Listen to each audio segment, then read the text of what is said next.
welcome to my first stream in ages. Uh, hey, Emmy, thanks for the host. Really appreciate it. Um, yeah, welcome to my first stream in ages, as well as, well, my second anniversary of streaming. Turns out that last 2 years ago, I actually did my first stream on this account. And, it kind of just snuck up on me that, this was the date. I only found it about a few weeks ago when I was talking with some people about well, the first streams that we did and like the timing for them, and I managed to find when my first stream took place, and it turned out that it was today. So I decided that I would hold off a little longer on coming back to streaming, at least to make it for this time, so that I could, come back to streaming a little more, I guess just with more going on, having more ideas of what I wanted to do, and it's something significant to return to streaming with. It's the second year of, well, it's not the second, it's like, yeah, it's the beginning of a third year of doing this, and thanks for the host, Squid, really appreciate it. How to start streaming, have a Christmas break. I mean, you could say that, but Christmas is next week, and I'm planning to do more streams after this. Something that's been an issue with me when it comes to streaming is finding the motivation to do it. And so, with this was a good motivator to get me to actually want to do it, because it's something significant that I didn't want to miss out on. I didn't want to miss the opportunity to celebrate a second year of streaming by not streaming on that day. And so I've decided to come back to streaming today, and with the introduction of the IRL channel, I have the opportunity to chat with you guys about stuff for a good while before actually having to move into a game, because there was no real category that would work for this sort of thing before. You could fit under gaming talk shows, but you'd have to be a gaming talk show. Some people managed to get by in that channel, at least for about half an hour or so, but Twitch are starting to get stricter with their channel guidelines, so the introduction of IRL makes this a lot easier to do, and I'm probably going to be taking advantage of this channel a little more over, I don't know, the next few weeks, because it seems like a good opportunity to try and have a more interaction-focused stream and be able to actually focus on those that are watching, chat with people that are there, without having something else going on like a game. Because while I can play some pretty stressful games and maintain a good amount of interactivity, it can at times get a bit much, as you guys have seen when I've been playing stuff like Tekken, for example, when I get really into it, or even Dark Souls, where I get stuck in a boss fight, and I either try to interact with you guys and die, or I end up focusing exclusively on the battle and missing all of your messages. So I don't know how long I'm going to be in this channel and how long I'm going to be doing what I'm doing right now, but I'm probably going to do it for a bit, because I have a few things that I'd like to talk about, and I mean, it's 2 years of streaming, and there's a lot of stuff that's happened that's worth talking about. There are a lot of things that's happened on this account that are worth talking about, not as much as someone that has been able to gain partnership in about a year or under a year, like some other streamers have been able to do, which is an amazing feat, and props to them. It's really great to see people be able to do that. I've never managed to push myself to stream enough to be able to actually have that opportunity, but I've also had a lot going on that's also made it difficult to do. When I was first doing stuff on Twitch, I wasn't even doing it on this account. I had my first ever stream that I ended up doing was on an account called Tekken Freak 715, and it was on the PS4. It's 2 days after I got it for my birthday.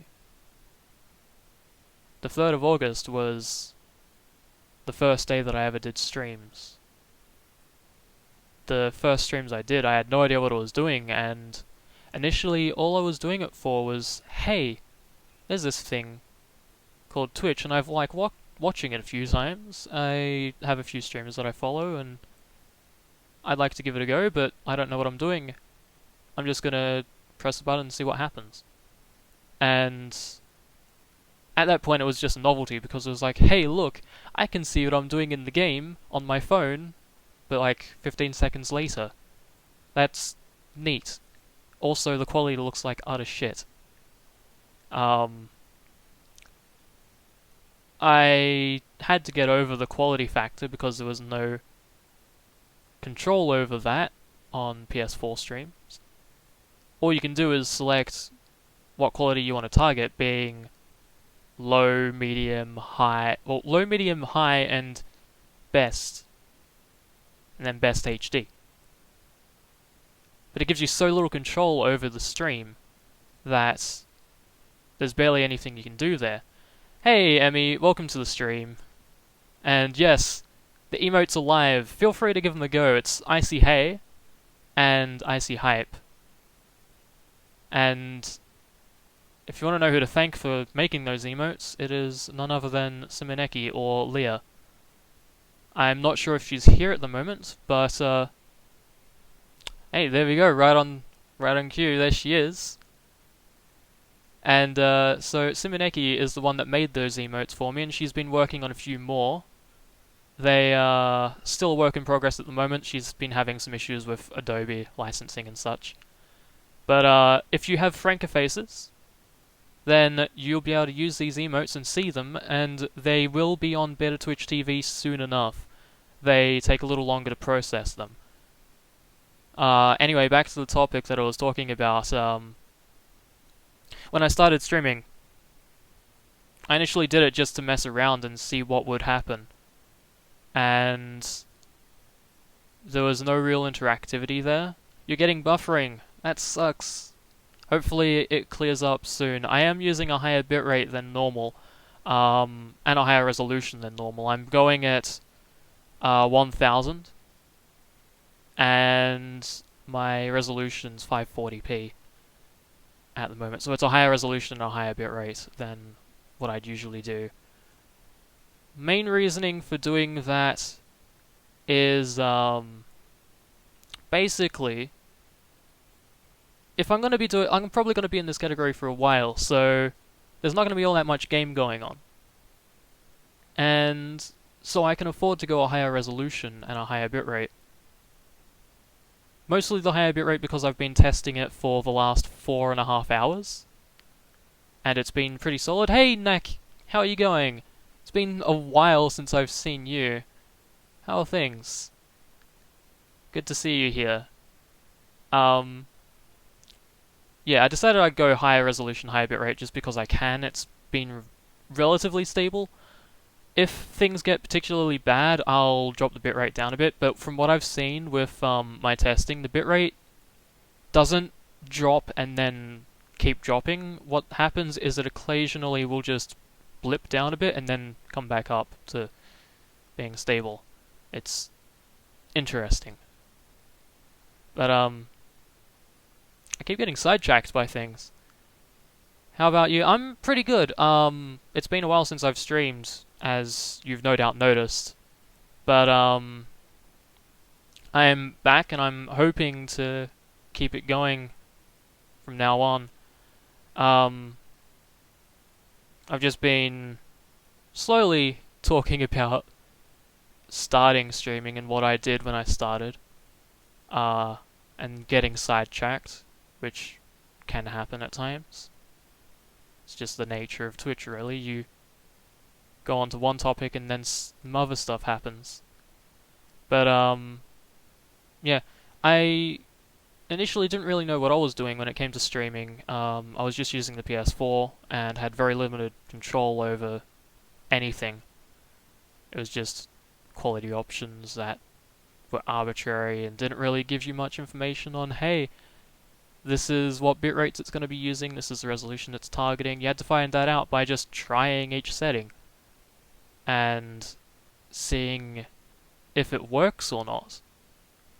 So, through that testing, I ended up discovering that I couldn't really go higher than medium. And that was a mix of the PS4's networking being not the greatest, and I was forced to use Wi-Fi, and the internet connection itself being fairly limited. But I kept doing that for the rest of the year. I'd every so often just do a stream.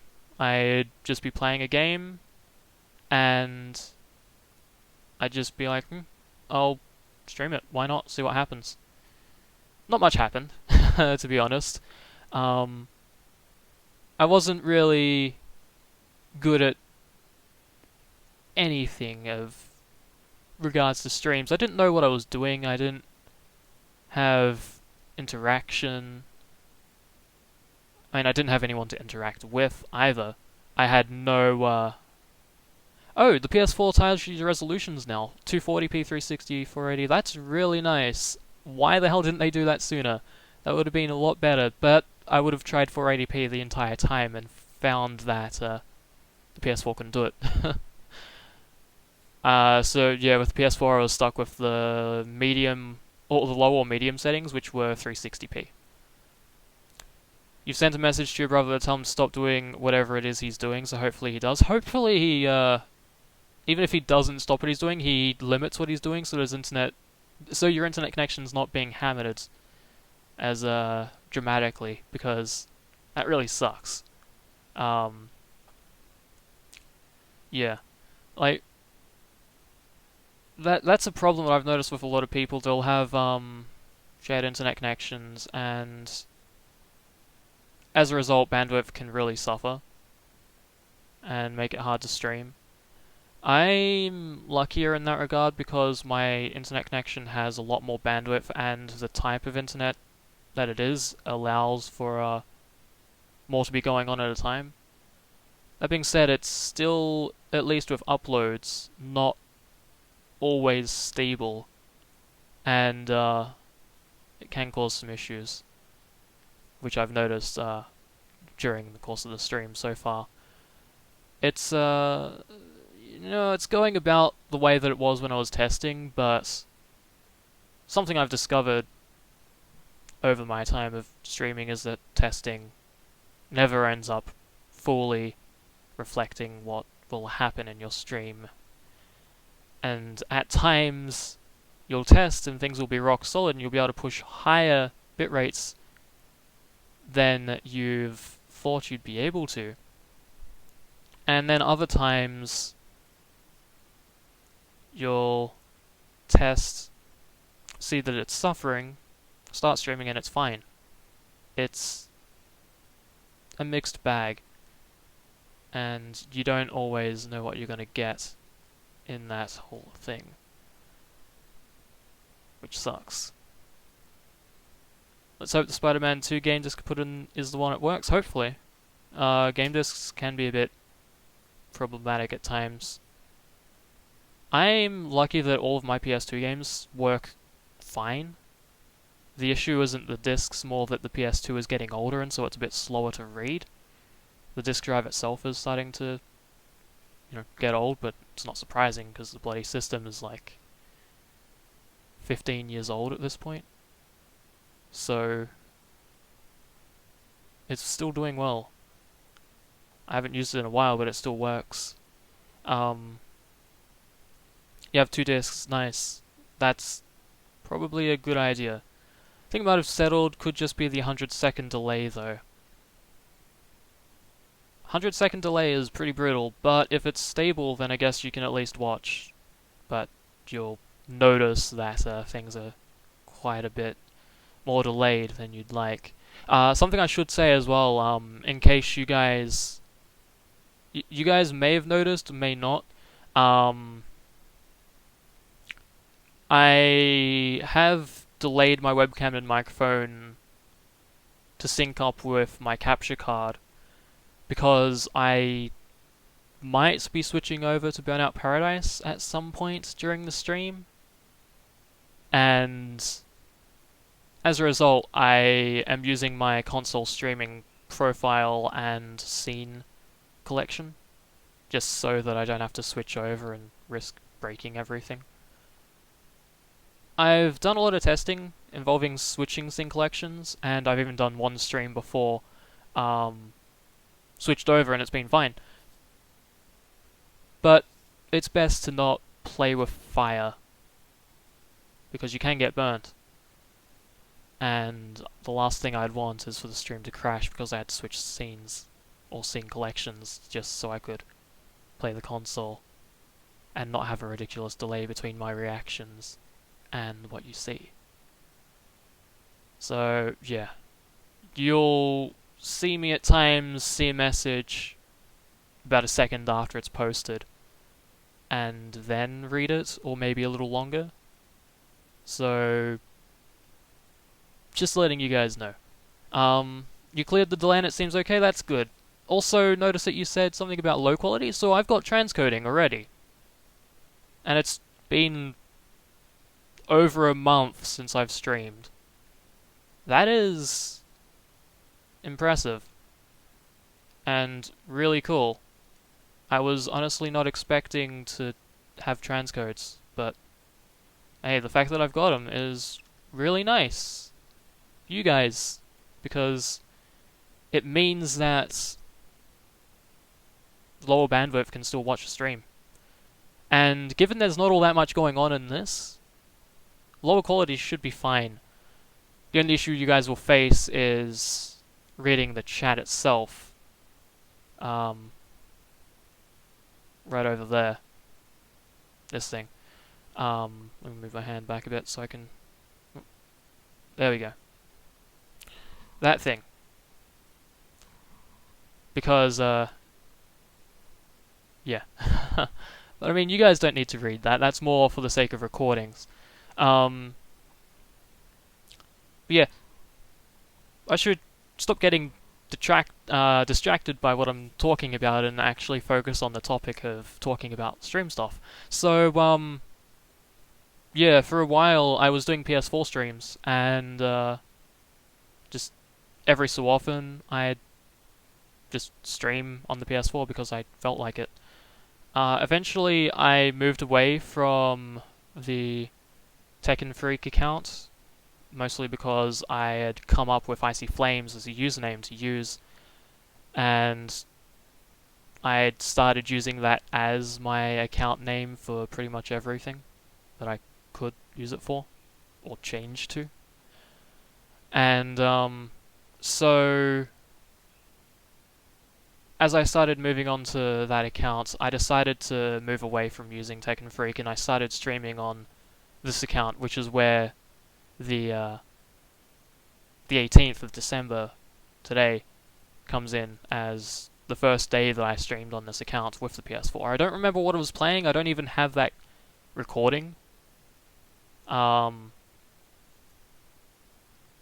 if I had to guess, I get a feeling that I may have been playing something like Metal Gear Solid 5 Ground Zeroes, or even, I don't know, honestly. There are a bunch of games that I could have streamed on that day. It's possible I would have played Grand Theft Auto 5, but yeah. I'll never really know because there's no way to go back that far to find out, because the recording doesn't exist anymore, because Twitch, that is, don't keep recordings that long unless you highlighted it, and I never highlighted it, because I never really bothered to do anything on my account because I didn't have a PC. I yeah. But then in 2015, I I kept going, and a game that I streamed a lot of was Bloodborne, again on the PS4, and that went on for a fair while. I ended up streaming a lot of boss fights that I had done. Accent. What? um. Squid. Ratchet and Clank was an early gen, but that was this year, 2016. I'm talking about 2015 right now, because I started in 2014 on this account. The end of the year, sure, but Ratchet and Clank didn't come out last year. It came out this one. And so yeah, Bloodborne was a game that I ended up streaming quite a lot of, and I ended up streaming some boss fights, but I never really had anyone stop by in those streams. So a lot of that stuff was pretty much me. What I ended up doing when I was streaming on the PS4, at least until I got on PC, and then even then, for a few months after I had the PC, I kept doing it. I would post about my stream on my Facebook account, my personal one, to see if any of my friends wanted to watch me doing stuff, and I'd get one or two friends jumping in every so often, but no one really chatted. So when you did the original trilogy, that was the beginning of that was at the beginning of this year. That's when I started doing streaming and really properly knowing what I was doing. Then Bloodborne was the game that I streamed the most of, and then I don't know. I think I just stopped streaming on PS4 for a while. Then around June, July, I finally had the money to buy all the parts I needed to build a PC, and that's when I started streaming on PC properly. And I was using XSplit because my graphics card came with a free license for 6 months of XSplit. So I used that, and I think the biggest reason that I ended up using that over OBS was because I had the free license. But another thing was I didn't know all that much about what I was doing. So it was easier to set up things in XSplit, and so that's what I was using for the longest time. And I only moved into using OBS this year. The entirety of last year's streams on PC were done in XSplit. The oldest highlights I have of Undertale playthrough, where I've highlighted some boss fights and winning Thunder Snail. Those were from XSplit. You can't really tell any difference because it's just recorded. There's nothing that indicates what software was used, and you'd only know because I told you. But I ended up using that because it was easy. But I did start doing more research once I had started streaming on PC because I was getting more interested in it, and I was also starting to get some viewers. None of which I've seen this year. I don't think I've seen any of the viewers that I had last year, aside from Hurryboy. Hurryboy is the only guy that joined in any of my streams last year that I still see now. And I am pretty happy to see that. It's really cool that he still drops by every so often and watches, and I mean we chat every so often as well and stuff like that. It's cool to at least have one viewer from that time. But even then, he dropped by really late in that time. Early on, another thing that was showing how little I knew about streaming was I never had any schedule. And I mean, well, now I have a schedule. I barely follow it.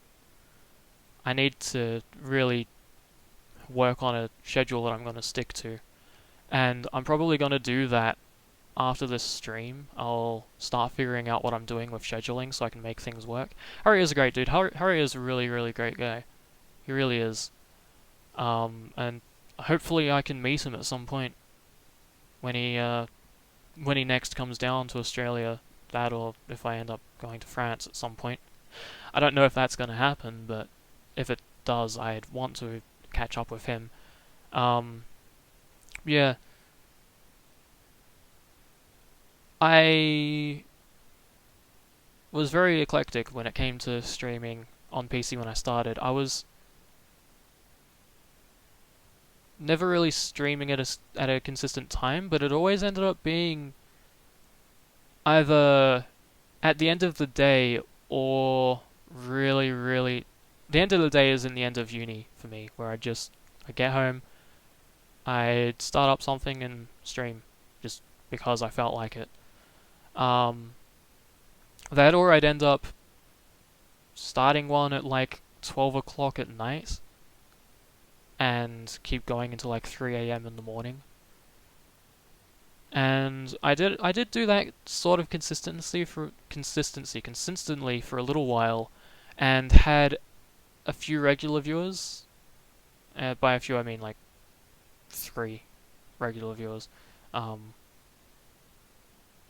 which was really cool because I at least had people that were talking to me and kept me talking. I had to be quiet, obviously, because it was late, but I at least had people to talk to while I was doing it.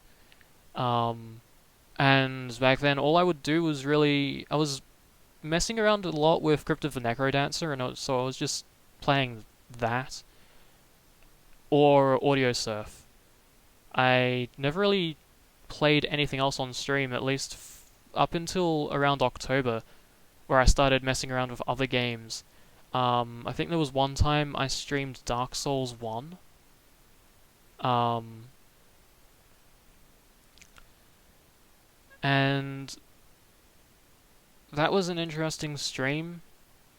I What I had done was, it was after I'd already played the and killed the Asylum, played the beginning of the game and killed the Asylum demon, but then I had moved on to the actual game and the first proper boss, the Taurus demon, and so I had streamed that, but again, I still didn't really know what I was doing, and I wasn't really talking much, so that was not the greatest stream. It was only till around October where I had decided that I was gonna try something and try and focus more on streaming. I'd done more reading into streaming at this point, and I was working on trying to improve the quality as best I could. And OBS XSplit had a really nice feature called variable constant bitrate, which essentially it's like the constant bitrate feature that you have in XSplit and OBS, but what it would do is, rather than forcing the bitrate that you're trying to do, yeah, I'm dropping frames every so often. Knack, I am dropping frames every so often. Not much I can do about that. It happened in my testing as well. It was straight line, and then there was a drop, and then a drop, and then a drop, but it doesn't keep going. It is a thing that's happening, but there's not much I could do about it, because if I dropped my bitrate, it would still happen. So I'm just going to keep it what I'm using and keep going. So yeah, if you see it freeze every so often, that is a frame drop happening, or a few frame drops happening, and then it's going back up to regular. I'll see if I can find out anything about that, see if there's anything I can do about it, but I at least, with my 4.5 hours of testing, know that it's something that can at least be okay to deal with at this time.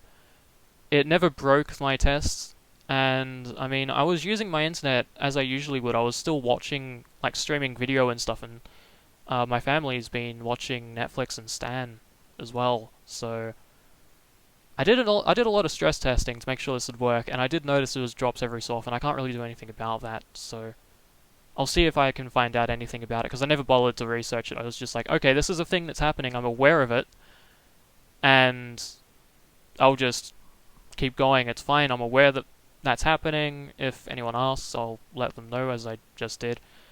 And yeah, it should be okay. So yeah,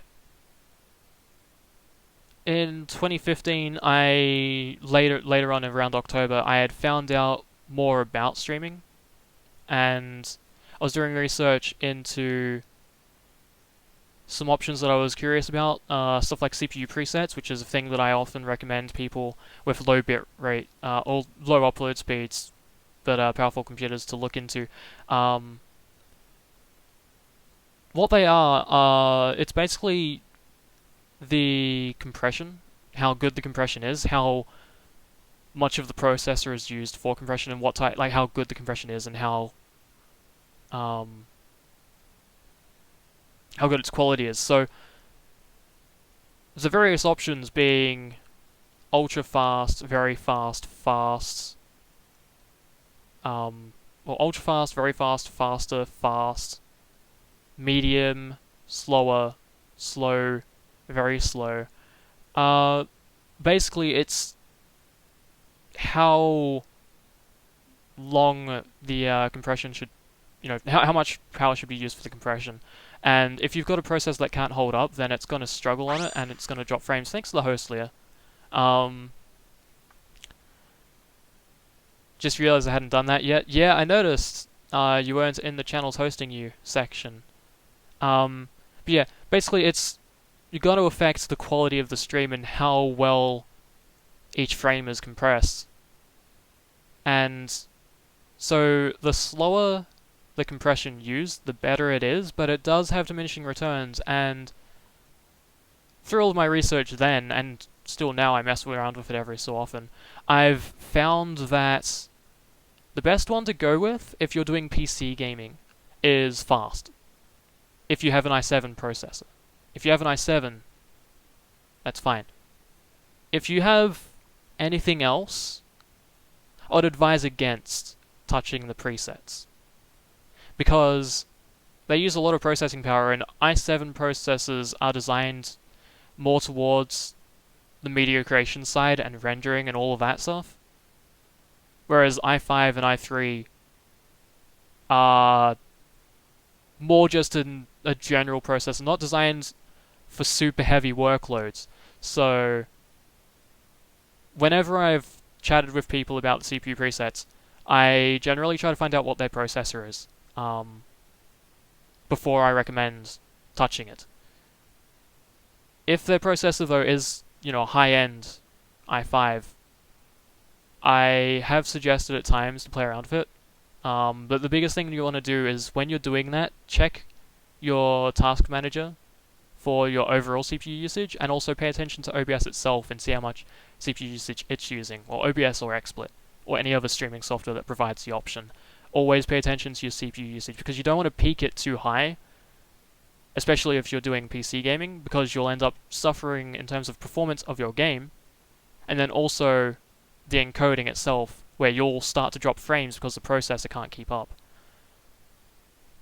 Yeah, don't bother with a Pentium. A Pentium's not going to hold up at all. You'll have to drop that down. Like, with really low-end processors, it's actually better to push your CPU preset speed up to a faster one, because it'll reduce the processing load and encoding load on that OBS is pushing, or XSplit, your streaming software.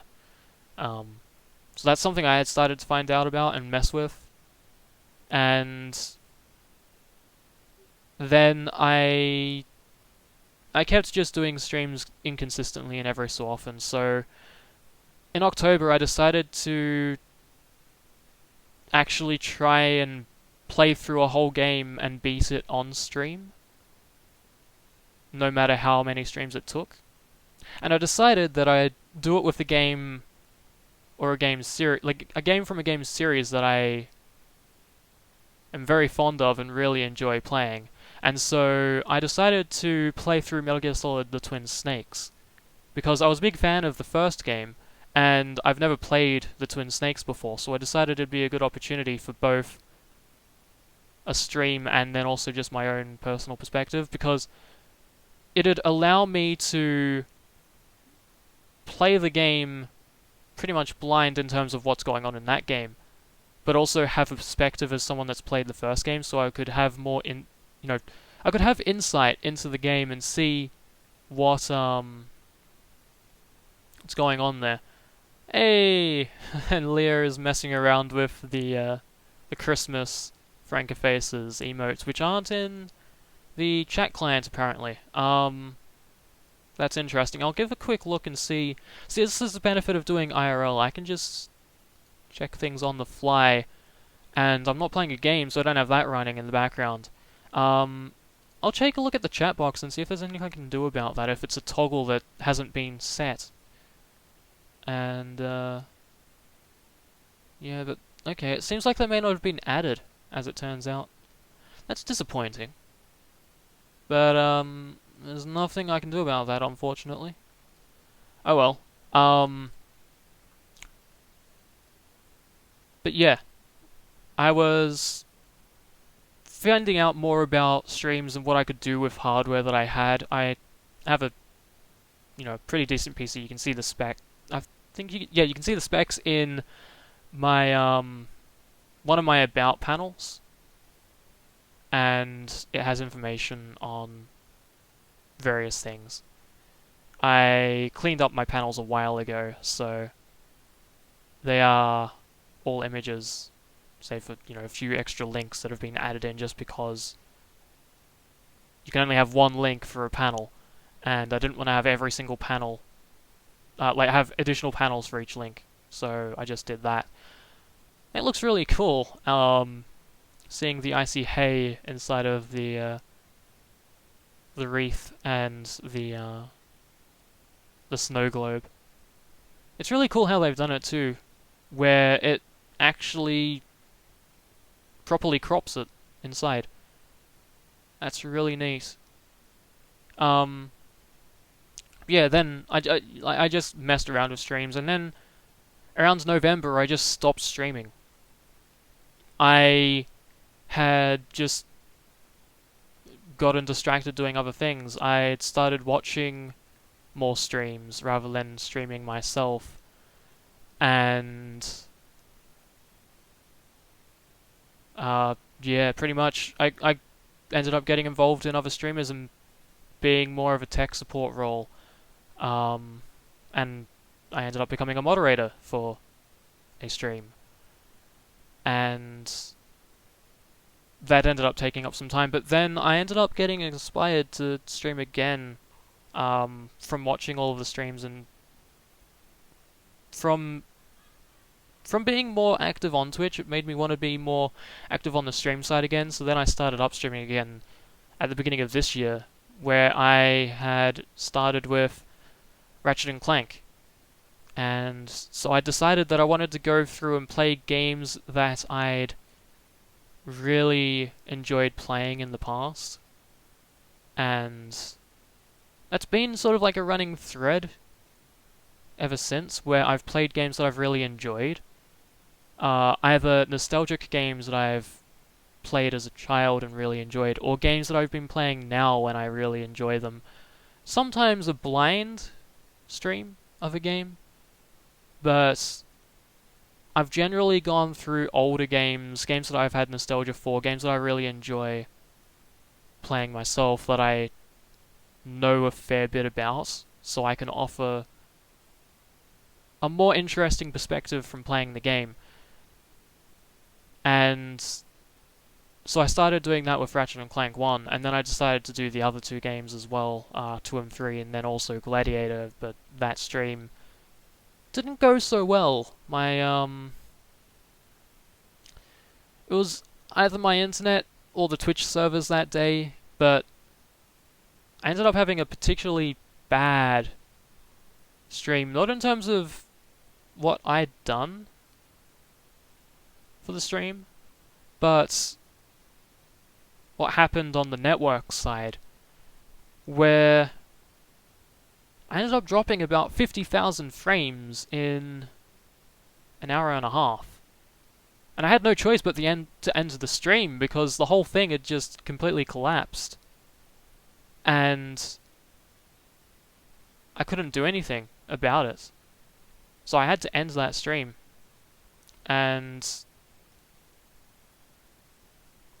it's probably one of the worst streams I've had, because it was something that was completely out of my control. And it's a running thing where I have always had issues with my internet, not because of the bitrate being, or the upload speed being too slow. That's not the problem. It's more that it's been inconsistent.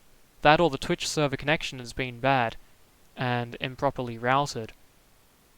And yeah, I'm seeing what you're doing there, Leah, with the GIF emote. And I remember they had this last year where you could mouse over it, yeah, and reveal a hidden emote. And it's really fun to be able to have such a thing. It's just really neat to play with. And I'm gonna do something for you guys too. That being said, you're gonna see it. Well, actually, the surprise isn't gonna be ruined because you guys don't see the stream in real time. But yeah, I'm gonna do something my own. So let's do this. That. And that. Yeah, so this year I ended up doing the entirety of Ratchet & Clank games, and then I started doing streams a little more frequently, and getting really bad with following a schedule. When I had started in January this year, I was pretty good. I was consistent on my scheduling and everything, but then I just started to slowly fall from that, and that's been a consistent issue pretty much this entire year. I've tried to stick to a schedule, and I've often been able to stick to it for a little while, and then I just lose motivation with stream. And I don't always know why that is, but it just happens. And anyone that's done streaming will know that you do lose motivation for it sometimes. It's sometimes some people are able to avoid it better than others, but it's something that I have faced many times where I end up losing motivation to do it. I don't know, I have good strings of great streams and then I don't really feel like doing it. And that was a problem that I was having for a while, where that one time I ended up going like 3 months without a stream. And at that point it had taken so long since I'd been streaming that I decided to do a complete redesign, which is the stuff that you see now. This stuff, the new logo, the new design scheme, a new font, new colors, all of this stuff. Even this layout that you guys probably haven't seen that much. Aside from the Spyro streams that I've done, where I redesigned my 4x3 layouts and all of that stuff. I had taken so long from streaming that I decided to redesign everything again. And then I decided I'm going to try and stick to a schedule, and I did that for a few days. And then I stopped streaming again. Which then leads into the last stream I did, which was... I guess I can also talk about stuff where I've at times I've experimented with doing new things with streams that I haven't really seen done before, such as the one controller, 2 games, where it was a thing that I was planning to do for a while. I was thinking I'd do it every so often, just like, hey, this is a running gimmick of mine. And my shirt matches the color scheme. Avery, not quite. Let me just... I'll do something, because doesn't actually match. This shirt's actually green. It's because of the blue light coming from this monitor, which is showing the Icy Flames screen. It's not actually the same color. Let me just open up something.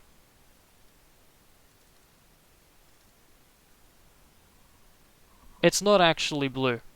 It's actually a green shirt, but the lighting betrays it. Hi, hey, it's Abraham. Hey, it's Abraham. But yeah, the shirt's actually green. It's actually green. It's just the color space or something is, messing up. But, yeah. I see merch. I don't know if I'm at the stage where I could justify having a merchandise store. I mean, I don't even really have any designs other than my logo. Hey, crew, thanks for the host. Really appreciate it. Welcome to the stream. But, I don't have any designs other than the, campfire. I mean, that's something I could have, sure, but I don't have any other designs that I could justify. I mean, I could have emotes, but there's nothing much really going on that I could sell. So maybe in a bit of time I'll think about doing that. That, or if there's enough demand, I guess I'll make it because people want it. That's probably the only reason I'd do it sooner, if people really want to do it. What about old school Icy Flames? Oh yeah, that reminds me. So, something that I wanted to do with this stream is, sorry I couldn't drop by creating a shit show of a video. This thing's gonna take me a long time. Oh yeah, the Rocket League stuff that you're doing. Yeah, I saw that. That's probably gonna take some time. I just remembered that there's something I wanted to do, with regards to this stream in particular, because it's an anniversary stream. I decided I'd go through and show how things have changed over all this time. So, something I'm gonna do is pull up my Twitch graphics folder, and specifically my old graphics, because I think it'd be a neat thing to go through all of the iterations of Icy Flames that I've had. So, I'm gonna get ready to add a new capture. It's probably gonna go over this chat. So if you want to see that, you'll have to wait a bit. But I'm gonna open up the old stuff. Let's begin with the original stuff that I had. So I'm gonna add a new. Oh yeah, the old Methane Ace. Oh, don't worry. There's a version before that, crew. Back when I first started streaming on PC. And I'm gonna pull that up now. So I'm gonna add in a window capture. I'll just call it 2-year images. And I'll... Oh, can I capture this? No, I can't capture it. Alright, that's fine. I will not capture this then. Apologies. I'll add in a new display capture, and I'll just crop it in somewhere. Display capture, let's go. Yep. Capture cursor, sure, why not? Alright. And I'll just pull this down. It's not going to need that much screen space. Just stick this here. So, this is the very first design that I had for Icy Flames. This is what I started with, the original. It was a slime chewing on a piano, and that was the design for a character that I had come up with back when I was working on my first year game project. So that's a slime chewing on a piano, because the game I was working on was Battle of the Bards, and it was a rhythm RPG. We were going to have slimes that you face. And so we had a slime chewing on a keyboard that was the first enemy. And I mean, this is where you can see I didn't really know what I was doing, because, I mean, how does that relate to Icy Flames in any way? I had just grabbed something that looked neat enough and thought, you know what, I'll just use that, whatever. Battle of the Bards second year game, sorry, second year. It was my second year game, and so that was basically the first graphic that I had made for stream. And you're gonna get Steam notifications. That's an issue. Oh well. I am not fussed about that at the moment. But yeah, that was the very first design I had, so I'll just open up the avatar and pull that over. So this is the avatar itself. Boop. So that's what I started with. And yeah.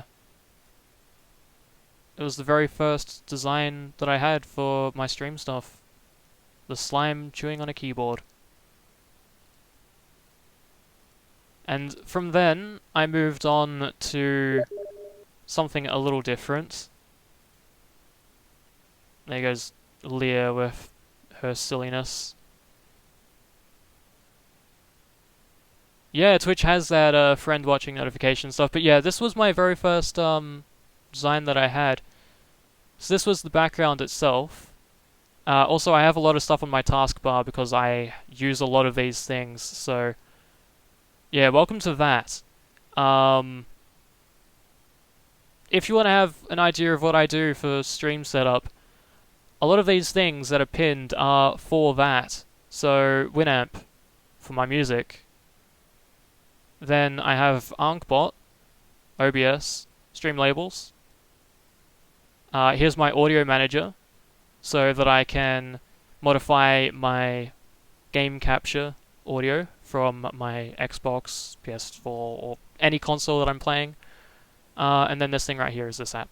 It's not related, it's not pinned. But, yeah. That's what I started with, design-wise.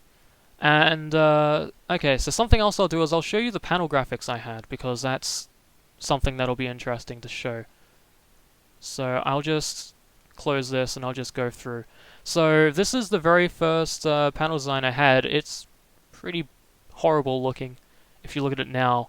I was using bevels and drop shadows, and I mean the color gradient, hey, it's pretty close to what I'm using now, just not gradiented. And then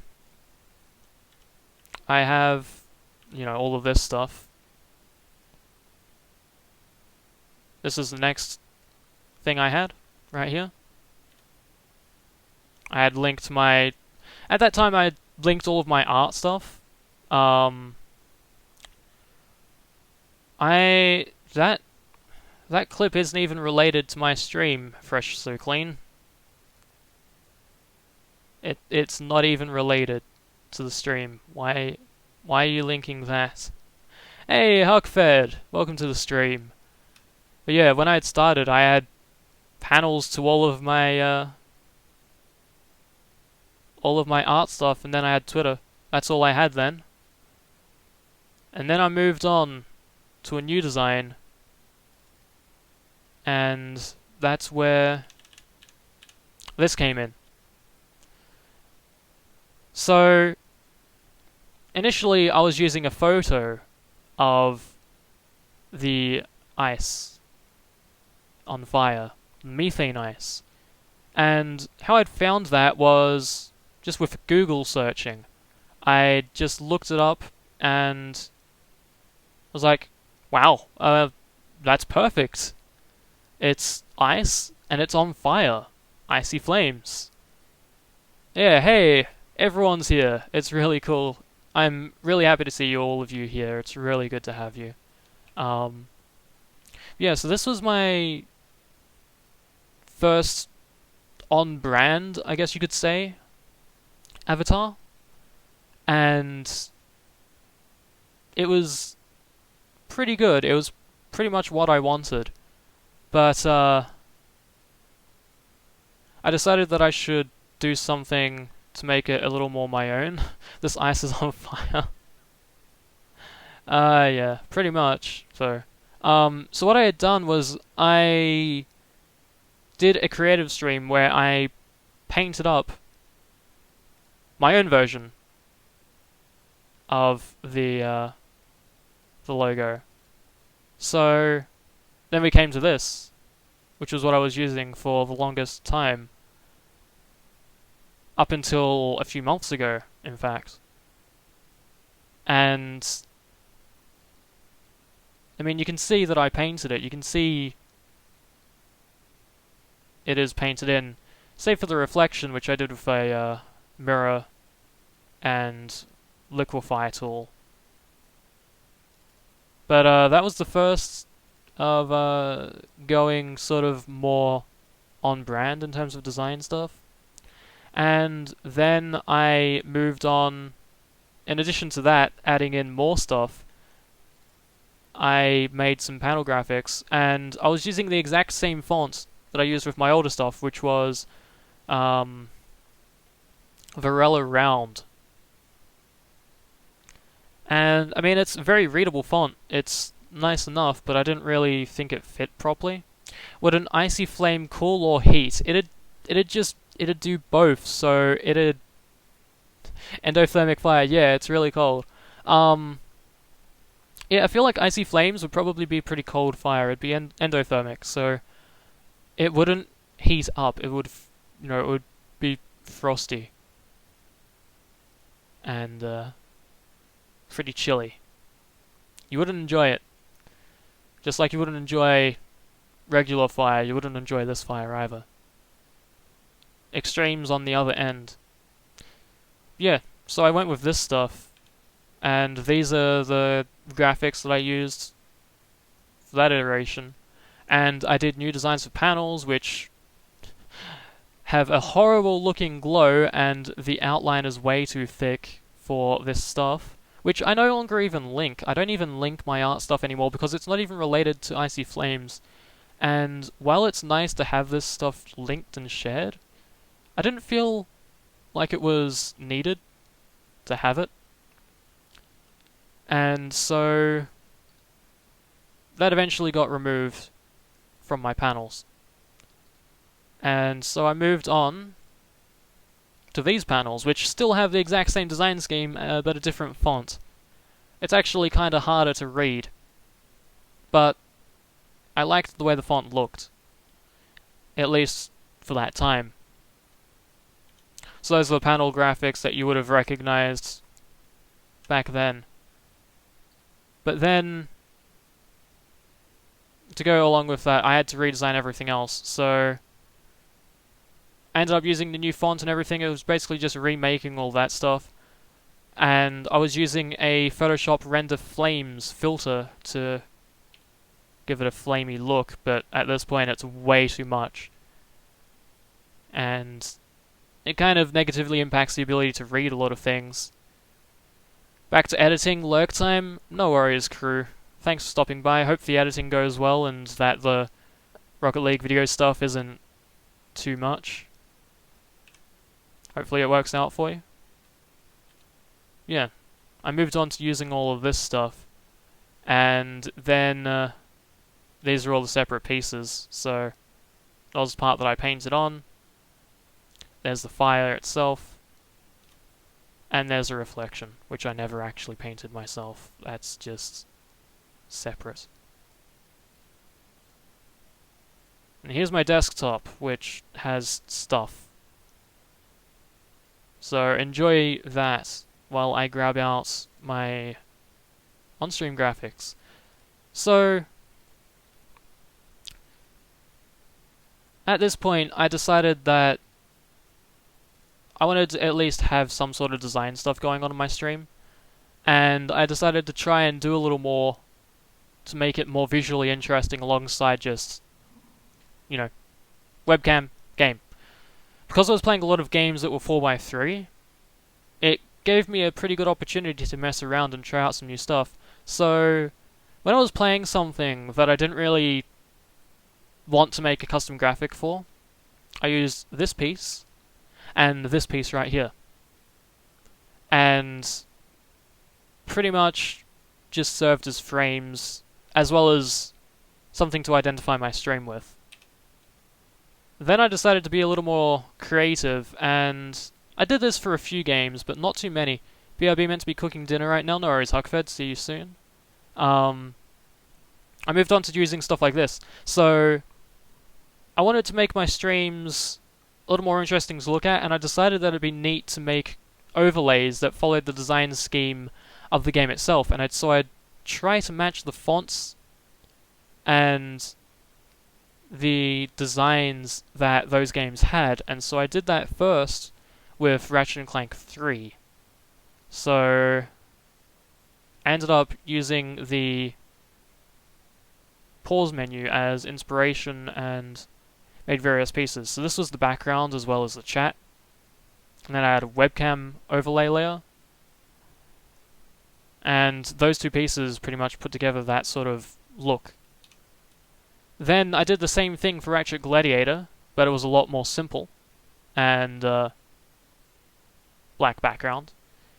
But I wanted to follow the design that the game had. So I used the pause menu as inspiration again, and I tried to match the font as best I could. I color picked from screenshots and tried to, make it follow that scheme. And I still feel like that's a cool thing to do, but the problem was that I never ended up doing this stuff until it was time to start streaming, and so I'd end up delaying my streams up to an hour so I could do this. So I decided against it eventually. And then this was the designs that I had for Metal Gear Solid 2. So the background and chat layer, and then the webcam overlay, as well as another. So this was a masking layer that added in that sort of codec effect, because I thought that it'd be cool to have something going on in that stream that would follow with the game's design. And it was fun to make, so I did it.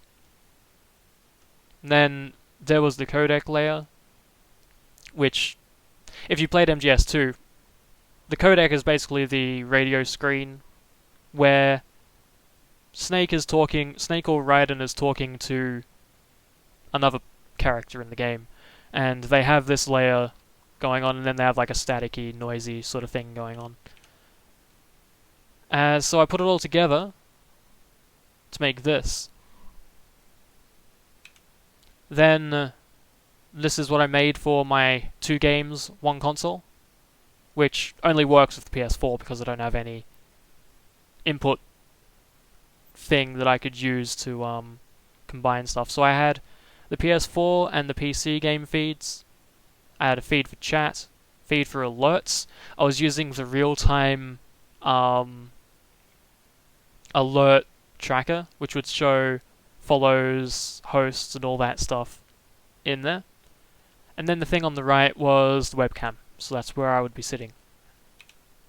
And finally, the last game that I ever made an overlay for was Undertale, when I was doing my Kill Everything run.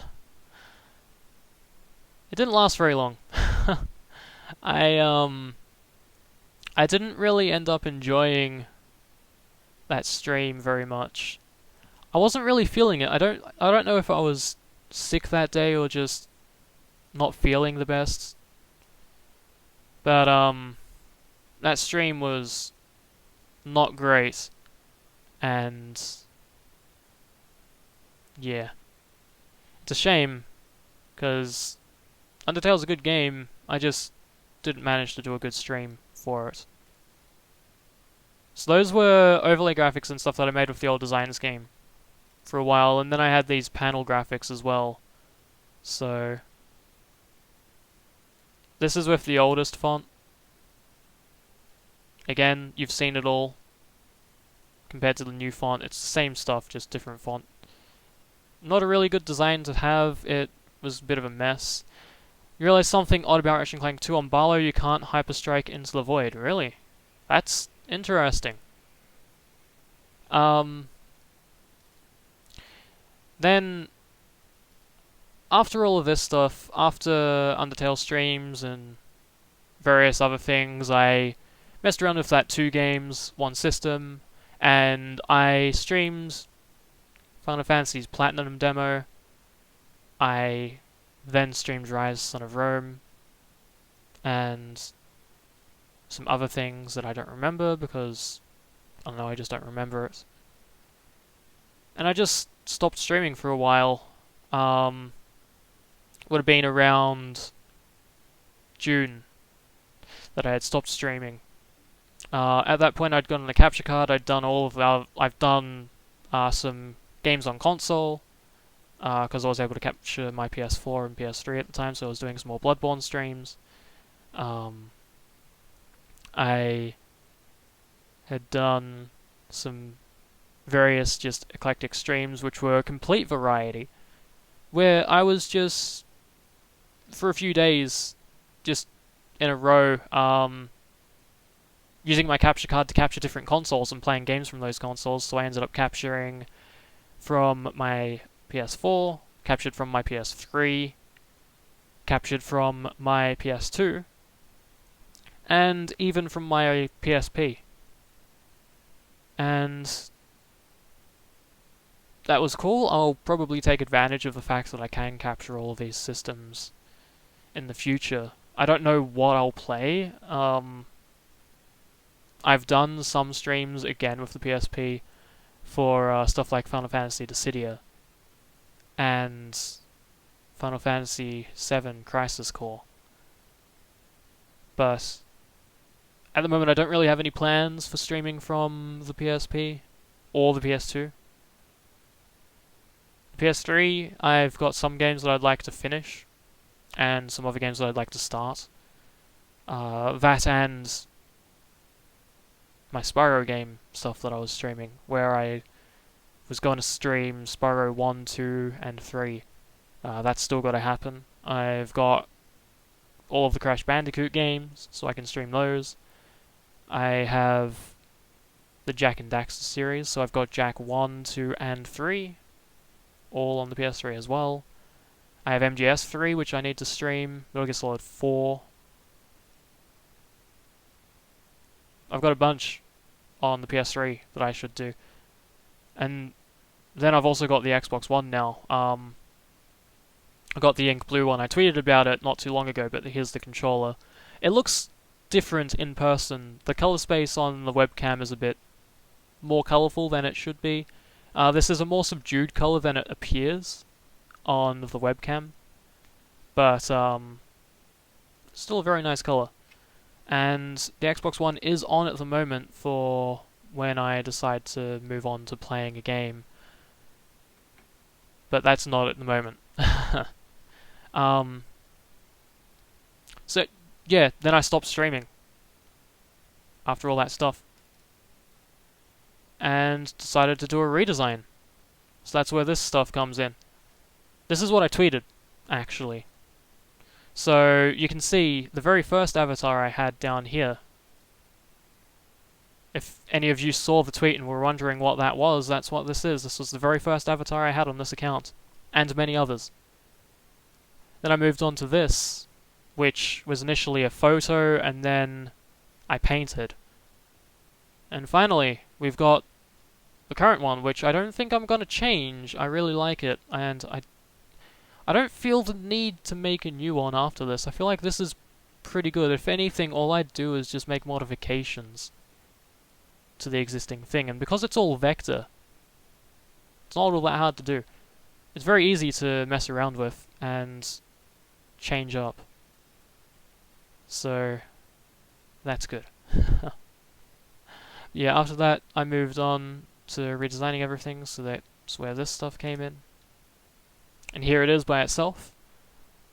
I can easily put it on different backgrounds and do all sorts of different things with it. this way. And here is a comparison of my getting started screens. So, the very first one I had, the second one, just with the newer font rather than the old one, and the one I have now, which,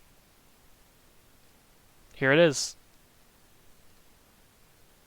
And so, I feel like the redesign helped motivate me to keep going and do more.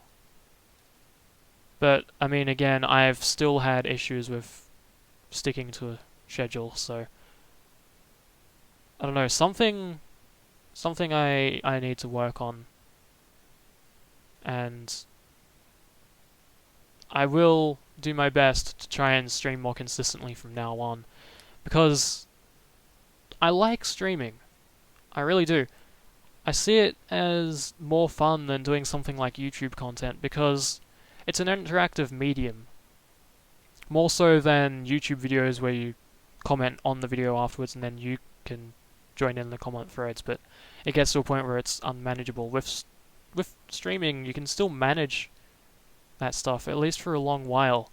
And I really enjoy it. I just need to keep myself motivated to do it. That's the biggest thing for me at this point.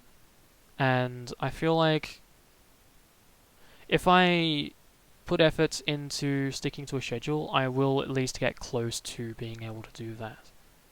And that's what I'm going to try to do from now on. I'm going to try to come up with a new schedule, and I will keep you guys in the loop on that. And I will hopefully have something figured out so I can start following that next week. And stream some stuff that I've never played before, stream some stuff that I've played before many times. I mentioned when I got my Xbox that I got the Rare Replay collection. So I have all of those games from Rare to play. The ones that I'm more interested in playing and streaming are, of course, Banjo and Kazooie and Banjo-Tooie, as well as Conker's Bad Fur Day. Because those are games that a lot of people really enjoy, at least people that grew up with the Nintendo 64.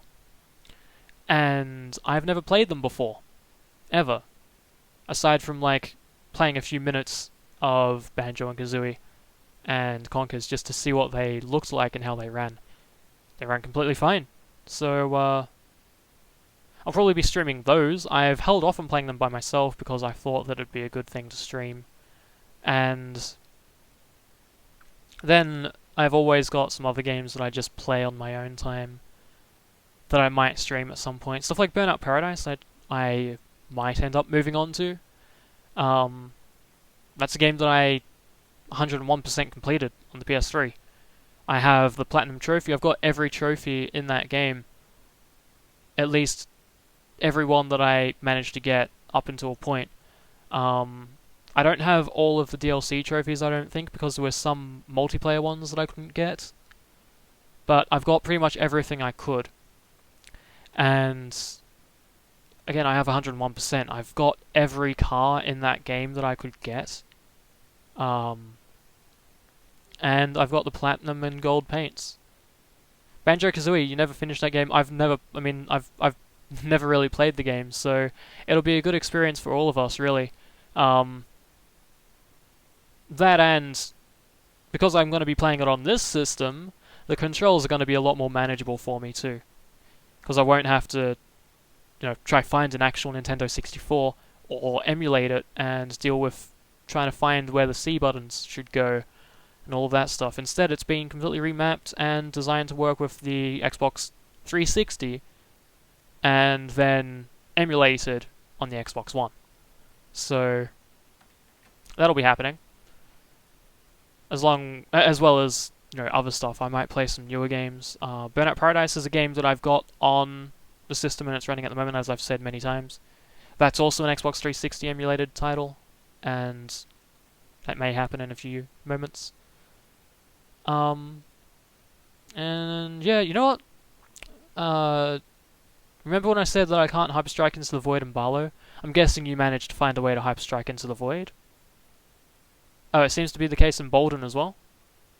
Huh. That's interesting. I'm gonna show you guys something that'll hopefully get some interest. I need to make a few more now, considering that there are more games that I'm planning on playing, and I made these ahead of time, but never finished. I've still got some to make for the games that I want to play. I was gonna make one for this stream with this stuff, like a cross through of them, but I never ended up doing that. But here they are, just because it'll be cool to show you guys. So, I've made a bunch of announcement graphics for when I'm going to be streaming games, and so you've seen this one before when I did that Audiosurf stream a while ago. So there's this, every time I play Audiosurf, this graphic's going up. Then, I've got this one for when I play Jak 2. I've got this one for when I play... this is going to be hard to see. You know what I'm going to do? Because this is all the same size, I'm going to crop this. Yep, there we go, that's how I do it. We're doing it live, just like everything else in this stream. Again, I never really had any proper plans what I was doing. I was just gonna stream and see how it goes. So I'm gonna crop this as best I can, and there we go, that's good. So yeah, I've got all of these graphics for when I do streams of these games. So I've got graphics for Audiosurf 2, Jak and Daxter, Jak 2, still need to make one for Jak 3, Metal Gear Solid 3, Metal Gear Solid 4, Spyro 2, Spyro 1, which you've seen before because I've streamed the game and finished it, and then Spyro 3, Year of the Dragon. So that's all stuff that I've made for when I'm streaming these games. And you'll be seeing these whenever I go live with these games. And they were pretty easy to make. I might end up even just streaming making them at some point, just for the hell of it. But, yeah. I have got some things planned. And I'm hoping that you guys can join me for when I do them. Because it would be really cool to have you all there.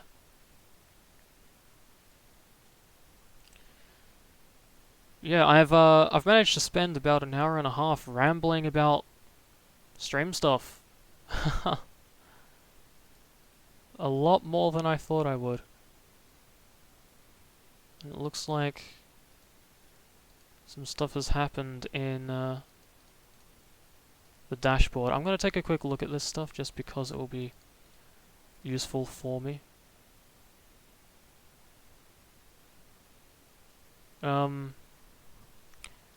Yeah. I'm just going to quickly check something with you guys, actually.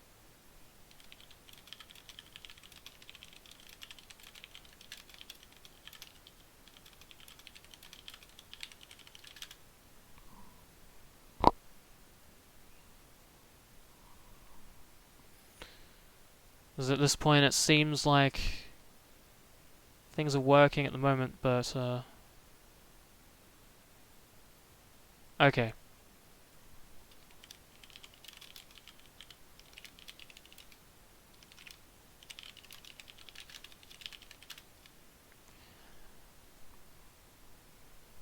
Okay,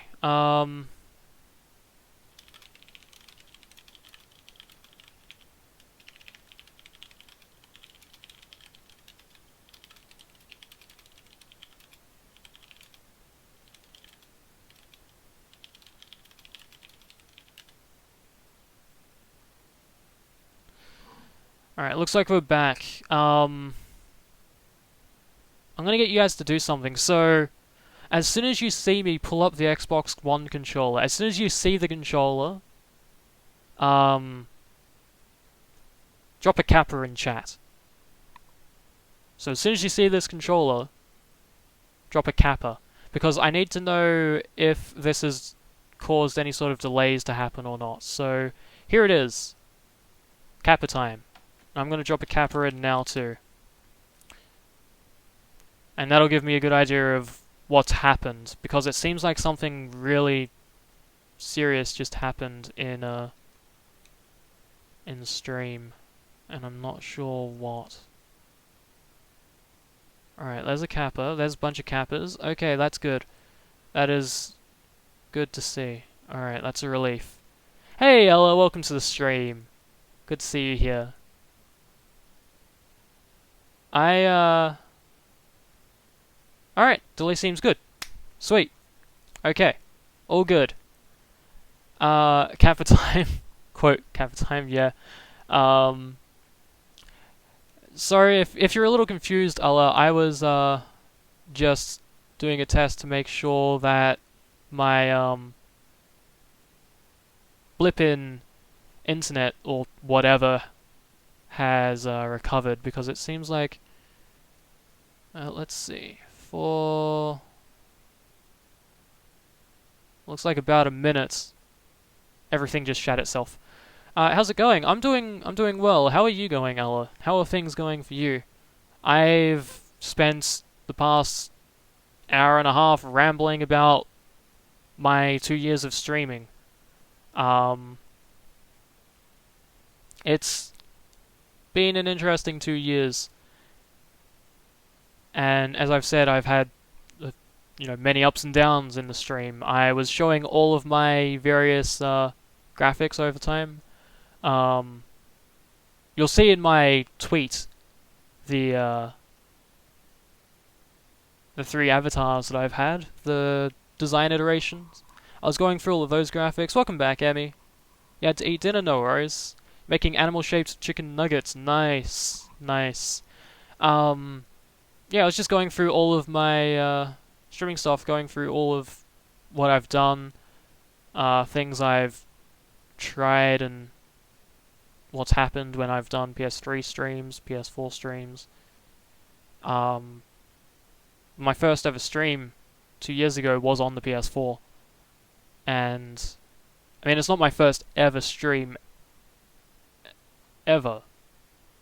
It was my first stream on this account, because I had an account prior to this one known as Tekken Freak 715, and I did a fair few streams on that account in the same year, 2014. Because I had first gotten the PS3 and it was just PS4, I should say. PS3 can't stream. You can stream with from it, capturing it, but you can't stream with the console itself. But yeah, PS4 streams, I was talking about my experience with it. It's changed a lot apparently since I've last done it. Having proper quality options that tell you what resolution you're using. Tekken Freak 715, oh my god, yeah. Emmy, actually, if you check my YouTube URL, it's still Tekken Freak 715. I can't actually change that yet. I need a couple hundred subscribers to be able to change it, and once I do, it's never changing again.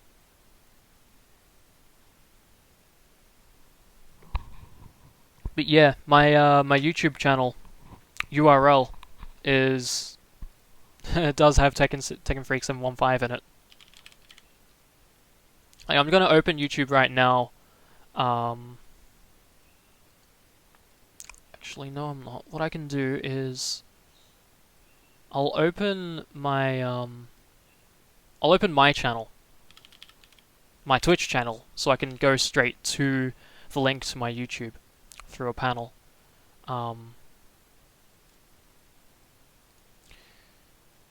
But yeah, if you look at the YouTube link, it is, well, not in the one that I've got in my panel. Apparently the one I've linked in my panel is the one with just a mess of characters. But, the URL itself is literally just Tekken Freak 715. Because that's what I started with. And I've had that YouTube account for 7 years now. So yeah, it's an old username that I used to use because I was a big Tekken fan, and then I carried over to Twitch when I made that account back in 2011 Christmas. And yes, that was my first Twitch account too, which I streamed from a few times. Definitely links to my YouTube. Yeah, there you go. I can't actually change that at the moment though because YouTube have reasons. I'll give you more information on that though. I'll just open my Creator Studio so I can have the specifics on when I can change that. I still consider every so often making YouTube content, but it's very different to Twitch. With the biggest thing being that it's not interactive, at least not live interaction. And I mean, I would stream on YouTube, but I like Twitch more. I've messed around with streaming on YouTube from my phone, because I can stream to YouTube from my phone. I'll actually just load that up so I can show you guys. I won't actually start a stream because that would be stupid and it would kill my internet. But I will at least open the app and show you the options. So, mobile capture. I would try HD, but it wouldn't work. Yeah. The app itself, if you see here, if it adjusts, I can do screen capture with my phone and stream to YouTube. And I've done that a few times, but it works well, but I mean, it's not really for me. If I could stream to Twitch with my phone, I would do that. And it looks like Twitch is going to be implementing that soon enough.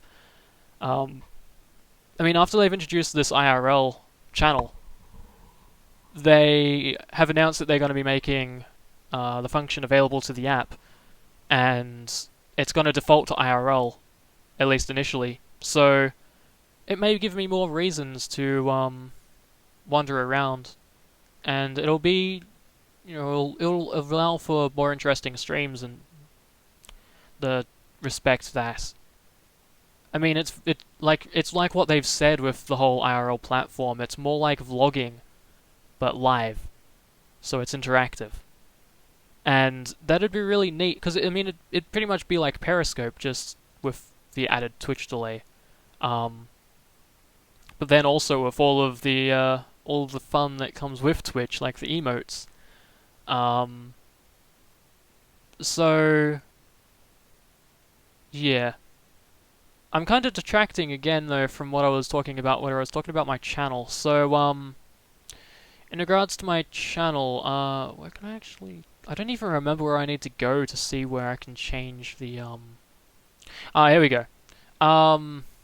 Okay, custom URL. So they've got their eligibility requirements listed. I'll just let you guys know what they are.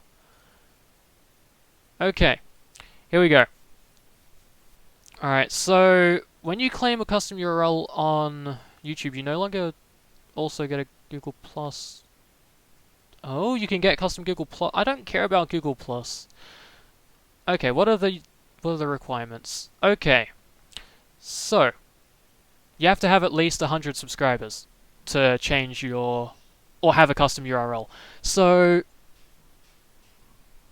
once that happens, if that happens, I will be changing my YouTube to, well, provided it's available. I'm just going to check.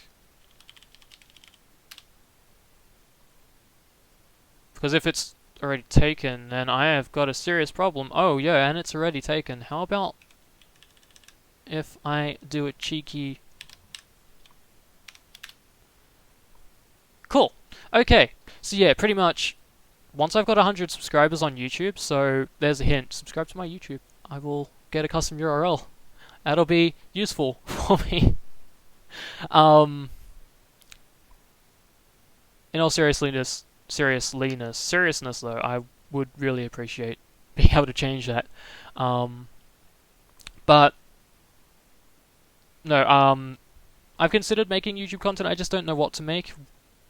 That and I generally don't end up doing all that much that'd be all that interesting, at least in my opinion, to watch.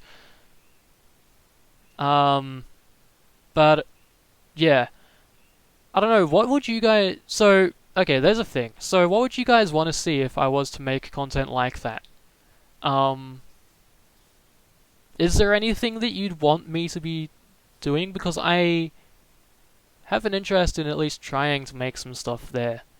And it'd probably go here as well now with the IRL category. um, what would you want from that? Because I've thought about things, but I'm not all that sure. Hey, Marto! Thanks for the host! Welcome to the stream. How are you going?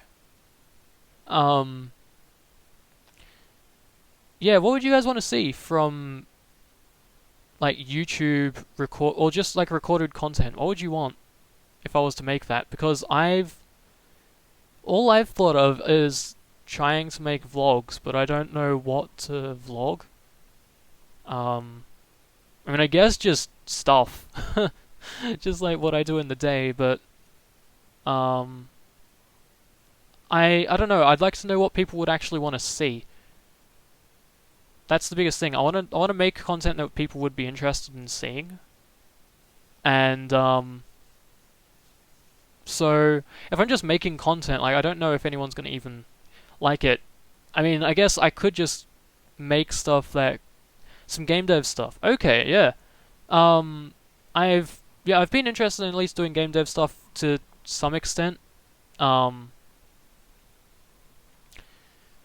I've considered doing streams of it too, like creative streams of game dev. I just have struggled with coming up with ideas for what to do there. That and software licensing is a thing.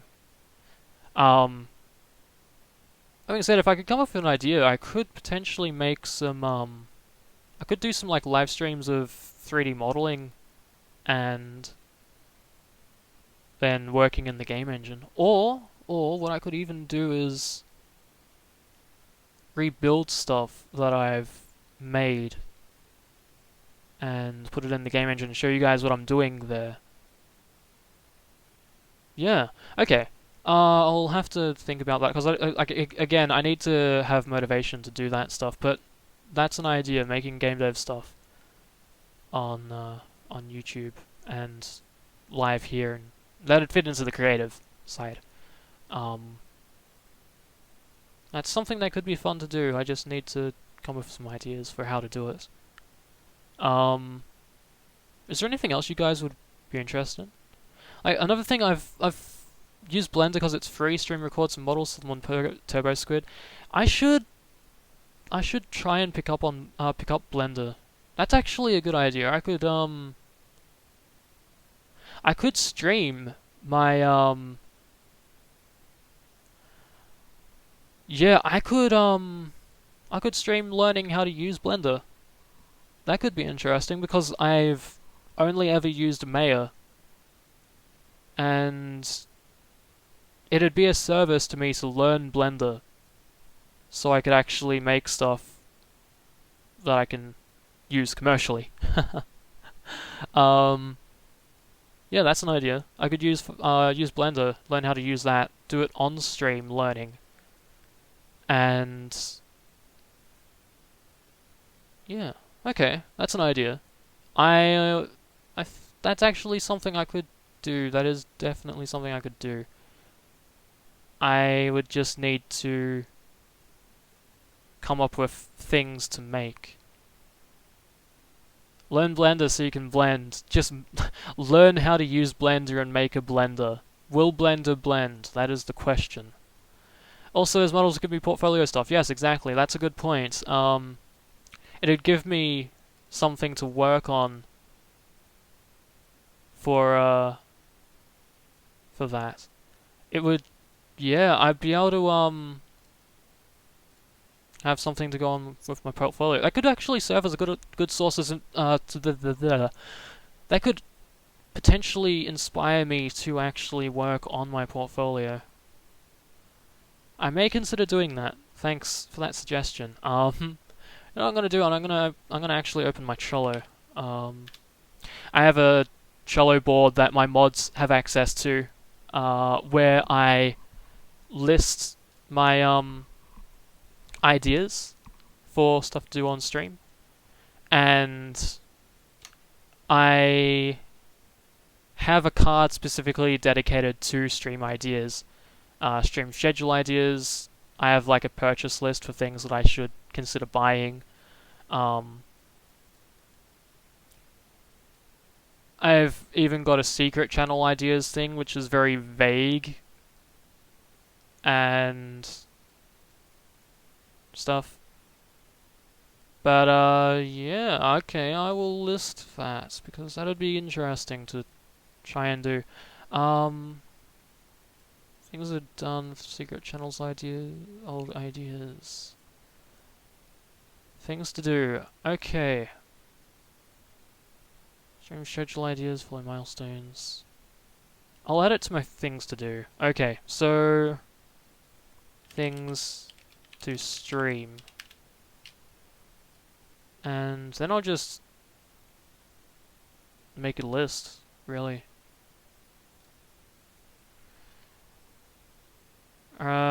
Well, no, you know what? I can just add it in my description, really. I don't really need anything else to do. So, yeah, game dev such as learning how to use Blender, showing my knowledge on Unreal Engine, oh my god, Squid, making a list and checking it twice. I am not Santa. I mean, I guess that's potentially what someone that is Santa would say, because it would ruin the illusion if it was known. But there we go. Nice. Okay, yeah. Learning how to use Blender, showing my knowledge on Unreal Engine 4. Going through the entire process. Icicles. Oh my god. You guys. Confirmed Santa. And there's Leo with the coal. Oh my god. You guys. I could also do game jams. Yeah, I could. But I don't know programming, so I'd have to get a lot more knowledge on Unreal Engine blueprints if I could so I could actually make a game. I mean that's something I could do, make a small game with blueprints. But doing a one-man game jam would mean that the art side would suffer greatly. I'd have to get really quick at making low poly art. And it would probably not have any texture work on it whatsoever. But it's something I could do. I'm actually gonna bring that tab back so I can list that as well. Yeah, going through the whole process of model creation and environment art. Perhaps even doing game jams. Either collab or solo. So, solo would be blueprints oriented. Alright, boom. I'm gonna keep that tab open because I'm probably gonna write more stuff down. And I would make it like a public thing that anyone could look at, but honestly, that would ruin the surprise of any ideas that I come up with that are particularly special and stuff for the stream. So I'm not going to do that. But I will keep you guys up to date if I come up with anything that's concrete and I will actually do. Because that's the thing that I should do. Keep you guys informed and engage with you guys. I know a while ago, when I was starting streaming up again, when I was doing Spyro, I mentioned how I wanted to do stuff like try and make a community. I ended up saying a lot about that, and I'm just going to drink some water so I don't kill my throat, by the way. Yeah.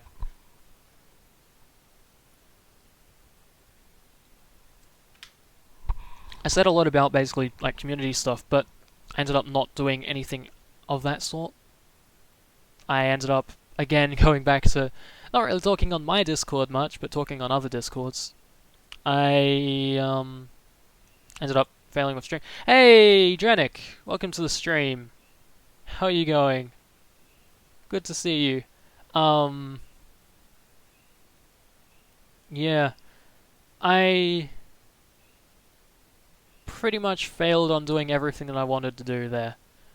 But I feel like some of that is because it wasn't entirely what I wanted to do for stream. Or that I wasn't entirely confident in that I could do it. It's something I'd really like to be able to do. Don't get me wrong. I just don't... I find it harder to motivate myself to do that. Hi, Starfruit Cruise. Welcome to the stream. How are you going? I am just rambling about... second year... Well, it's my second year anniversary stream. It's been 2 years of streaming. But... also just, I guess, rambling about stuff about stream in general for what I've been dealing with. Acknowledging some of my failures, because I've had a few. Not gonna lie, I've had quite a few. Yeah, community is something I'd really like to be able to do. I just don't... I think something that I've noticed is that when I was a moderator, I was finding it a lot easier to do that because, I mean, it was more of a collaborative effort, but more specifically, I think I was more just, I was less focused, like, I was focused more on being, like a community manager in that area. But as a result of that, because I wasn't focused on streaming then, it was easier to do community management stuff. Now that I really want to stream again, it's harder. Love the understated accent. Thanks, I guess. Yeah, my accent isn't all that strong, really, in terms of Australian accents. I mean, it's there, but it's nothing compared to what some other people can have. Especially not some other streamers that I know. But it varies so much. It is such a varied thing, it's kind of ridiculous. Like, not even just going from state to state, but just going from different areas in the same state, it can change drastically. I think a lot of it comes down to where you've been brought up and what you've been surrounded by. But, yeah. I don't know, mine's a weird mishmash of I don't know what, and it's just the way it is. But, yeah. When it comes to streaming now, I feel like what I want to do mostly is just do what I used to do, which was stream because I enjoy it, and try not to think about what I'm planning there. You had a customer at KFC ask you where your accent was from, you were like... Yeah. Yeah, it's weird, isn't it? Some people will just inquire about that and be like, huh, what's going on there? A friend of mine used to have people insist he was British. Yeah, see, I was actually about to say, when I used to play games on my PSP online, actually, let me see if do I have the headset in here? No, I don't. I have the headset somewhere, but when I first got my PSP 2000, I'll just grab that so I can show you guys that at least. Got it in a slipcase thing. It's really nice. Official slipcase, by the way. When I first got this, I ended up getting a headset with it as well, so I could play games online and chat, because at that point I was getting involved in clans, and I was playing a lot of... You can tell that my accent is Sydney or Brisbane. Well, would it shock you to say that I'm actually from Melbourne? Because I am actually from Melbourne. I am not from Sydney or Brisbane, and I've never been from either... I've never been to either place. I am going to Sydney in a few months, but I have grown up in Melbourne. I've been here my entire life. Yeah. It's where I've been my entire life, and yeah, that's what it is. I am from Melbourne. I'm a Melburnian. I've just, yeah, I guess I've got an odd accent. But yeah, like as I was saying, when I used to play games online on my PSP, people were always wondering if I was British. Of course, back then I was like 11 when I was playing games online. Then I was about 11 or 12, and so my voice was a lot higher than it used to be. I've never had a particularly high voice, and my voice has been like this for quite a while. Probably since, well, I mean, obviously it would have changed over the years, but since I've been around 13, 14, my voice has been like this. So, yeah, my accent's probably changed a bit over the years as I've been exposed to more other accents, different manners of speaking. Yeah. Back when I played games online then, I was asked if I was British, and it was interesting because no, I'm not. I've never been there, and I at that point didn't know any British people either. I'd heard the accent, but I didn't have it. At least as far as I was aware, I didn't. There was no real way that I would have spoken in that accent, because I hadn't been exposed to it much. But it was a thing that people asked anyway. I guess it's just a thing that I've always had. People don't really know how to pinpoint my accent, but people generally don't really ask too much about it. But yeah, like what Simonekis said, Australian accents vary from person to person. And I mean, I've heard some state differences, sort of, but it definitely varies from person to person, because I've been around people that have had extremely strong, typical Australian accents. And my American friend once pointed out that I say pizza like pizza. My mind was blown. Yeah, you guys do add R's to words. I mean, I say pizza, but I guess I'm not sure how to read that, if it's pizza or if it's how I'm saying it, where it's pizza. I feel like mine would have an H added to the end of it. I'm from Sydney, and other Sydney people ask me where my accent is from. Yeah, I mean, that's just the thing, really. I guess there's a lot of people that will have the same sort of accent from the same sort of place, but there are also others that will be outliers, and I guess in this case I am one of those people where I don't have the type of accent that fits the general one from around here. Pizza. Pizza? I guess that's how it's said. I am trying to figure out how that would be read, but I am just falling back to how I say pizza, where it's kind of like Pete and then za, as it turns out. People always think I have an Andromeda Galaxy accent. Oh, squid.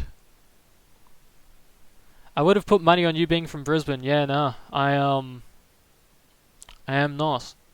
I mean, I have a friend that's from that sort of area, but I don't think I haven't chatted to him in ages, so I wouldn't have been exposed to that sort of accent enough to be able to have that accent. Being said, I'm not even entirely sure how a Brisbane accent was sounding. I mean, apparently it's like this, but I don't know. Yeah, pizza, but pizza. It's quick. Now I don't know. It's just the way I say words. It's just the way that it is, really. Um, yeah, accents are very interesting things, aren't they? you just Sometimes you can't pinpoint where someone's from. You can, you know, just I don't know. It's just the way it is, really. Sometimes they're extremely easy to figure out, and other times it's not. Um, yeah, I don't know. I guess I may have been around people that are from Brisbane a lot or something. You could sound like a Brisbane person to me. Okay. I guess if I ever go, I'll fit in. Just from meeting people from Sydney, Brisbane, Melbourne, Perth, and New Zealand, you've put together a decent idea. This always makes me think of Josh Thomas. Yeah, I've heard of Josh Thomas. I've seen some stuff from him. Um, I've watched some TV shows that he's been in, so I know what his accent's like. Yeah, it's interesting. I met you. Yeah, I've met you, Dranik. I have. Is he that guy, that Josh Thomas guy? It's funny. I actually I've known. I don't know this Josh Thomas personally, but I've known another Josh Thomas personally. Um, which is I always found that interesting when it like I happened to find out about a comedian with that name. I don't so much notice Australian accents as being from specific parts of Australia, more sometimes noticing if people have accent variations similar to other people I know. Yeah, I've I've picked up on some people having accents that are drastically different, or even just like accents that are similar from person to person, and it can often link to being from like specific sections of the state, or even being from other states, but it's hard to pinpoint. Yeah, we definitely should hang out another time if you ever are in Melbourne again, or if I end up going up to Brisbane at some point. I don't know if that'd happen or when that'd happen, but if it ever does, then I guess I'll see if we can meet up at some point. Um, yeah, he's a Gen Y guy from talking about your generation. Yes, yeah, that and TV show has a mixture of stereotypical gay accent mixed with soft Aussie. Yeah, I guess that could describe it in some ways. I guess. Yeah. Um, yeah. I don't know. I apparently sounds like a mixture of Sydney and Brisbane. So I guess when I am in Sydney, I'll find people with accents like mine. Or at least similar. That'll be interesting. That being said, I mean, I've known a few people that have accents like mine. Brisbane being the planned part of Oz. I mean, Melbourne, the city, has been pretty well designed in terms of planning. Like the whole grid design is pretty good. I mean, it's easy enough to know where you are. Um, I only said Sydney because I'm soft-spoken. Yeah, fair enough. Um, but yeah. I don't know. I haven't seen too much of Brisbane from messing around on Google Maps and stuff, but I've seen Sydney. I've seen its layout, and no offense to people that are from Sydney, but your city is a bit of a cautionary tale on city planning.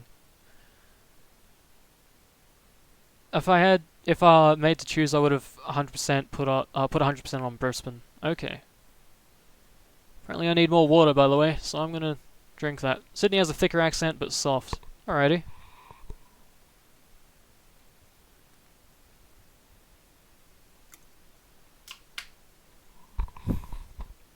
There we go, that's better. Sort of. My voice is still kind of... No, it feels off. I'm gonna drink some more water and see if it clears up. Sydney was not planned, that's the whole thing. I know. I am well aware of that. That's why it's a cautionary tale of the importance of city planning. It is extremely important.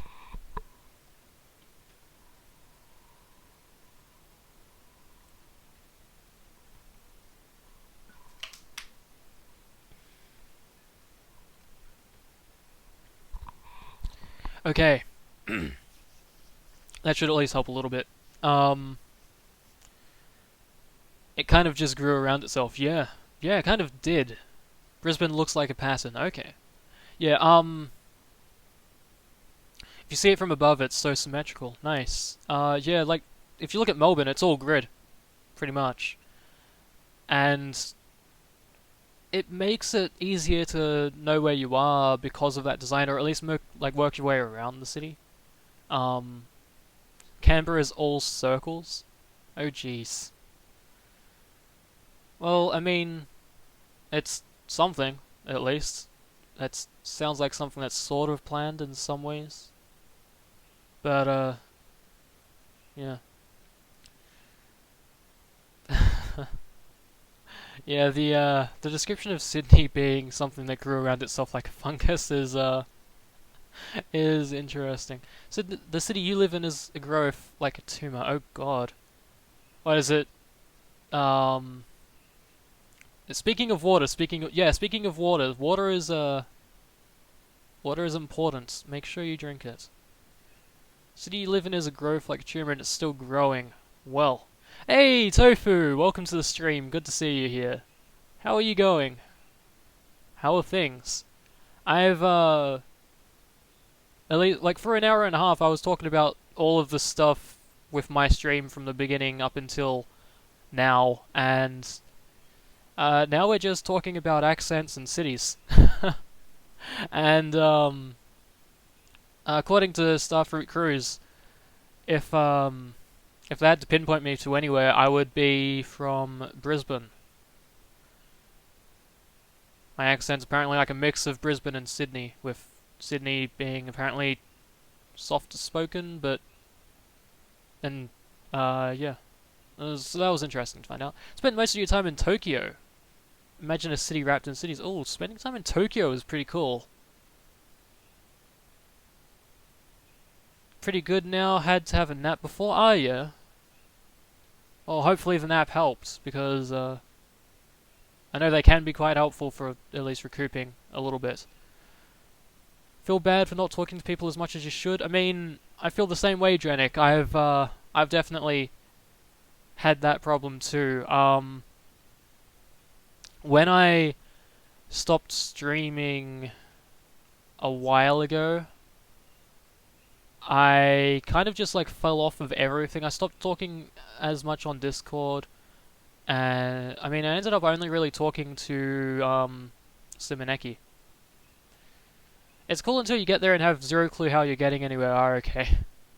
Yeah, I guess that's the way with a lot of places where you'll think of a place being neat and then there'll be something with it that will cause it to not be as good as you thought it would. It just happens. Be it temperature or just how to get around. But I mean, like with how I'm going to Sydney, I'm well aware of how different it is to Melbourne, and then what it's like. The trains are privately owned. I mean, it's actually so none of them are coordinated. Oh, that's a problem.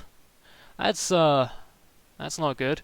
I mean, the train network here has been privatized as well, but it's still sort of work. They work with the government, and I mean it's not the greatest. but it does at least have some coordination. You barely touch Discord out of a close friend's server. Feel guilty when I post about starting a stream since you don't talk much.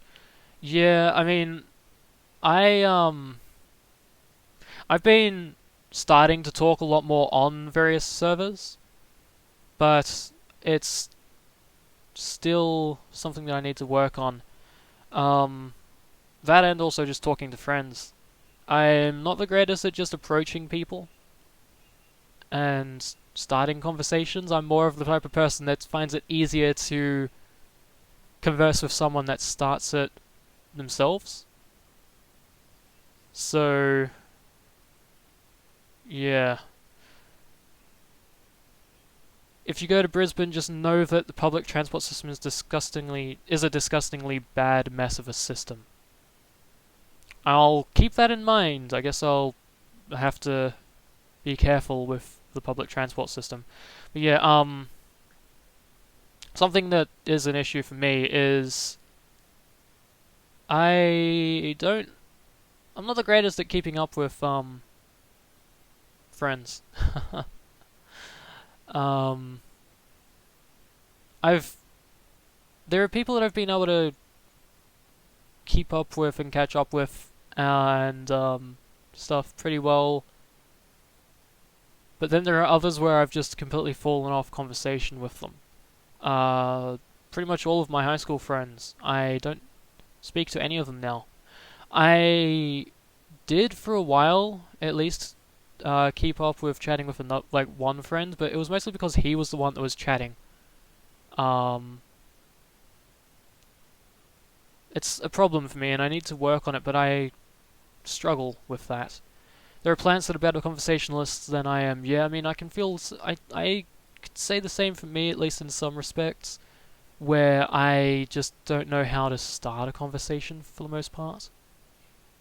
That, or I end up feeling extremely apprehensive about actually trying to start a conversation.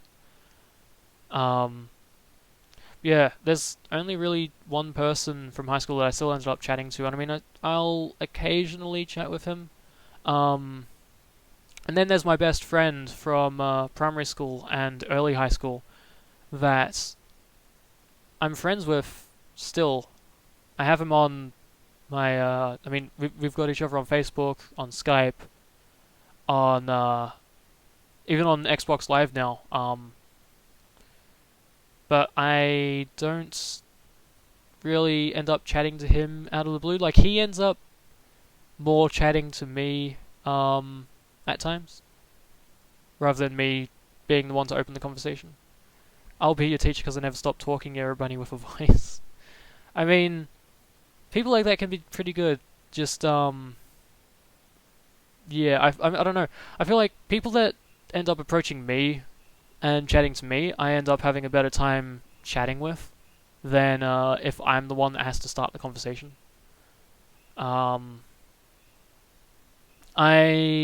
often want to be able to do things with my friends, but I find it hard to, even if it's people that I talk to a lot, plan to do things. I only finished high school a year ago, and I hardly talk to more than a few people from it. Yeah, I mean, you're still doing better than me. You're still doing better than me there, because I haven't really spoken to any of them for about 2 years. There was a group chat that lasted for a little bit, and then it ended. It just, like, no one started. People pretty much just stopped talking on it. So, yeah. I don't know. There are a lot of people from that time that I really would like to talk to. I just haven't done it because I don't know. I don't really have a reason. I just haven't done it. Takes all kinds. Eventually you'll learn to tell me to shut the hell. Yeah, fair enough. Problem with me is I don't feel like people start the conversation often, and it makes me feel like I'm just that annoying guy. Yeah, I mean, that's something that I often worry about myself, that I'm gonna be annoying people if I start a conversation, but I mean, that's not the case.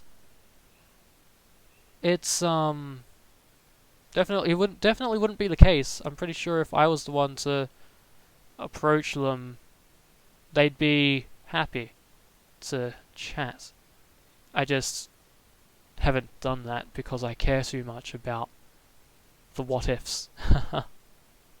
I'm weird, I can't approach people, like people have to add me first, but after a few convos, I'll start the convos and boot people. Yeah, that's actually, that's the same way with me, Knack. In social situations, if I'm around people I don't know, I have to be the way, I have to be the person that's, like, I have to be approached, pretty much, and then I end up opening up.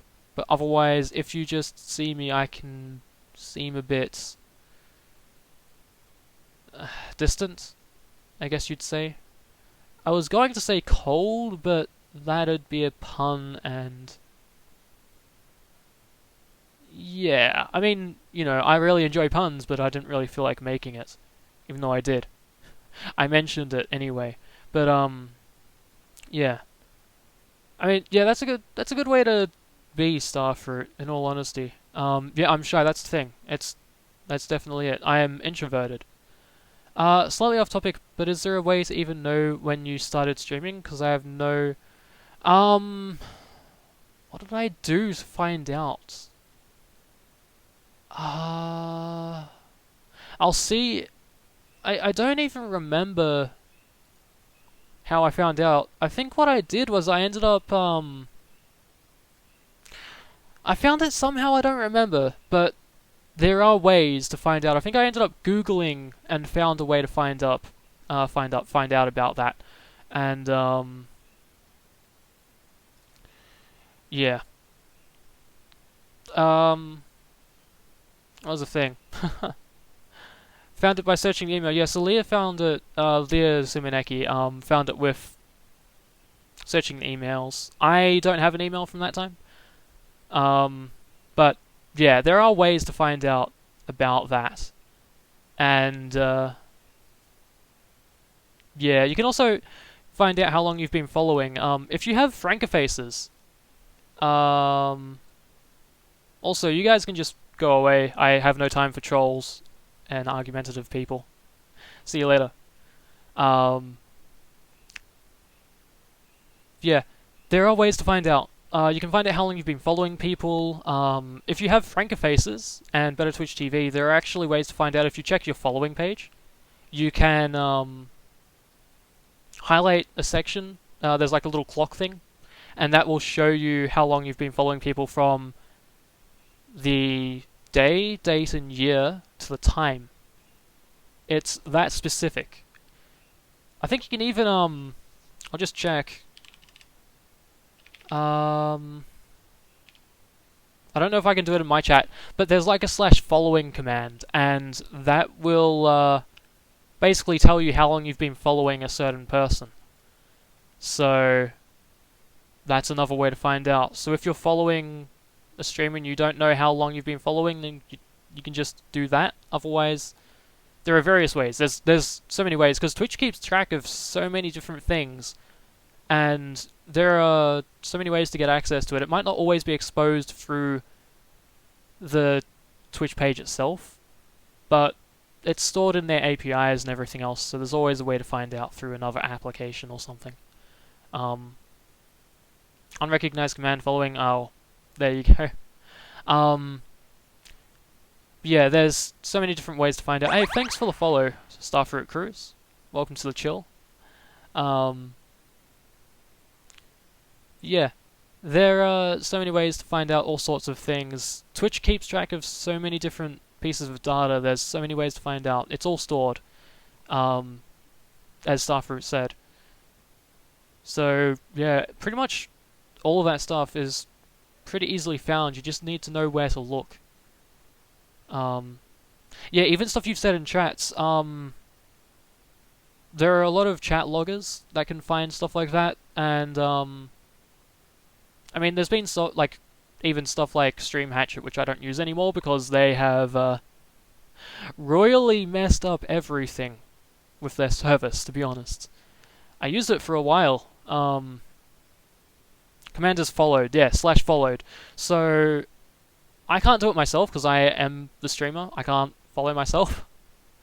But you guys can do that with /followed. So if you do /followed, you can find out the date that you followed. I think it also provides the time as well. It just depends on what service is providing the information. But yeah, you can find out all of that information pretty easily. You just need to know where to look. Just keep in mind, if you have how does Frank Faces work exactly? Which means that I see Explored Ratchet and Clank 2's Insomniac Museum on January 15. Nice. Yeah, remember. That, or did I don't know. Followed a year ago, January 11th. Nice. No, I'm not. Obey the Bay.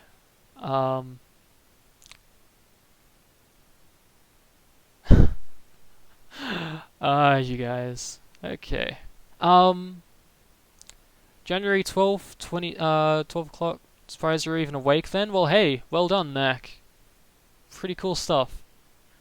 Yeah, it's cool to find out when you've followed people, because you can often be surprised, like, hey, I've followed this person for, like, so long. It's neat to know. I've got some streamers that I've followed for several years now. Interesting people coming in here. Yeah, I think that this is actually a part of the IRL platform. Yeah, it's a very new category, so there's going to be new people coming in, and people with less than savory stuff going on. But I mean, hey, I've done moderation for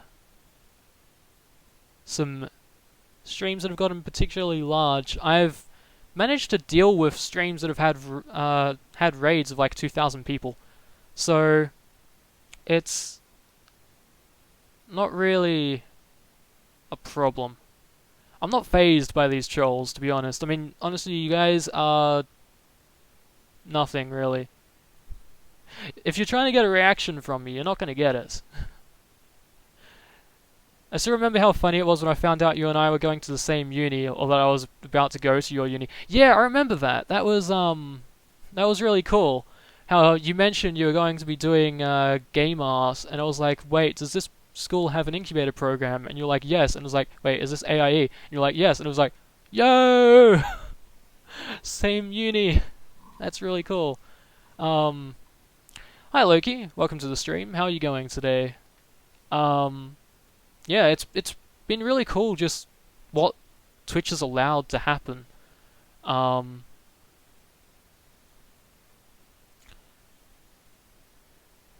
North God of Mischief, yeah, exactly.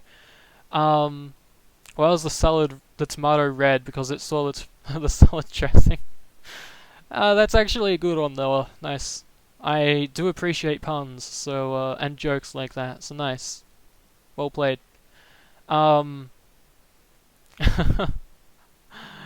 yeah, Loki, pretty much the person that does troll in IRL, with Norse mythology.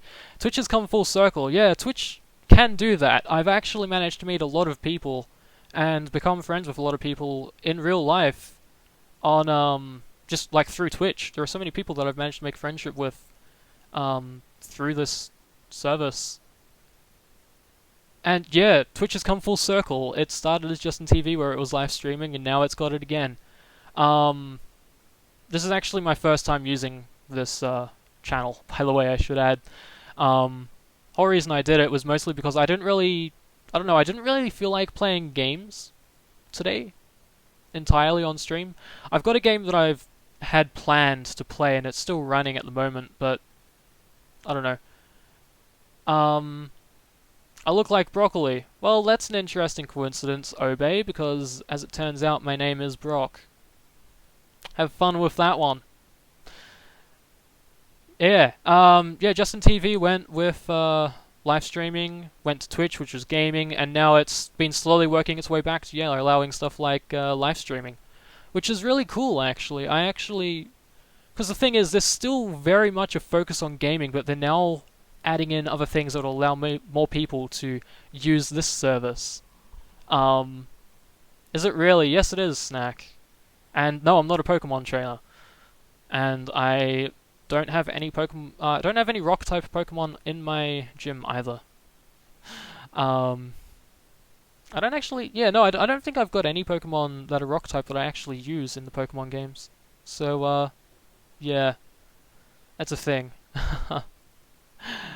We shall see if we have any 24/7 streamers again. That'll be interesting to see. I don't know how well that would work for me because the thing is, you do need to sleep at some point, and Twitch doesn't allow idling.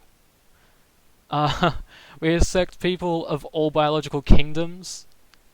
I mean, I myself am a fungi. I don't think it backfired. Who's the real broccoli? Well, I mean, it's a nickname people have given me, so, it doesn't faze me in all honesty. As I said, it takes a while. It takes a lot of stuff to really get me going, and I have enough restraint to not let that happen on stream. So, yeah, IRL allows sleeping on streams. Does it really? Broccoli isn't much of a snack though. Oh, nice. Nice, that's funny. The rules are very minimal. Huh. That's interesting. I mean, I'll probably end up looking at the guidelines again, but I did take a good look at the guidelines, and I remember, I guess maybe it was because the speedrun was in a game, but I remember there was a speedrunner that would, he was doing a 100% for a game that required a certain amount of hours to pass, and so he was leaving it sleeping. He was leaving it running while he was sleeping, and he ended up getting banned because he was idling, but that may have been because it was in a game category rather than an IRL category, because it didn't exist then. Because it happened last week. But yeah, I'm not sure. Oh, here we go, okay. No sleeping, no pet or baby cams, no operating equipment while driving. I was going to say, I don't know why people would want to watch someone sleep, in all honesty. It's not really something that appeals to me, really, but I mean, then again, people have interest in ASMR, and I don't have any interest in it because it makes me feel weird. I don't really like it. But, yeah. If you're in a different category, yes, it will be a ban. That's interesting. I've also, I'm gonna have to disappear for a while, unfortunately, because I have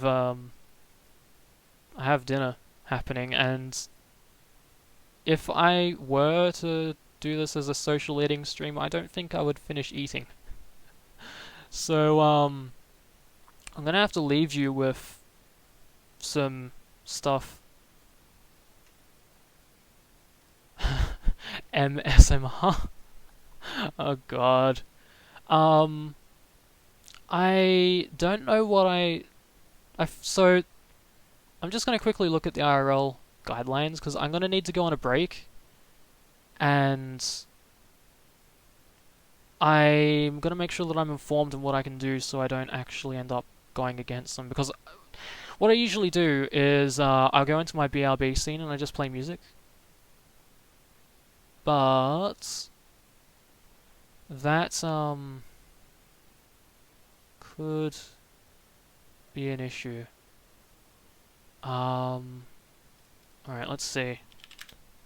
Gotta quickly do this live. So I'll just make sure that I know what's going on here. And, as far as I know, the rules for IRL are no nudity. Think that'd be fine for a break? Yeah, I just want to make sure I'm, should generally be accepted. Yeah. I just want to make sure that the music is going to be okay to play, because I have a lot of Creative Commons and covers lined up, so yeah. Yeah, okay. So actually, you know what I could do? What I can do to avoid this is I'm just going to switch over to not playing while I'm gone.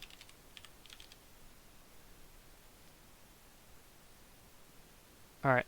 So hopefully that's updated. I'm going to go on break and eat. I'll have my phone with me so I can chat. Yeah, I'm going to leave some music. So I'm going to open up my playlist of stuff. I've got a streaming playlist. It's a mishmash of various things. Um, Hopefully the music is not too bad for you guys. I'll be back in a bit. I'll let you know in chat. So, yeah. See you guys soon.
Hey, I'm back. I had to turn on my light because it's gotten dark outside, so now we've got a different lighting situation going on. But yeah, I hope you guys enjoyed the music. Hopefully it was not terrible or anything. It's music that I like listening to, but I don't know if it's everyone's taste, so hopefully it wasn't too bad. How is everyone going now? Yes, I return. I return. I am back. Thanks, dear. And welcome to the stream, by the way. Now I can actually welcome you properly now that I'm here. I've just been streaming in the IRL category for a while. I don't know if I'm actually gonna switch back to, I don't know if I'm gonna switch back, or switch to a game or not. I mean, yeah, that's fair enough, Starfruit.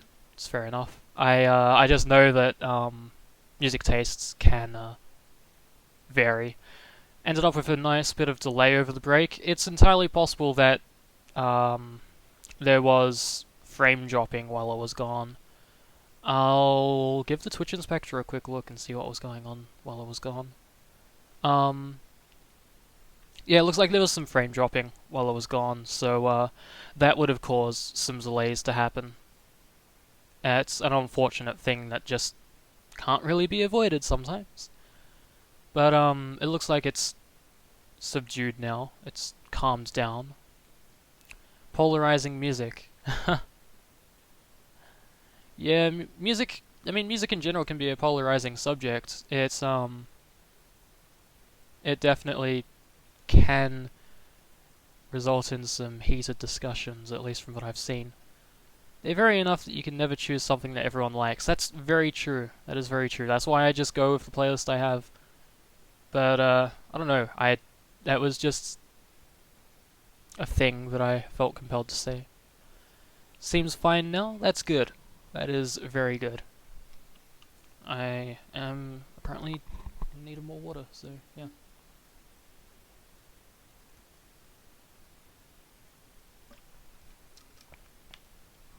Had a tiny bit of buffer during the break, but it's all good. You accept music as a part of a stream's culture? Yeah. I mean, Starfruit, I don't know if you were here while when I was starting the stream, but there is a specific song that I do play when I start my streams. I'll just pull that up. I'll have to make it quieter, of course, because otherwise it's going to drown me out. But this is this is something that I play on my streams when I'm starting them. And, seems that it's something that people enjoy listening to when trying to figure out my volume. Sorry about that. Let's see. That seems fine. I don't know. Just gonna have to deal with the balancing. When joining a new culture is learn not to force our ways. Feel like it's done far too much. That's very true. Yeah, I have seen some people join in some streams and try and force on some things, and as a result of that being too forceful, they've been evicted, banned, kicked, all that stuff. Yeah, this is the song that I play when I'm starting my streams, and I like it. I mean, it's... I'll open it up so I can tell you what it's called. It's called Ice Aura, so I felt like it was a very fitting track to go with. That's another thing, when I started streaming, I was just playing in various music pieces, and then I decided to... I don't know, I just listened to this song a bit and opened it up and started using this at some point, and it's what I've always used to open streams with now. So I let the song play out in its entirety, and then I get right into the stream. Or rather, I go into the webcam scene for 5-10 minutes, chat for a bit, and then I go into my game. This stream being an exception because I decided to... Sorry, I've got some burps stuff happening. I decided that I wanted to have more time to chat in this stream, and the IRL category makes it a lot easier to do for hours without having to worry about going against Twitch guidelines and expectations and restrictions and rules and all of that stuff. Yeah, evicted from a Big Brother house, yeah.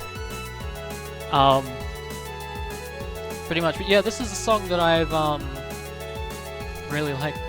Walks into the Big Brother house. This is dumb. Evicted. Yeah. I mean, yeah, I've seen a lot of people during my time moderating streams. I've seen a lot of people jump into streams and be like, "This game sucks." And it's just like, why would you watch this stream then? What's the point of joining a stream if you don't like the game?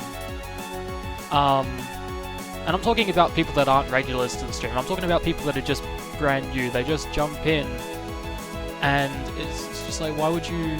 Like, you only found this streamer through looking for the game, or you managed to happen upon them in the random category. Why would you watch? I mean, all you're doing is complaining, and you're not gonna last, so what's the point? That's just it. You never do it in person. Yeah, exactly. Forcibly removed from the Big Brother house. Yeah, I don't understand some people, but I mean, that's what people are like. I mean, we've had a few people just join this stream, and just... I mean, they haven't even been good trolls. What have they... I don't even know what they've been doing. They've just been saying ridiculous things, and it's stuff that doesn't even... It's been stuff that hasn't even fazed me at all. Like, I don't understand some people with, streams. They just... It's... A lot of it is the anonymity. Being anonymous often will allow people to do things that they wouldn't usually do in person because they're using a screen name, and so they can get away with more than what they would usually by doing it in person. I mean, it doesn't stop some people. You need to get better trolls, to be honest. I mean, I'd rather not, but hey, I mean, it happens. There's not much you can do about that. All you can do is, once a troll shows up, you can decide on what to do with them, with either taking action moderation-wise, or troll, present nonsense, spout, mod alerted troll. Nice. Yeah. It didn't keep the line breaks. Yeah, line breaks don't stay in Twitch. People on the internet have no feelings. Telling them to kill themselves is just a joke. It's Yeah, trolls are interesting. And the ones that have stopped by have been very interesting too, because I can only think of one other time where I've had trolls like this. Well, two other times where I've had trolls like this show up. Once was in my second stream of playing Spyro, where they just said some ridiculous things, and so I banned them on the spot.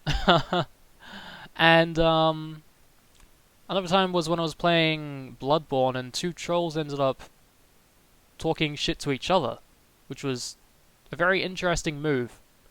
Um, it's weird. Good representation of screen name making you feel safe. The one movie called Nerve. Okay. Get told to chill so much because I can't stand that. You have zero clue what the other person. Yeah, exactly. It's a problem where people do that. And anything is a joke if you intend it to be funny. I mean, that is true to an extent. Some things just aren't funny though. Severe troll culture is gross. Yeah, trolls.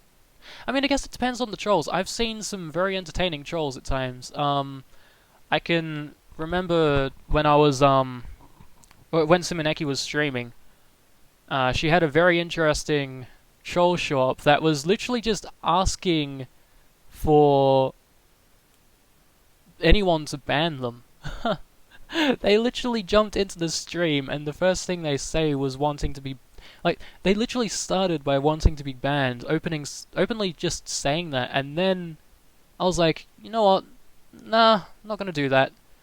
So I kept going a little bit, seeing what they were gonna do, and they were just, I honestly don't know why they were doing it, but they were literally just going through streams in order to get banned. And they weren't even being malicious. Like, the person wasn't even being malicious. They were just genuinely trying to get banned, but they weren't being the type of, like, hateful troll you'd see. It was more just someone with, I guess, a little too much time on their hands that was a bit bored and just wanting to get banned. It was very silly. I like trolls like that, because they're fun to mess with. But then, yeah, there are also they did it to win a bet. Oh, yeah, that's entirely possible. That is entirely possible. Yeah, trolls that end up going down the side of, arse hattery and, telling people to kill themselves is a bit of a problem. And I don't really like that type of troll. And, I mean, if I ever see trolls like that, they just get an instant ban, to be honest. They're not worth the time. But there are also other trolls where they just say something silly and you can just throw things back at them, like that person that said something about broccoli and I was like, well, guess what my name is? And guess what my nickname has been at times? And then also just like what I was eating. But I mean, that's just, I don't even know what they were doing. They were just being ridiculous. Welcome back, Mardo.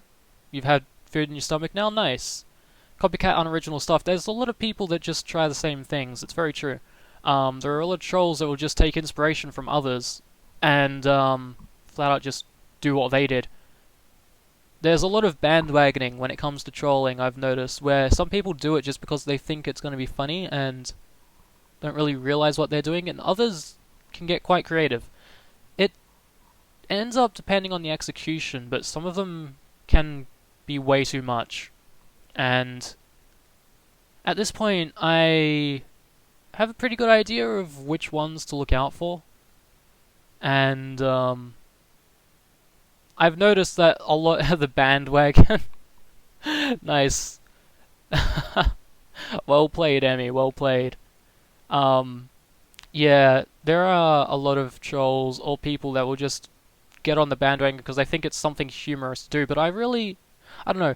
There's the creative type that I can respect, even if they're doing it maliciously. I've noticed some end up, if you don't bite, they end up turning out to be decent people. They're just doing it because they wanted to get a reaction, but then they're like, oh, you know what, this person's cool. I'm gonna not be a dick now. The bandwagon. Oh my god. You're both doing the same thing. I do love the original trolls, the ones that are not there to rile people up but make them laugh. Yeah, that's the troll I actually enjoy seeing. Hey, Tofu. Welcome back again. How are things going now? The meme repeating and just being excessively vulgar and racist is just a waste of time. Yeah, yeah. I have no time for those trolls. They don't last. They can just piss off and go to another stream and get kicked off of that one too. um, I have no time for those trolls. But if they are creative enough, I will at least give them a bit of time and a chance to do something. If they decide to go too far, then they're gone. If they end up doing something else, then hey. You've had dinner? Nice. I actually just got back from eating dinner myself. So, we share that here. Yeah, trolls are an interesting thing. So is, I mean, Twitch chat in general, especially in the, really large streamers' chats, it can be an interesting thing to witness. I've noticed there's a very big difference in streams between really big streamers, the mid-size partnered streamers, and then the smaller streamers, where there's a very different atmosphere in chat in a lot of them, where the really big streamers, their chat's mostly based on reactions. They can't really interact anymore at that point, and any streamer that manages to maintain interaction at that level is... well, they deserve a lot of respect, in all honesty, because it's a nightmare to read any of that. Then there's the partnered streamers with hundreds of viewers, and their chats end up maintaining the same sort of interactive level, but with more dedicated fan base. And then streamers around my size and larger, where we have smaller, a smaller viewer base, but we have more, I guess, conversation with everyone. You mod for Freak the LCS caster. Oh, okay. There we God, if they can do that, yeah. Okay, see you soon, Simoneki. Enjoy your dinner. They're mostly either sub-only chats or really bad slow-mo. Yeah, I've seen a lot of that. You've put a lot of work into bot purges. Yeah, with particularly high viewer bases, you end up needing to have a mix of a really good mod team and also a good automated system that can filter out the crap. That, and I think also, I feel like the auto mod that Twitch has added in is definitely going to help with a lot of that too. I've actually turned off the ability to see messages caught by auto mod. So if anything happens to be caught by auto mod, I don't know about it. Only my mods do. But what I can say is, I don't know if I even need it at the moment. But from what I've heard with larger streamers, it seems like it's definitely a good thing. It's helping larger streams maintain a higher level of interactivity without all of the spammy nonsense. But having a stream with hundreds to thousands of viewers and being able to maintain interactivity is definitely going to be a large task. Bot purges for spam chains are a 100% must-have. Oh yeah, definitely. Definitely need to do that. Even just adding in the known copy-paster to be automatically purged can help prevent that. You've never seen a chat be sub-only? I've seen it many times. I've been a part of a few streams that have had sub-only streams, and they've had to do it because of the sheer volume of chatters, where when it's turned off, you can't interact with anyone because it's just flying, so there's no point. Freak gets up to 30k viewers. God damn, yeah, you can't. You would not be able to do that by hand, not without significant delays and slow modes. Bigger streamers like Gold Glove, yeah, a lot of streamers like that end up going into sub-only mode because it's the only way to maintain it, but there are also, I think there are other ways to do it. Do a 5 second slow mode, yeah, that's a good move as well.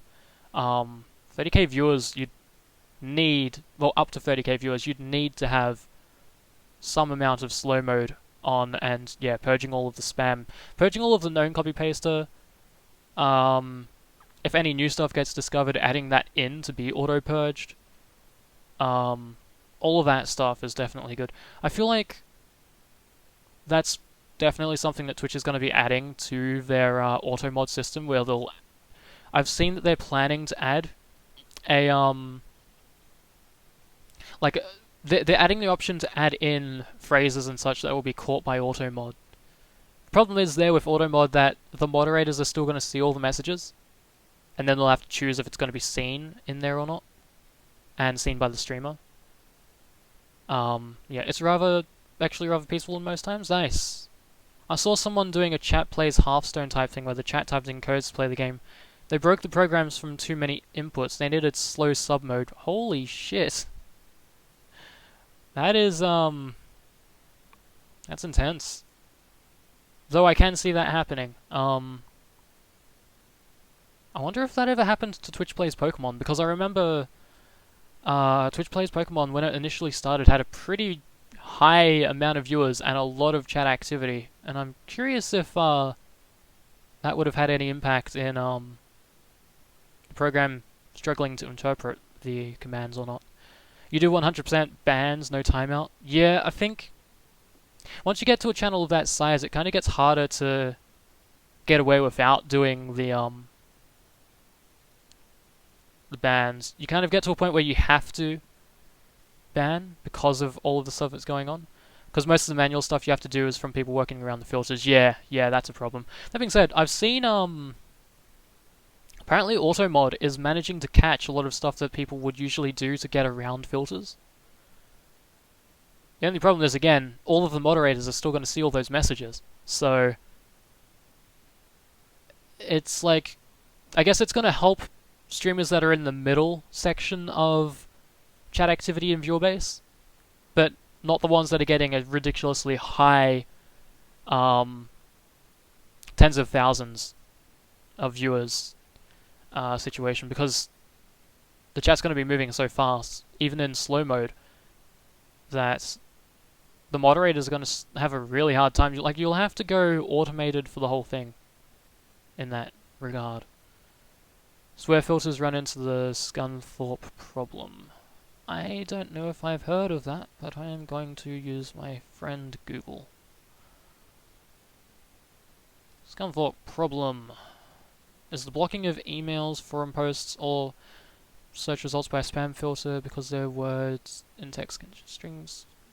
Ah, right. False positives problems. Yeah. I refuse to properly mod any other channels because of his chat. Okay. Went to feed dog, came back with cake. Nice there. We used to do it all manually before he got a bot, and it was death. Oh yeah, I can imagine with that amount of viewers, that would be hell. I would not want to be moderating that. I mean, shit. When I was moderating this streamer, they got raided by Gold Glove, and it was intense. I ended up throwing on slow mode because it was the only way to keep a chat that was readable.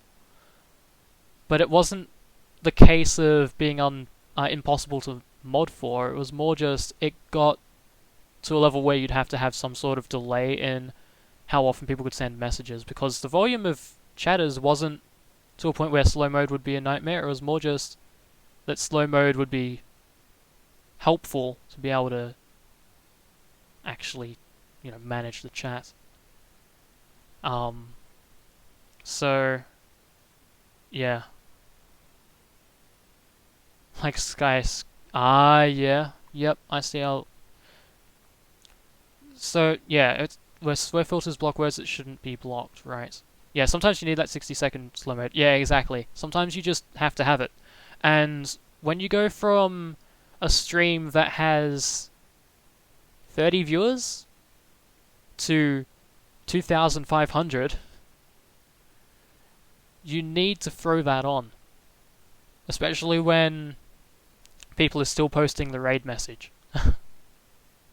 Because it will end up drowning out everyone else unless you do that.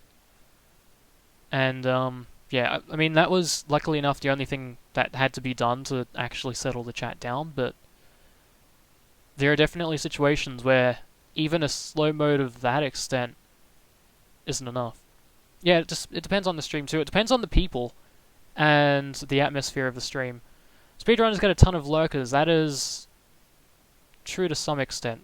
At least I've seen a lot of speedrunners that I have watched have a lot of lurkers, but there are also others that do get a high volume of chatters. It depends. And yeah, slow mode's only really to slow it down. But it does help.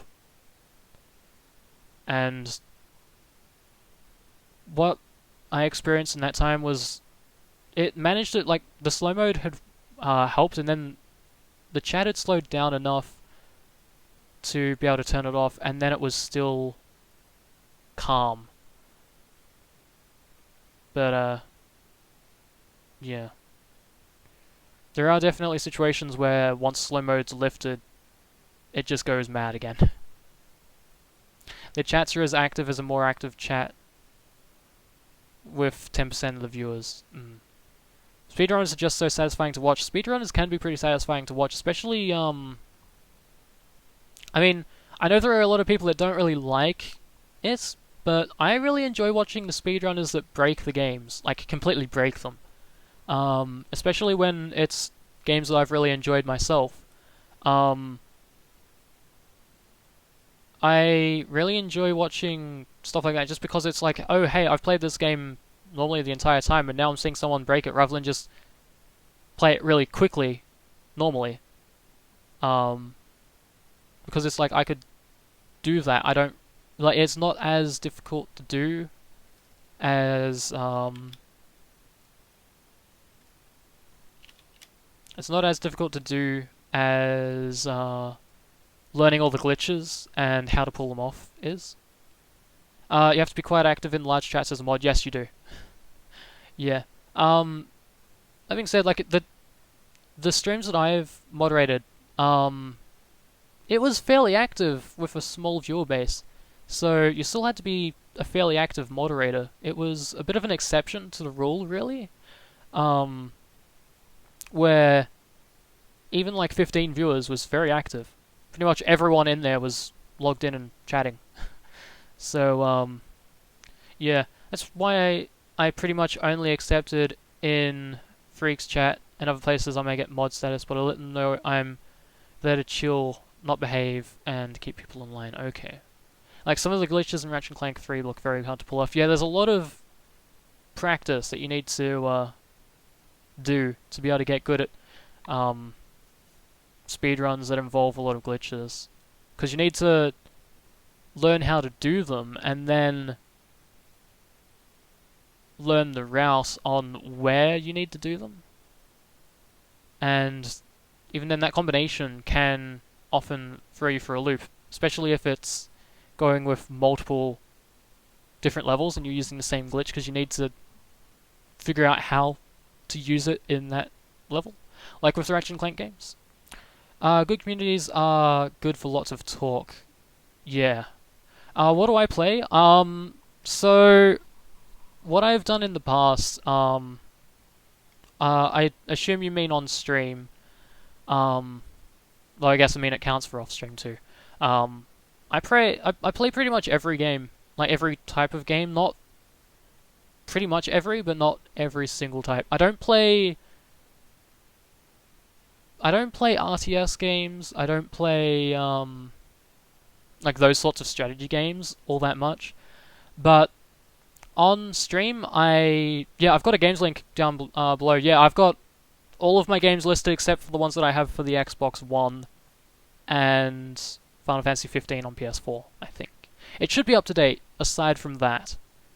So yeah, what I play, I've done platformer games like Ratchet and Clank and well, not Jak and Daxter. I'm planning to do Jak and Daxter, but I've done Ratchet and Clank up until A Crack in Time. That's what is next up for me to do. So yeah, A Crack in Time is something that I'm planning on doing for Ratchet and Clank. Jak and Daxter series, Metal Gear Solid 3, 4. Maybe Peace Walker, probably not though. Same thing with Portable Ops, I'm probably not going to play that just because they are different sort of games with different flows that might not really fit. I'll see how it goes. I might give it a go, but probably not that. I've got plans to play Banjo-Kazooie and Banjo-Tooie because I have an Xbox One. I've had a crack at A Crack in Time, I have. I've played about a quarter of the game before, but when I stream it again, I'm probably going to start over. I'm probably going to start from the beginning, because it's been so long since I've played it, I feel like it'd be better to start over than continue from where I was, where I'll be able to find out where I am, but it might be harder for people that haven't played the game before to catch up. So I'm going to be playing that again. Yeah, Banjo-Kazooie, Banjo-Tooie. Conker's Bad Fur Day is a game that I'm planning on playing as well. What else? I've played Tekken sometimes. Tekken 5, Tekken Tag Tournament, and I think I might end up playing Tekken 7 when that releases as well, because I am a huge fan of Tekken, as I've pretty much established with my old Twitch account being named Tekken Freak 715. Yeah. I am a pretty big fan of Tekken, so that's a game that I, once Tekken 7 releases, might stream. I might end up streaming some of the other ones. Tekken Tag 2, for example. Or, maybe Tekken 5 again at some point. Because I did enjoy streaming that, that was fun.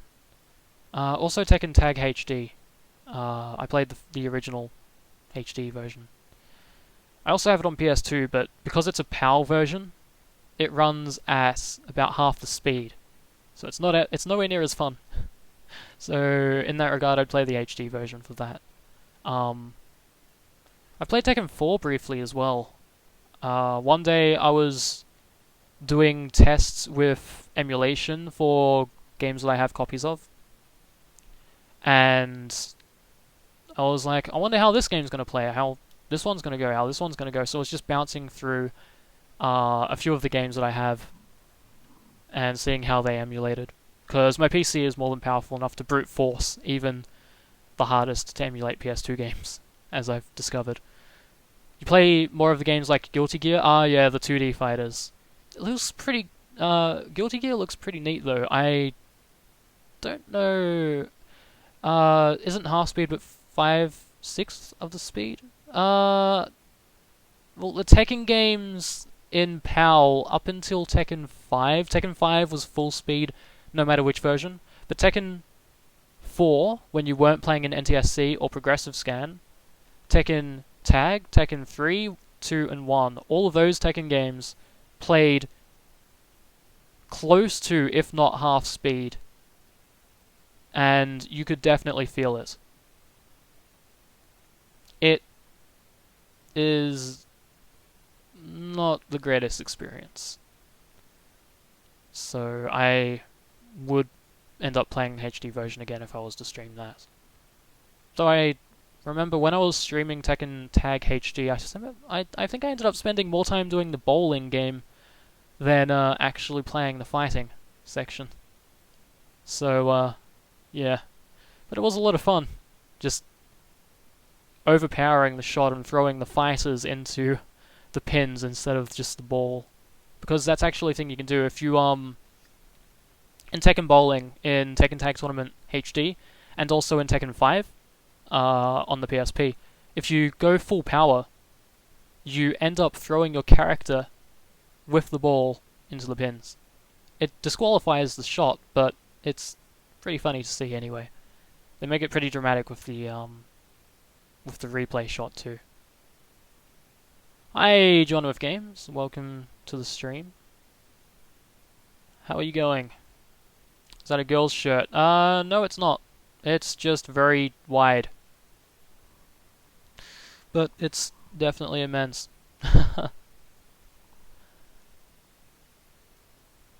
But yeah. So I've played stuff like Ratchet and Clank, Jak and Daxter is planned. So platformers. Along with that, yeah, Banjo-Kazooie is something I like to play, Conkers. I've played fighting games like Tekken. I also have Super Street Fighter 4 Arcade Edition. But I don't know if I would end up playing that. Welcome back, Janik. Good to have you here. Like something else on me. I mean, what, my shoulders? Is that what you're talking about? I am not sure, John, because here's the thing. You're not really doing much to, get me, if that's what you're trying. Only way to properly tell a female shirt is by the buttons. Oh, there are no buttons on this thing. It's, yeah. It's not got buttons. Sure, shoulders, yeah.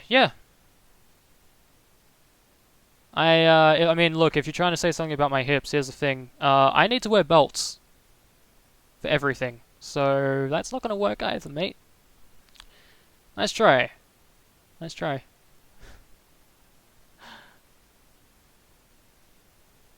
Anyway, only thing you're getting is lots of dudes' numbers looking like that, mate. I mean, I don't know why you're wasting your time here if all you want to do is talk like that. Hey guys, he's come to continue our convo on trolls, yeah. That's actually pretty funny. Twitch does tend to go full circle, doesn't it? We're only talking about trolls not too long ago, and here we go again. So, how about you, John? What's going on with you? You seem to like to get hung up on appearances, but, all I see is a name. Oh, we all know how to kill trolls, fire and acid. A wide collar is attractive to males. Apparently so. I look triggered. No, I'm fine. I've dealt with trolls before. Many times. I mean, I could easily ban you, but where would be the fun in that? I'm learning. Yeah, apparently that's a thing, isn't it? I mean, it's a shame that, who would suggest such a thing when I have a girlfriend. But, hey. Well, it's attractive to John with Games, apparently so. Apparently so. So anyway, yeah, the games that I play, I play pretty much everything, as I've said. Driving games, racing games, not sports. Sports games I don't really have an interest in. I've played some of them in the past, but not streaming. Girlfriend equals boyfriend. No. No, I can say with a fact that's not the case. But, yeah. Games, I've played a lot of stuff, pretty much.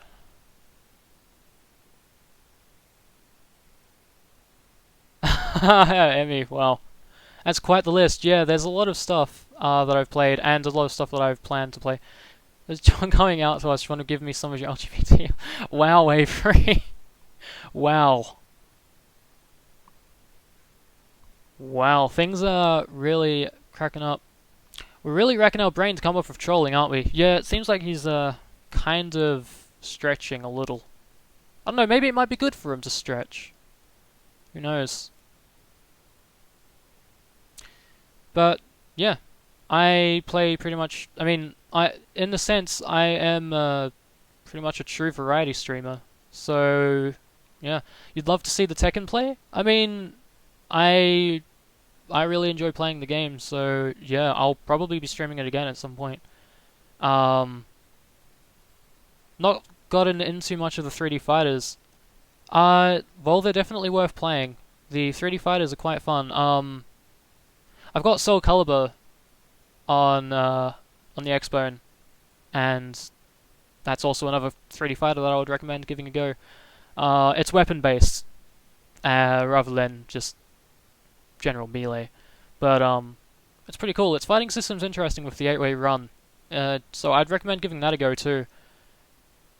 It's a shame that there's currently it doesn't seem like there's any plans for a sixth game, but I would suggest giving a go, giving the second game a go, because you can get that on the Xbox 360, the Xbox One, and PS3. So you should definitely give those a go. Game is trash. I'm not sure which one you're talking about, but it sounds honestly like you are the one with the trash taste. So yeah. Um, Tekken's definitely fun to give a go at. Soul Calibur as well. I feel like I might give Street Fighter another go at some point as well. I've been tempted to get Street Fighter 5 because it looks interesting, but there's been some things with a lack of content and clearly an early release. Feel sorry for Johnny's clearly taking out frustration because he... Wow. That's, it looks like things are getting a little intense here. In all honesty, John with Games, I don't know why you're here. Like, why are you spending your time in this stream if you aren't enjoying it? And all you want to do is just get hung up on appearances and try and talk down to someone. It's perplexing to me. I mean, I guess you're getting some sort of enjoyment out of it, because otherwise you would have left. And I'm noticing that a lot of you guys are, Twitch Prime, which is interesting to me. Why the long face? I don't know, you tell me. I honestly don't know why you've got the long username. Yeah, exactly, Avery. Why do we have to choose? Am I British? No. No, Australian. From Australia. But, yeah, Mortal Kombat. I've tried out Mortal Kombat, Starfruit. I've played the demos. Twitch Prime turns people into trolls, confirmed. I don't have the patience for trolls. I mean, the guy clearly understands the sheer lack of distance his life will go. No Twitch-free Twitch Prime in Australia. Yeah, there's no Twitch Prime in Australia at the moment, which is a shame. You know what? Honestly, thanks for the follow. I mean, hey, you decided to follow, why not? I'll thank you for that. Can I get political? No, I'd rather not get political here. I have money, so it turns me into a troll. Seems legit. Yeah, I don't know. Apparently money makes trolls, but I wouldn't know. But yeah, Mortal Kombat is something that I've definitely enjoyed. I've tried it out on the PS3, and I only played the demo because I've never bought it. I don't actually own the game, but I've played it before a few times with friends, and it seems like it's a pretty fun fighting game, but I've had some trouble getting into it at times. What's this stream about? I'm so lost. Well, if you check the title, it's been pretty much covering my second year anniversary of streaming. What's this about? I'm so lost. Like, what is this? What is life? What is life? Whatever you make it, honestly. Just, if you want to get philosophical. It's pretty much just sitting around chatting about Twitch. Yeah, it's chatting about Twitch on Twitch. How meta. But, yeah. Mortal Kombat's pretty fun. But I've also had some trouble getting into it. Hey, hurry! Welcome to the stream. It's not exactly my style. Yeah, it's not my style either, but I've enjoyed it at times. Yeah, welcome to the stream, Hurry. How are you going today? I was actually chatting about you, earlier, and, my phone keeps going off. I'm actually going to mute that because it's a little distracting. Yeah, I was chatting about you earlier and how you joined in um, my Twin Snakes stream back in October 2 years ago, and or not 2 years ago, back in October last year, and how cool that was.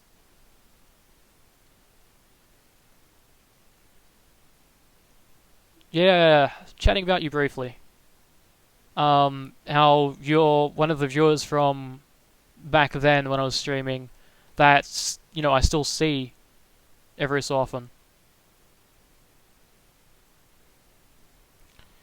The way you sit and make motions makes you really look like you've taken a few in your day. I'm not sure what you're talking about, but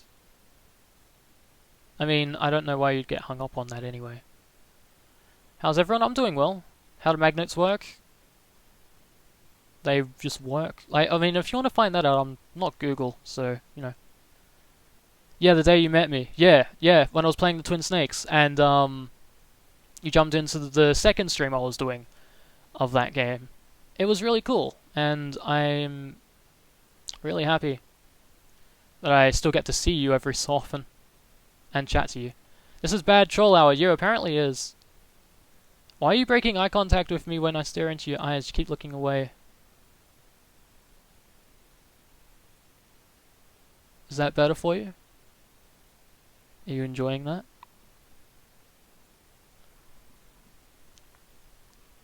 Just ban John. His existence depresses me. I mean, I'm not even paying attention to John at this point. Oh, I'm still here because you're awesome. There's people that are like, here. Yeah.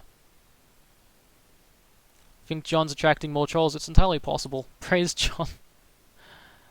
Okay. I think I stole your soul. Well, I mean...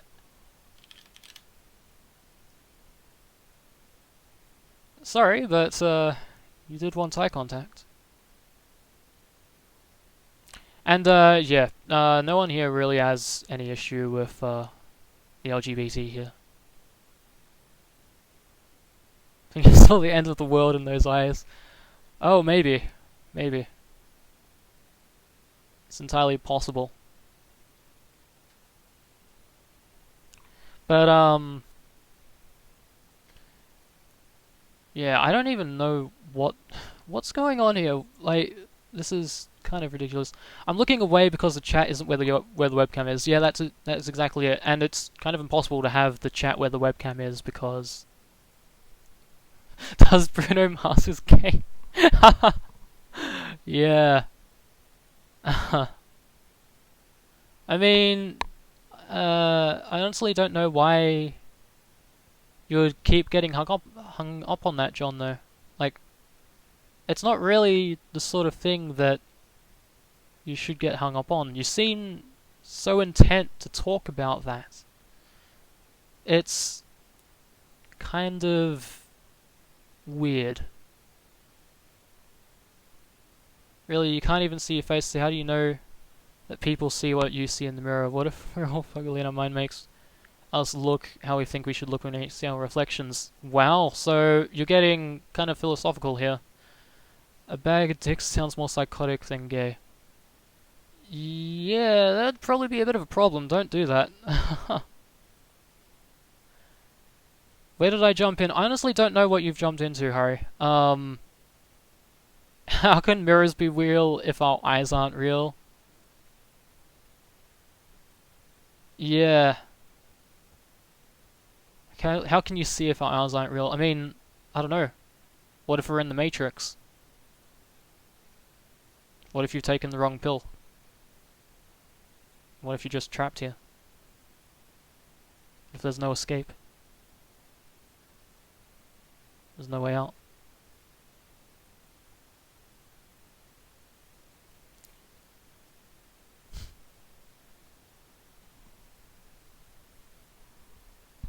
What is this even? I honestly don't know, dear. I honestly don't know.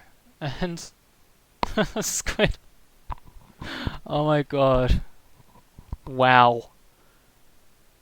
Can I escape with you? Sure. I don't know where we're going, though.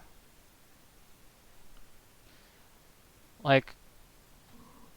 if there was such a thing as the Matrix, and it happens that this is what we're in, what is there outside? Drop some knowledge on us. Oh, wow. This is such an interesting... There are compelling arguments for life being a simulation running on a computer. Yeah, I remember reading stuff about that, and it is a very interesting...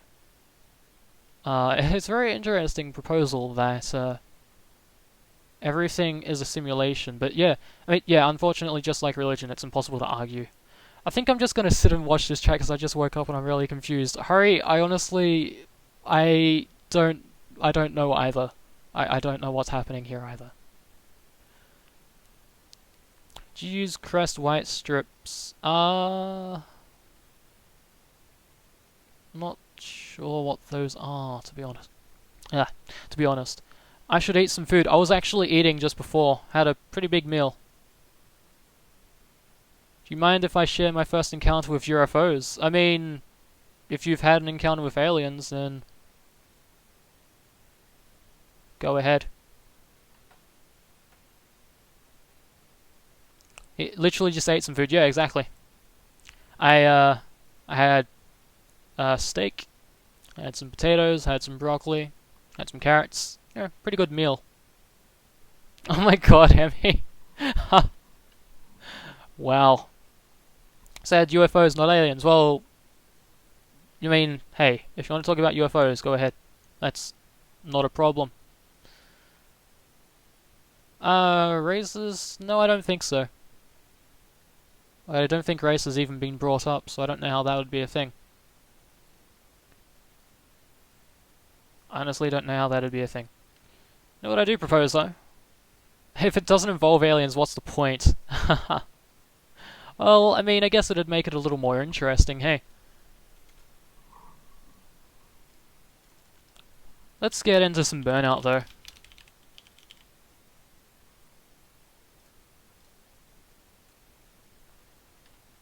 There we go. Alright. Cool, it's all running. The Icy Flames community accepts people of all species. Yeah, I have no problem with anyone. But, yeah, like, in all honesty, I'm not bothered by any of what you're trying to do. Almost as clever as a Starfruit Cruise. Well, I mean, a Starfruit Cruise, it's, yeah. Because the issue with trolling is you shouldn't have to explain the joke. Yeah, if you have to explain the joke, it's not funny. That's the biggest problem with humor. What would happen if Pinocchio said, "Now my nose will not grow"? He'd be stuck in a bit of a paradox there, wouldn't he? What the hell is going on with the menu frame rate? Look, real shit. So once upon a time I went through the trash at night and the sky was spinning. Okay then. Yeah, if we accept space squids, we accept all living creatures, yeah? Pretty much. Alright. Am I playing a PS2? I don't know, does this look like a PS2 controller to you? I'm not sure. Is this PS2? I feel like this is a bit of a broken PS2, if this is a PS2 controller. Might need some serious repairs.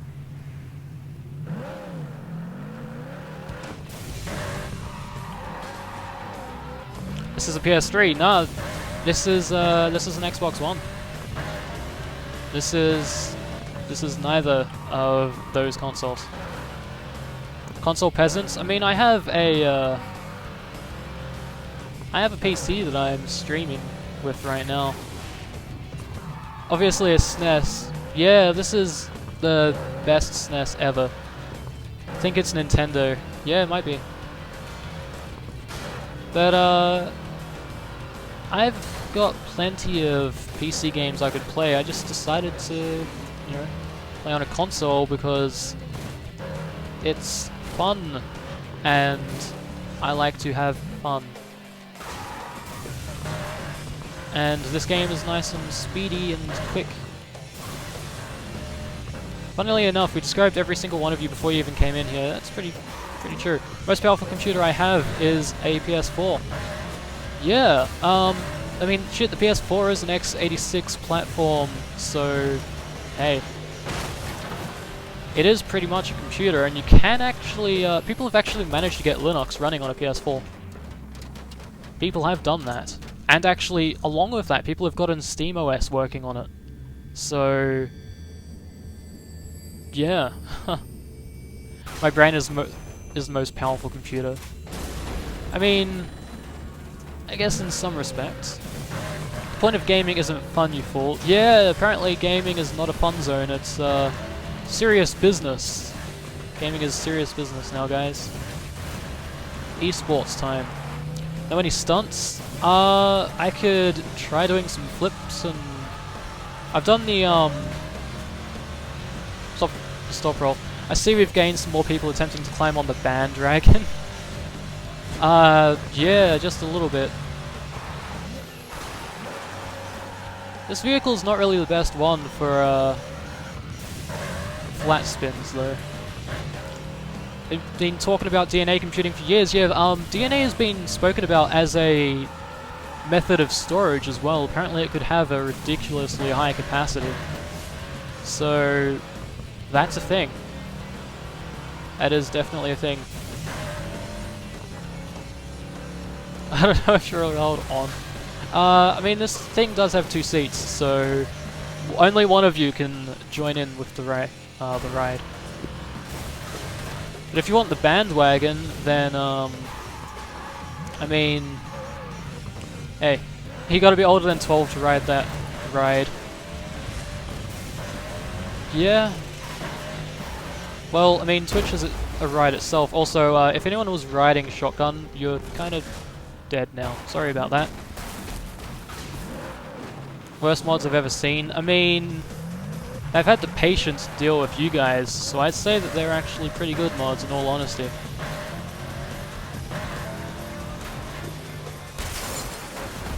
Ah, yeah, that's a good crash. Bandwagon sounds better? Yeah, Bandwagon's a pretty special ride. You can also compute faster than any silicon-based processor. Nice.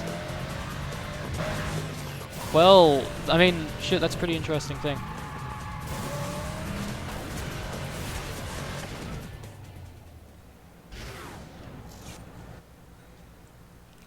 John with Games, you do realize that Sumineki is not actually a man, right? You do realize that, right? Can I be in the back? I'm actually grabbing a vehicle that's gonna be more of a stunt car, so, yeah. Survived harder impacts. Of course you have, Squid.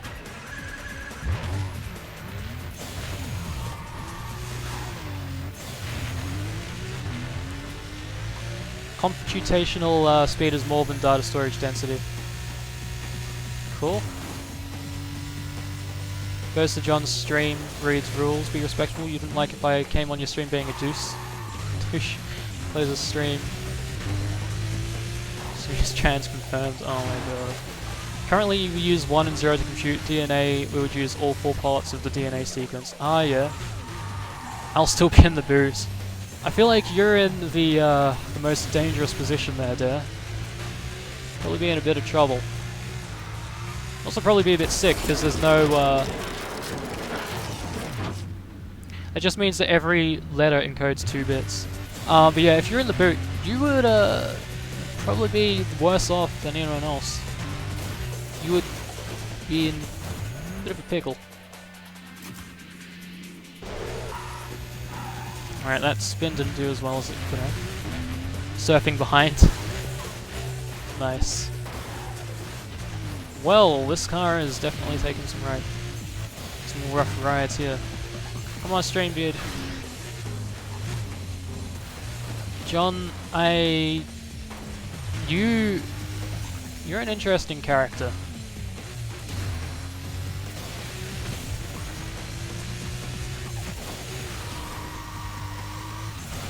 You are a very interesting character here. I mean, honestly, I'm surprised you've been here for this long.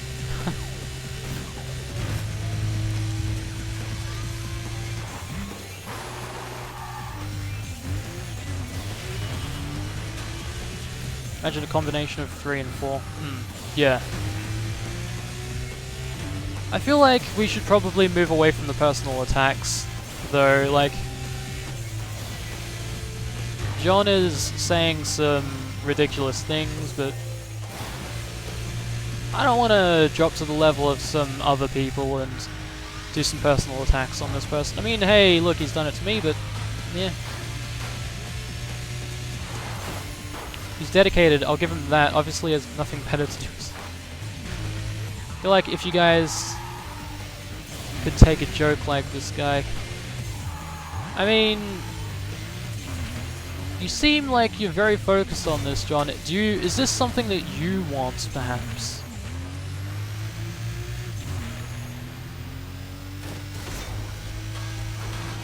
Because the way that you keep talking about it, it seems like you have more interest. In all honesty. Talking about the DNA computers, yeah.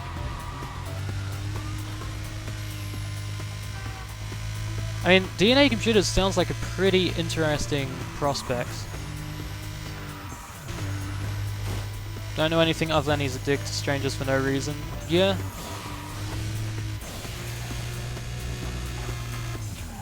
Oh. Some people are just gonna be the way they're gonna be.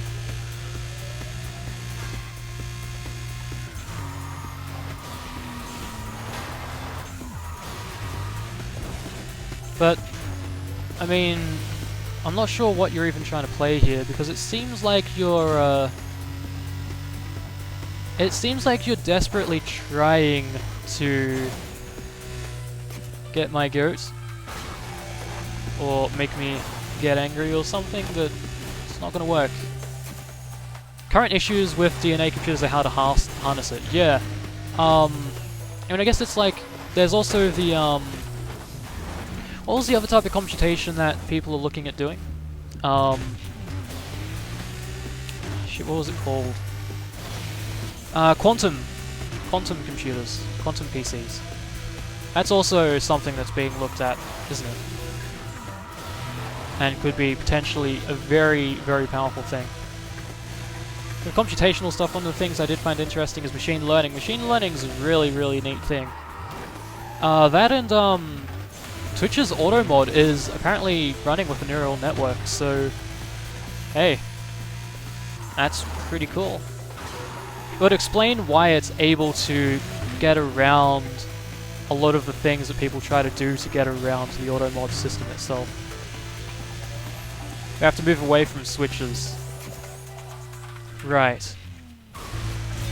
And yeah, quantum could be nice. I don't know all that much about quantum, but I've heard that it could be a pretty powerful thing. At least in comparison to conventional computing at the moment. I've heard it's something that's being looked into for cracking encryption and stuff like that. Which is not the use that we should really have, because privacy invasion. But, yeah, neural networks are pretty damn great. That, have you guys seen the neural network that Google has? The one that you can draw stuff, and it tries to guess what you're drawing? That's pretty cool. Like, just how quickly it can guess things at times is really neat. And then also the fact that it's, you know, constantly learning, based on what you're drawing, how to then guess, you know, the next time, and it's getting faster and faster from what I've seen. Neural networks are also being used in image video processing. Yeah, like facial recognition, exactly. I think Google is using something like that for their... I just triggered my phone.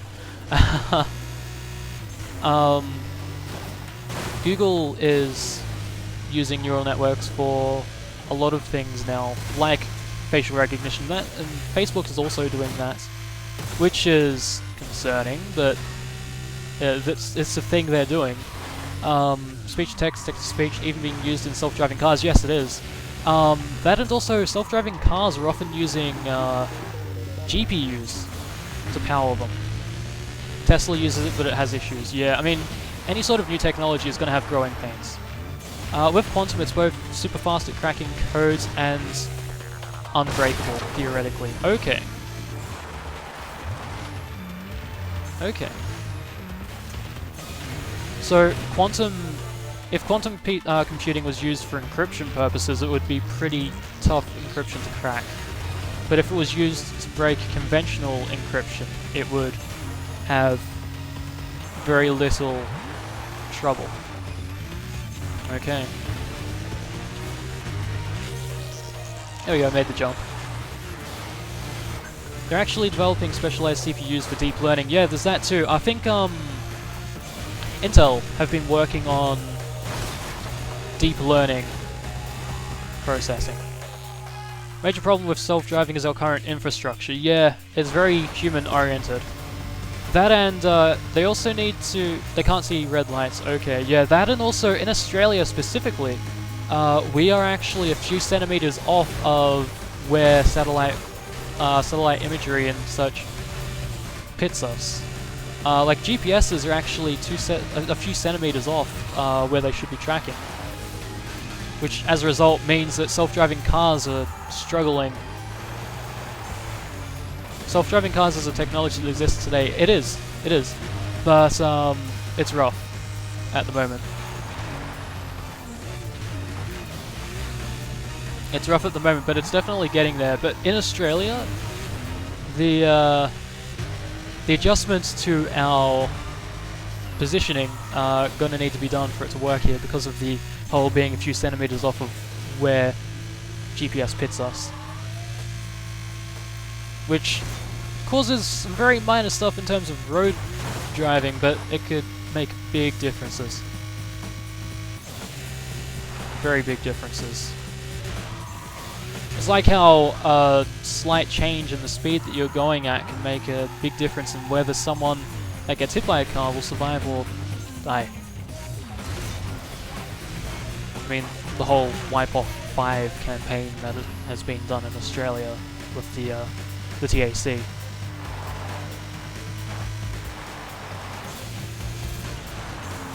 Cars need manual intervention quite often, and large trucks faring better. Okay.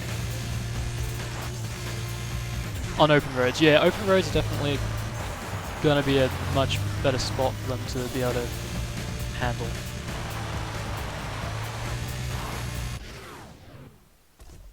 And let's see. It looks like our troll friends have left us, guys. Looks like they're all gone. It seems like they got bored and left, so there we go. Didn't have to add their names to my ban list because they've left. They were clearly only here because of the whole IRL thing that was going on. And now that I'm playing a game, they've gotten bored and decided to go find someone else in IRL to bother with. Killed John. Yeah, they've all left. I just checked the viewer list and they're gone.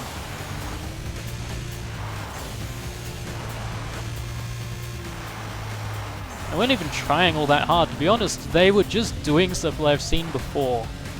Like, that was nothing new. It was literally, it was like as Starfruit was saying, the trolls that showed up then were literally trolls we were having a discussion about only a few minutes prior. They didn't get to go on the bandwagon. No, they didn't, but honestly, I didn't wet their stink on that anyway. Rip John 2016 to 2016. Found a silver bullet robot. Just talk as you would normally, yeah. I mean, here's the thing, like, as soon as I got into a game, they just lost interest. That and also I ended up having more to talk about with you guys. You know, like, topics like deep learning, neural networks, just general computation is very interesting. Would have used a mod rod on them. I mean, I was thinking about it in all honesty, but they... I don't know, I've got a lot of patience. That's the thing, like... Squid, Leah, if you guys had wanted to ban them, you could have done that, no problem. I was, you know... I'm just very patient. Bandwagon is for joking around with normal viewers, yeah. Yeah, in all honesty, if you guys wanted to ban them, that was fine, you could have done it. I have no problem with that. I'm just extremely patient, so I dealt with it. They were, in all honesty, no problem for me. So, yeah, they didn't faze me at all. And, yeah, I've seen worse. I've seen worse trolling.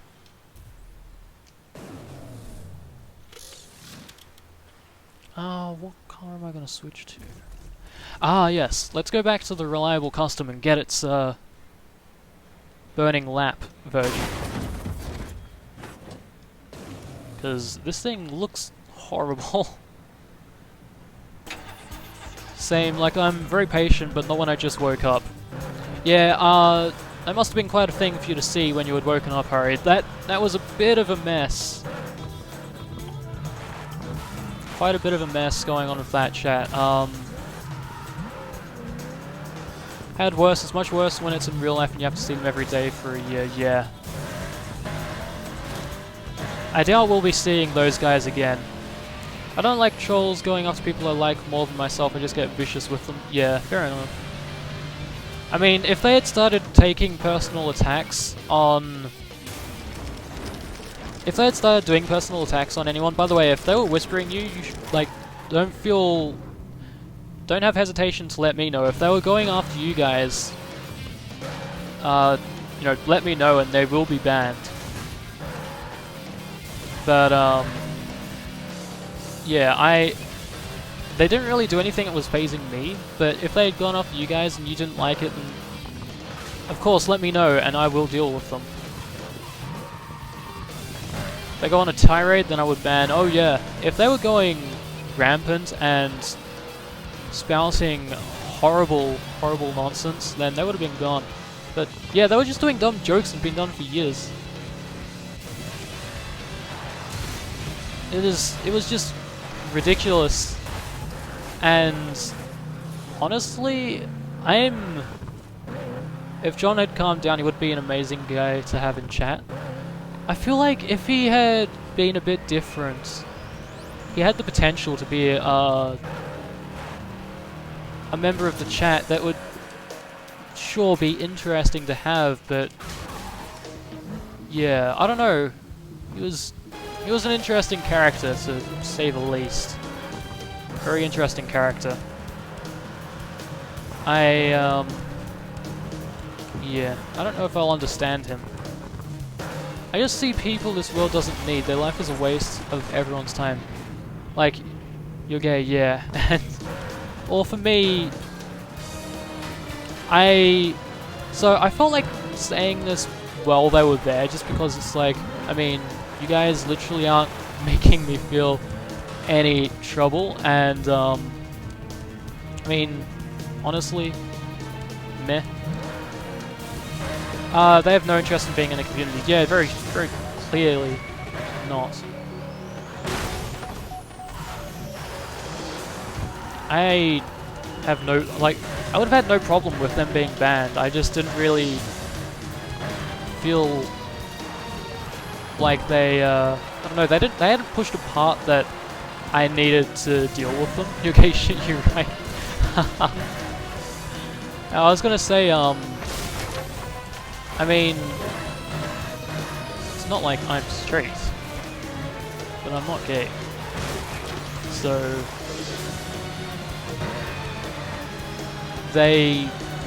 those words honestly had no effect on me whatsoever. I am more than comfortable in my sexuality. Enough for something like that to not really mean anything. It seems like more than anything, he may have had a problem with his own, rather than me having a problem with mine.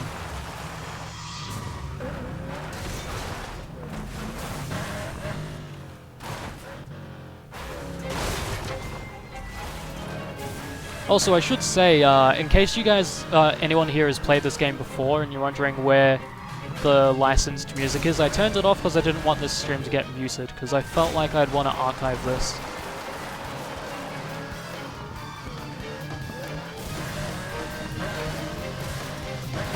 Feel sorry for the kids. Did he really have in his bio something about having children? That's interesting. And concerning, but hopefully he's a better person in real life than he is on the internet. Some people just take advantage of the being anonymous. Might not actually have kids. Yeah, that too. There's always the possibility that it was just, you know, put there. It says in his Twitch bio he has a son. I don't really find why people would find that offensive. The only people who would find something like that offensive is if they have an issue with it themselves personally. Or they have some sort of insecurity themselves. For me, that honestly meant nothing.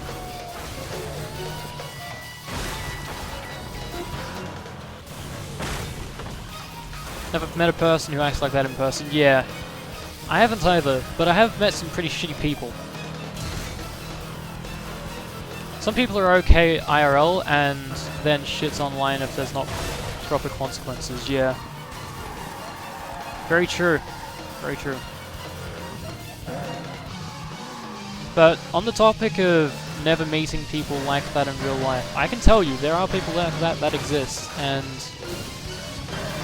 while I've not like first-hand seen the stuff that people like that can say, I have witnessed and heard of people that have said stuff like that in person to other people. So yeah, don't say stuff like that. You would be surprised. You would be very surprised. I have had dealings with people like that in person. But yeah, they do much worse than words.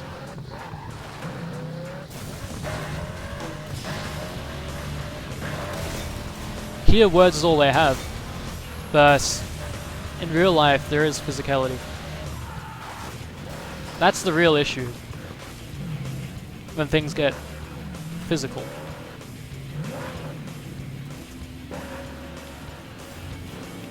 Oh my god, is this car seriously stuck now? Come on, get out of here. There we go, slide along. Freedom. Met roughly 20 people like that IRL, yeah. Yeah, I've had dealings with people like that in high school. What do you think of the Argentinian debt crisis of 1999 to 2002? I don't think any of it because I didn't know that was a thing. I'm not up to date with Argentinian stuff, so yeah. In all honesty, I have nothing to say there. You can tell the difference. You will know. Yeah, exactly. That's it. People aren't jokey like that in real life. People can get very horrible. I haven't had dealings with people, you know, doing that because I don't know. In real life, at least when I was in high school, where that's the biggest problem, kept to myself. So nothing like that would have happened. That, and the fact that my anger can scare them off and leave me completely fine. I may, like, here's the thing, I'm a pretty relaxed guy, I'm pretty fine. I am not the type of person to start shit, but if you get me mad, then you are going to see there is hell to pay. So I generally had no problem, in all honesty. If people were like that, and they managed to get me angry, which was a lot easier when I was younger, they would stop. They would learn to stop, because anger can change a person. And you learn very quickly not to start shit.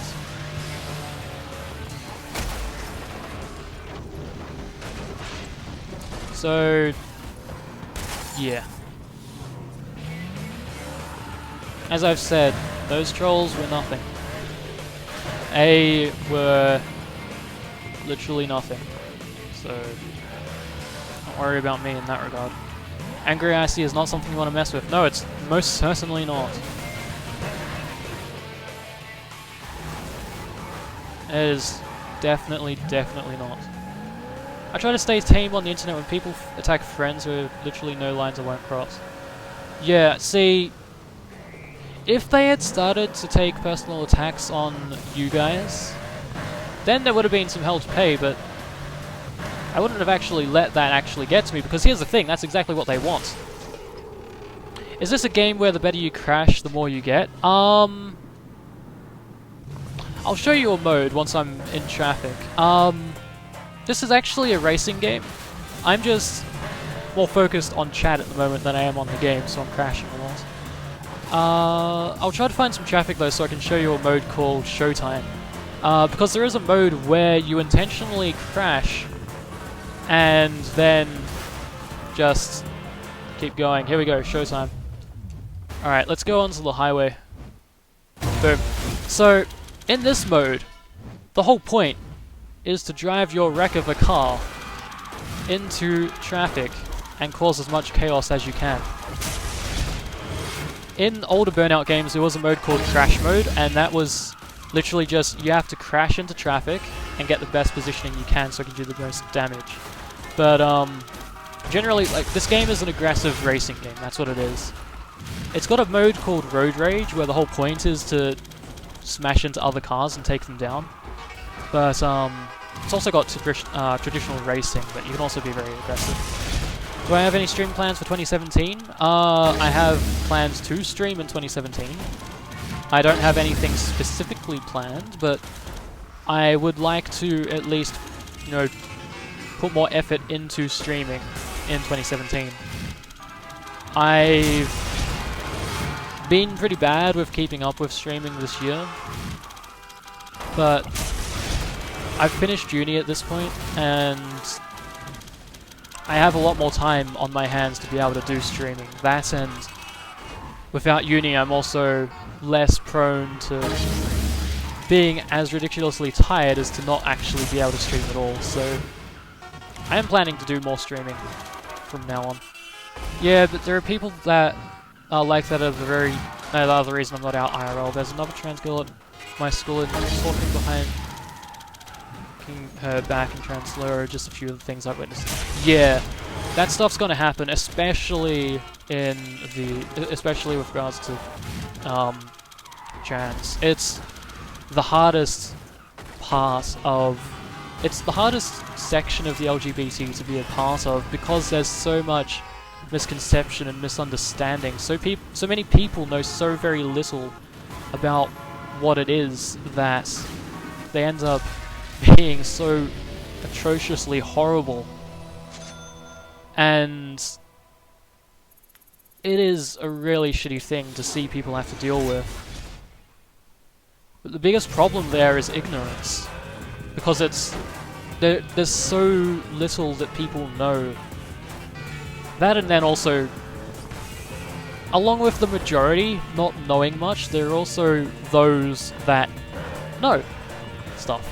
And they will attack and go be extremely venomous regardless.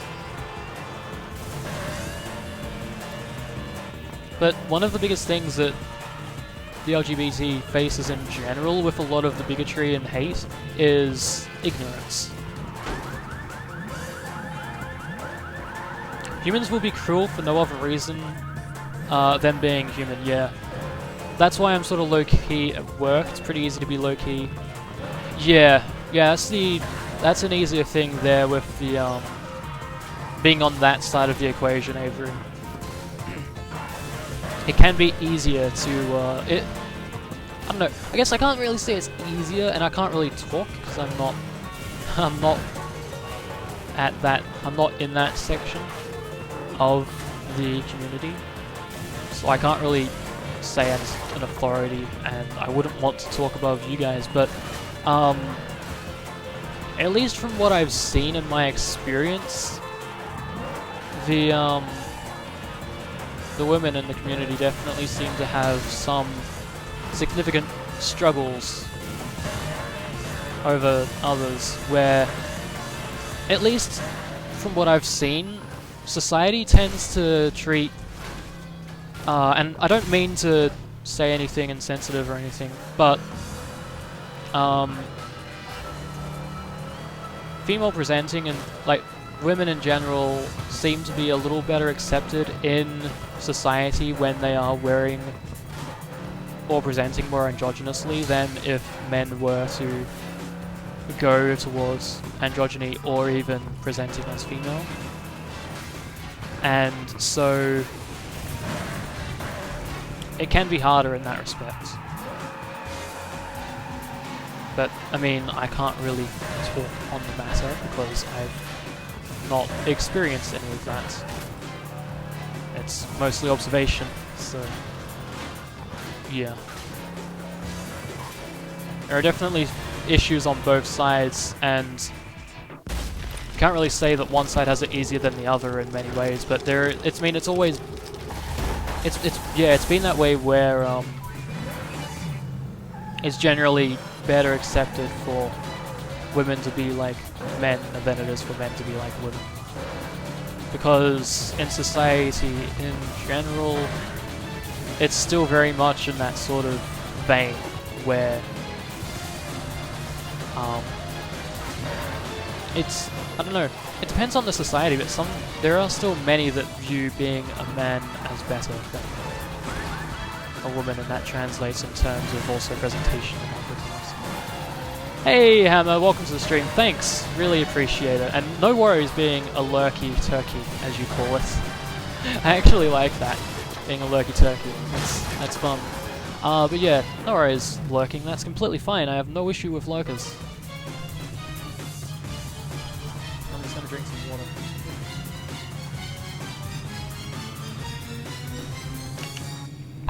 But yeah.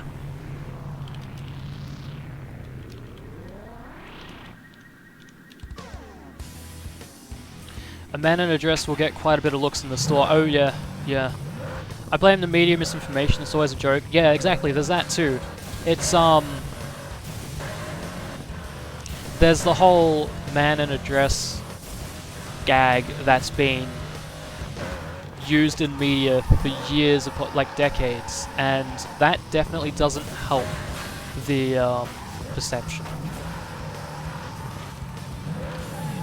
Yeah, drag is definitely seen in a different light, but I think the thing is that one of them is a person's lifestyle and trying to, you know, be themselves, often being made as a joke, whereas the other is it's a form of entertainment, and in some ways, for some people, making fun of oneself, or at least presentations and things, and then for others it's just a fun thing to do. It's interesting how that works. It's really, really strange, and there are gonna need to be some big changes in society for things to get better, but or at least it's like, especially in the media and how the media treats things. The media, I feel like they have the most power to help with making things better. It's just a matter of that actually happening, and the biggest problem is the executives that are looking for profit. And yeah, there's so much that needs to be done that it can be tough and take a lot of time. I mean, there have been big strides in how the LGBT is received in general, but there's still a long way to go. A very long way to go. Yeah, then there are people like you, Starfruit, where you don't care, just as long as people are able to be themselves. I honestly don't care how a person really hopeful about the positive changes, people like Laverne Cox being in it. Yes, yeah, she's definitely, I feel like she's definitely helping with that.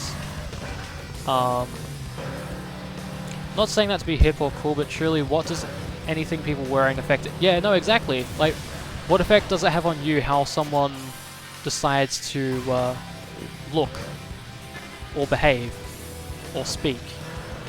It doesn't have any effect on anyone, but people like to get hung up on appearances. I have nothing against people who do it for fun. In fact, most are good respect. Yeah, no, I've noticed that, but there are some that are less than stellar people. But yeah, in general, it's definitely something that's done by people that are respectful and such. The Coquette is yeah, the Coquette. That's like a what am I'm thinking? It's like a Corvette. Very much. Burps. It's like a Corvette, sort of. I'm crashing. You know what? Let's do Showtime again, just for fun. Chat died for a moment because I looked it up. Ah, fair enough, Squid.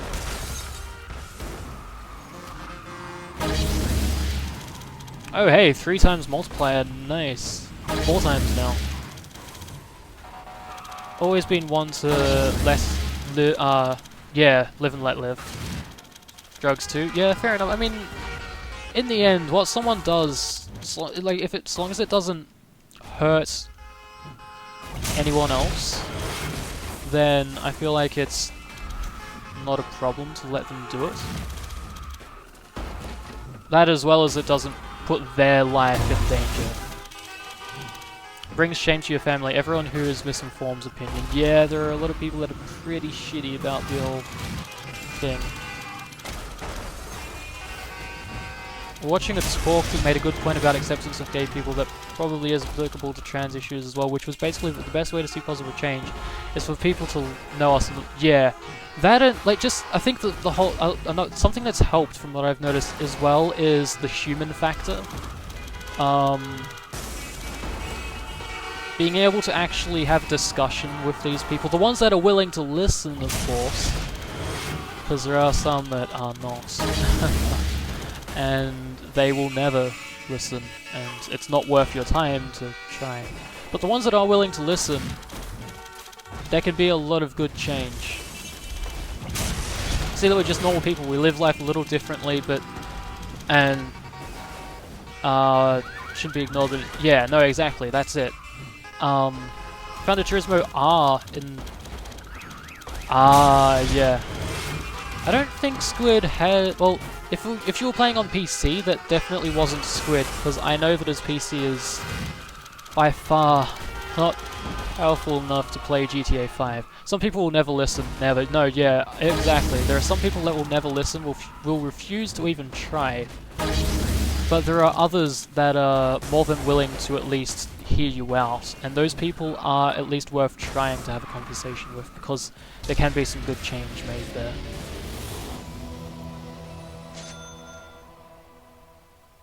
But, yeah, there are also the people that will never change, and will never listen. And it's not worth trying to do anything with them. You only have GTA 5 on PS3, you want to get it on PS4? Oh yeah, if you can get it on PS4, definitely. It's a lot of fun on PS4, plus there are more updates that on the PS4 version that you can get access to. I'm not saying I overlook lifestyle, but it isn't something I put more than a few moments of thought into. Yeah, fair enough. And these cars are in the way. Alright, Marked Man, sure, let's do that. Do an actual event rather than... You are the Marked Man. Get ready. You are here. Head southwest to the Lone Stallion Ranch, but watch out for the other drivers. Alright, so now I'm actually doing an event. What this is, just so you guys have an idea of what is actually happening in this event. My car is getting targeted by a bunch of black cars that are after me to try and destroy my car, so I have to get to a certain location before they destroy me. Knowing us personally gets into people's head when we're just human. Yeah, exactly. It's just like, yeah, in some ways it is. I've seen that, My PC can run GTA 5 as well as my PS2 can run GTA 4. Yeah, that's definitely a true thing. You can't deny noticing when someone is different, but then it's how you behave in regards to that would define things. Noticing it is one thing, but then behaving insidiously or bigoted is another. Because, I mean, everyone's going to notice differences in people. There's no way to be truly, as some people say, colorblind, which I don't know if that's the greatest way to go around things, but it's impossible to be like that because people are always going to pick up on differences. But it's how you behave with them that is the real problem. If someone has a gun, my pass will change. Oh yeah, if someone has a gun, I'm gonna... there's gonna be some problems faced. I was worried I would miss that. Oh, good memory time. My school's form LGBTQ was amazing. There was only one teacher who knew what the club really was, and it was a word of mouth entry. So every time a teacher that didn't know came by and asked what we were doing in the classroom, the club would change. Pokemon Club, Cooking Club, Knitting Club, Writing Club, so many amazing cover clubs. Ah, nice! That's a pretty cool way to go about things.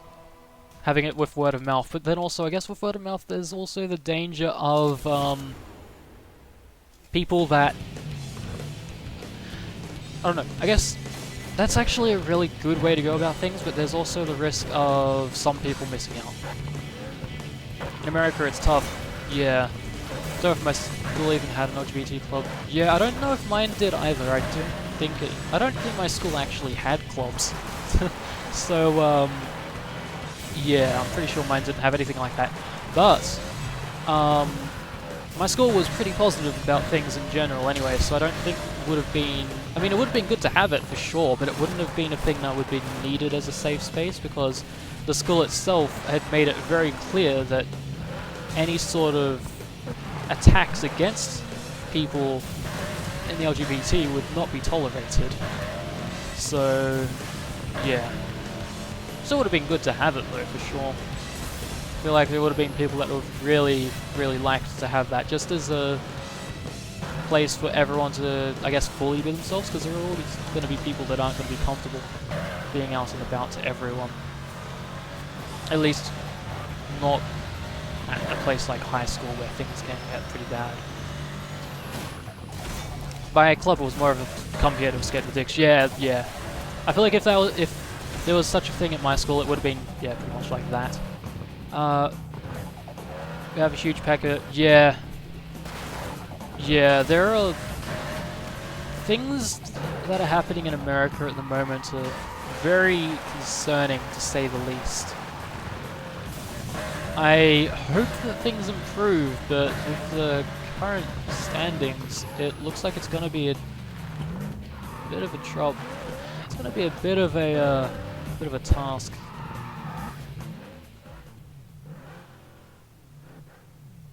Definitely not going to be easy. Race.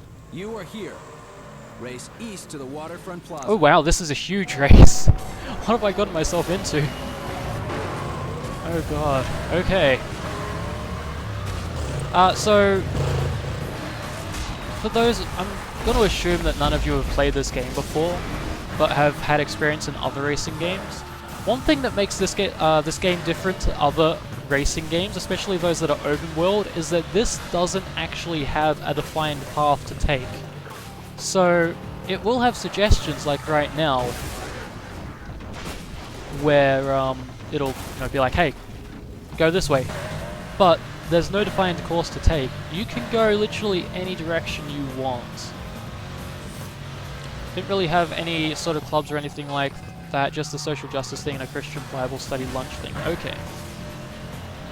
Just waiting it out, but it's more of a concern about your family. Yeah. Yeah, hopefully things get better over there. Hopefully they do.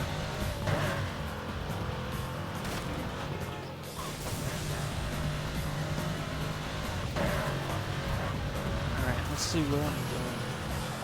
This should be a pretty good path to it, actually. Yep, there we go. Cool.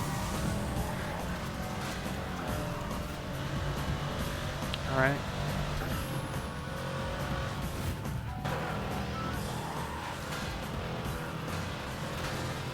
Oh, is that a shortcut I see? It is. Cool. And that one was probably not one I would have. Oh no, that is one I would have wanted to take. Apparently. Oh well. That is completely fine. Let's go right here.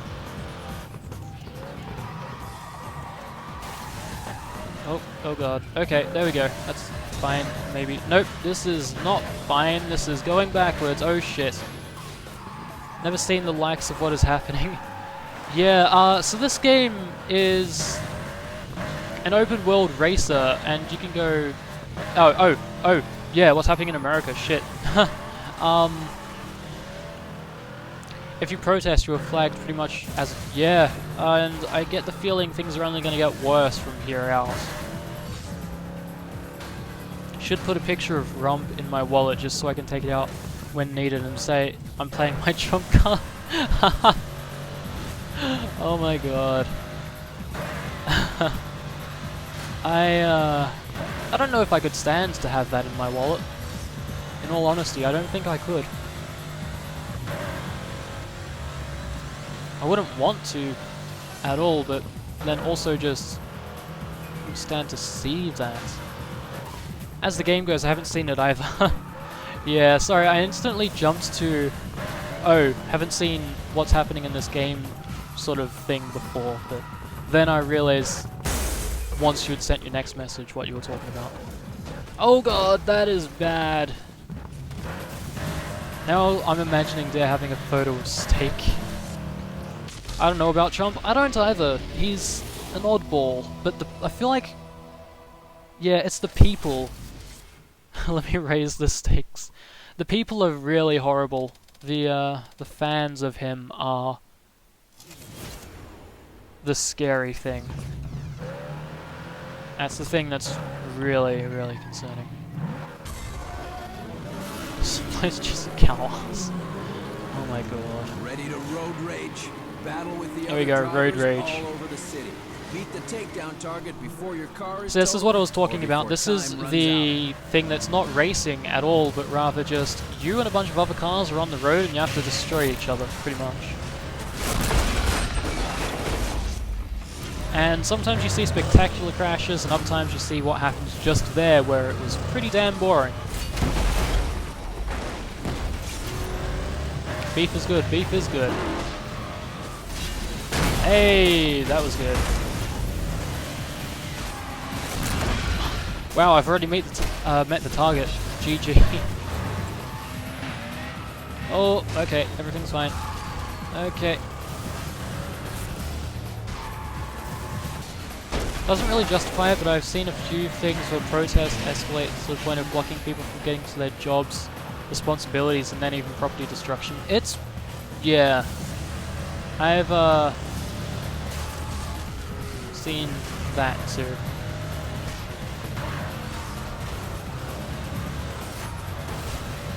The whole situation is getting pretty bad. Both sides have gone mad, yeah. I mean, they're going to an extreme on either side is going to get problematic and cause trouble. And at this point it seems like that's the case. Both sides, like both extremes are getting pretty bad. I feel like he is changing to please them. I feel like he could possibly be good if he didn't change for his fans. Last night, oi Dare, do you have any beef with me? Do any Australians even talk like that? And it's a picture of beef. I feel like the two extremes are going to meet at some point and it'll be a shit show. I mean, you mean it hasn't already with them already meeting? I mean, there's already been a lot of stuff very close to that, but I get the feeling it's going to happen. There's a bit of a melting pot of trouble, and it's gonna reach boiling points soon. Once that happens, then there's going to be some serious trouble. There are states, including mine, that allow you to openly carry guns. I mean, I've seen photos of people in Walmarts with bloody rifles. It's terrifying. I honestly don't understand how people can just be like that, but apparently they can. Your classmates talk like that. Your classmates talk like... Wow. Like, that's the sort of accent that I imagine more... I see people in the store with guns. Yeah, I've seen, like, as I've said, the photos of people in Walmarts with guns. Things haven't reached the worst point. Not yet, no. But it's getting there.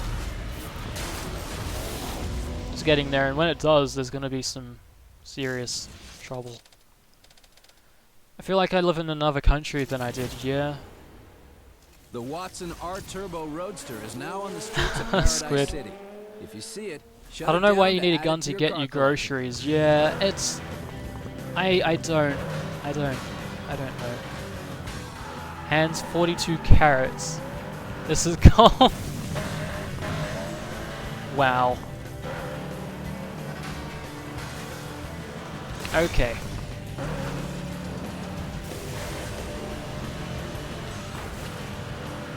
And yeah, things can get a lot worse. Ah, crash. Crash happened. It'll make Mad Max look like Star Trek. Yeah, you don't need a gun. I know they can, but it feels like it's definitely gonna get worse, yeah. Yeah. Where the hell do I need to go for this, Oh, I forget that the controls in this for navigation are very weird. Okay.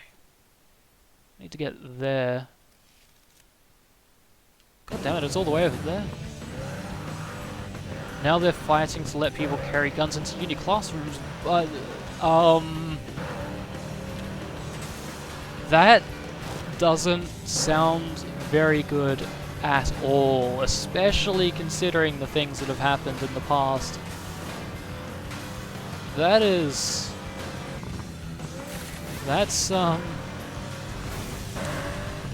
yeah, that's, I would, no. I don't think I would attend university if that was to happen. Because, holy shit. That is terrifying. Go to university and people are just casually carrying rifles and handguns and everything on their person, openly.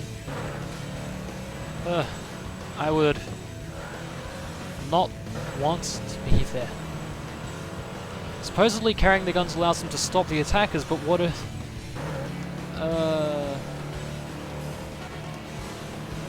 we don't want any more school shootings, so we will allow people guns in school.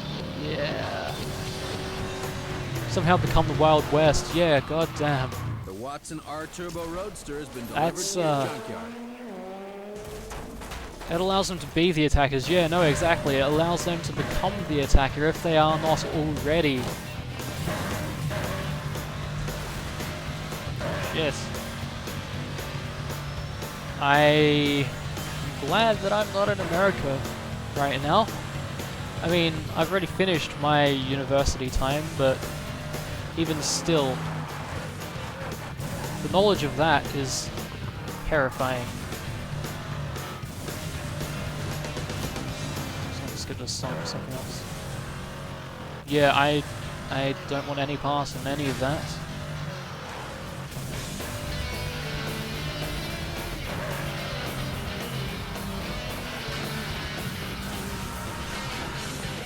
Poor sisters at her wit's end with her daughters. Yeah. Oh. She has them in expensive private schools. Yikes. Well, I mean, even then, they're not going to be safe either in that whole situation.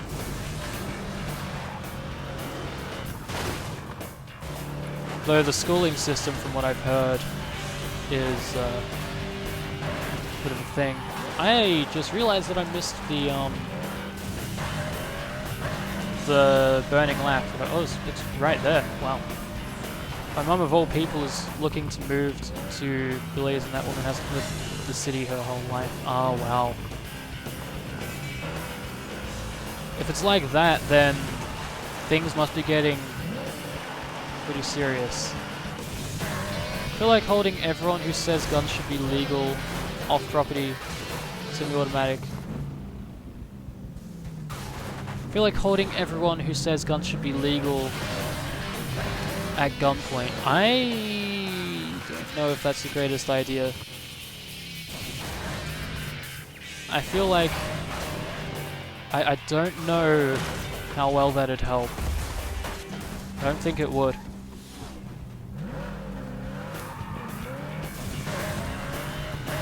Hey, here's the event. If I don't know how it is, because the media is a joke here. Yeah, I've seen the media is a bit of a... it's a bit of an issue. Gotta take off now. No worries, Gen X. See you later. It was good to have you here. Despite popular belief, violence does not stop violence, no. A lot of the people you'll meet on the internet are just not tuned in. Yeah. It's tough when things are the way they are. Really tough. Oh god, it's really tough. You'll either scare them off guns or scare them on guns, and that's the issue. If you scare them on guns, then it doesn't really solve anything. Funniest thing is, the big problem with guns isn't even necessarily the laws. New Zealand has similar laws to America, but the gun violence rate is... It's the perception, it's how they're viewed, it's how they're treated. That's the biggest thing, because the laws are going to play a part in it, but it's also how they are perceived in society. And yeah, it's a problem with the culture. In the end, that's what it is. It's a problem with how they're viewed. They're seen differently.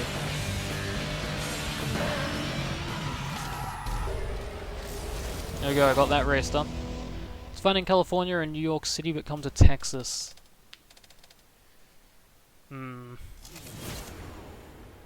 You made it! As a reward, the Hunter Reliable Special has been delivered to the junkyard. Swing by to check Hey, it if out. Australia got more coverage of Bernie Sanders than America, their media needs to be redone. Yeah, I saw that was a bit of a problem going into it. The media coverage was certainly lacking. Not only that, but then also treatment.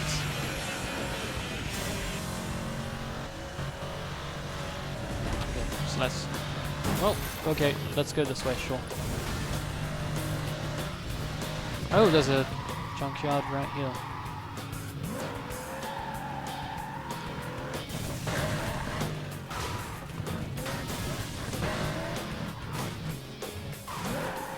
Well, Bernie, he was the savior. I feel like he could have done good, and he had the potential. Still, the US legit scares me because, damn, I'm a minority and they have terrible gun policies. That, and also their defense laws and how they have this panic defense and all of this other stuff. It's really scary. It's not just the gun laws, but then how they treat things in general. It's really concerning.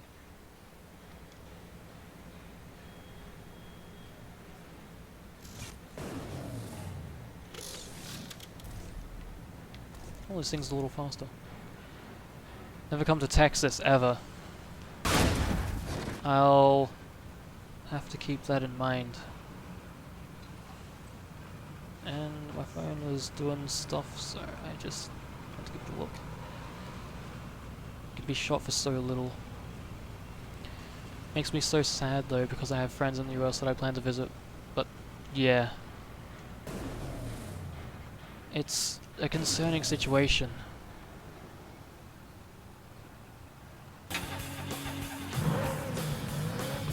shock, so little most places are fine. Okay. Yeah, I think there are some states that seem to be worse off than others, from what I've noticed. So, yeah. Just gonna drop the game volume down a little bit. Yeah, that should be a bit better. If you're on the coastal states, the center of America is crumbling to fear. Yeah, I've noticed that seems to be happening.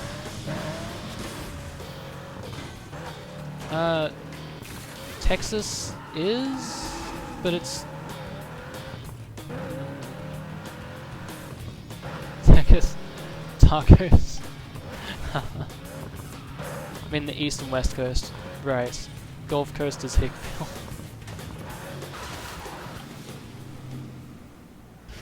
GG Squid. Alright, let's grab this car.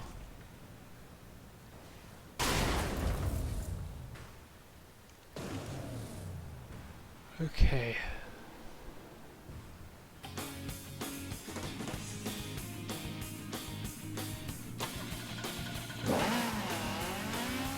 It's cool that the online servers for this game are still running.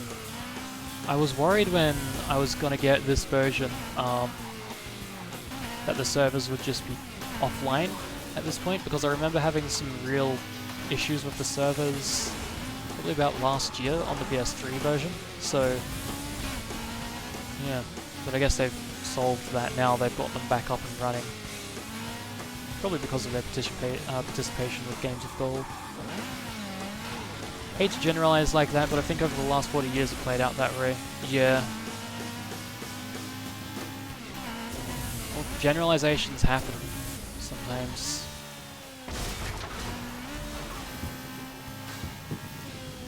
Squid, it's like when I said my brain is the most powerful computer is my brain.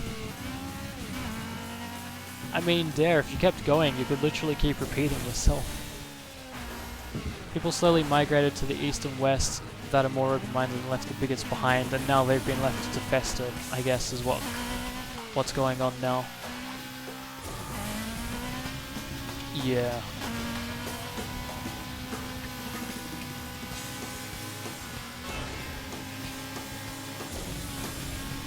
Quote 442, 242, 442 what? Oh, is the bot dead? No, it's still receiving chat, that's odd.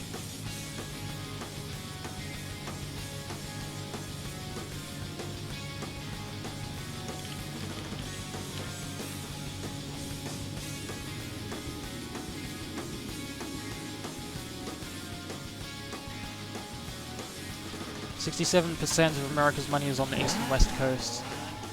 So the middle fuel's left out.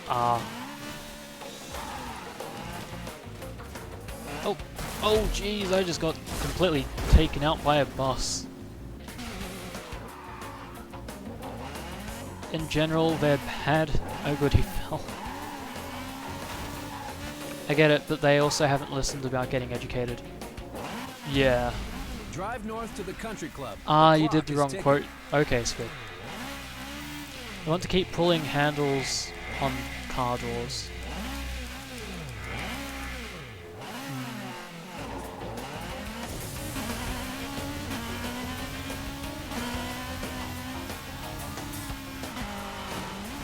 Oh, that did not work out at all. No, that didn't work. Damn.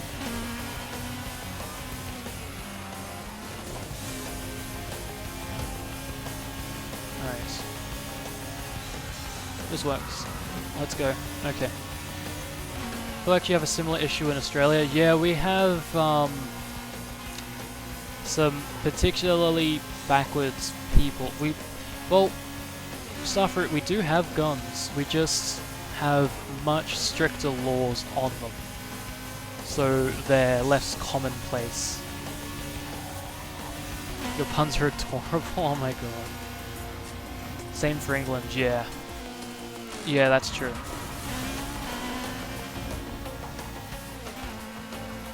That is very true.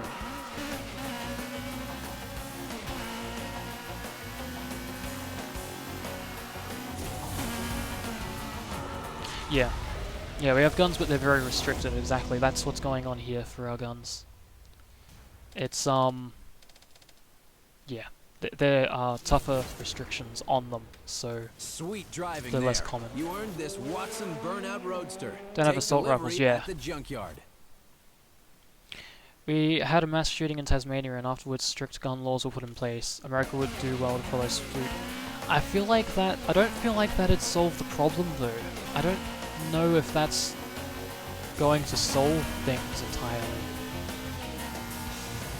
Stricter gun laws may reduce the amount of guns in place, but it's not going to necessarily fix how they're treated. There seems to be an inherent issue in how guns are viewed in America that is causing the biggest trouble. But it's not like I'm the type of person to be able to solve it. And yeah, it's not going to happen getting intense gun laws. Yeah, cannot get them all, that's it.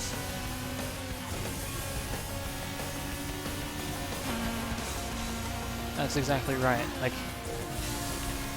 no matter how strict a law is set, there are always going to be people that'll hold on to what they have. They'll find ways. New Zealand had a shooting around the same time and changed nothing, but their gun violence downtrend is similar to ours. Yes, so I feel like the biggest thing is how that it's how they're viewed in culture. It's how they're treated, it's how they're perceived. That is the biggest issue, and removing them or making stricter laws isn't really going to save anything. Have a single amendment in our most secret document. Says we have the right to bear arms. Yeah, exactly.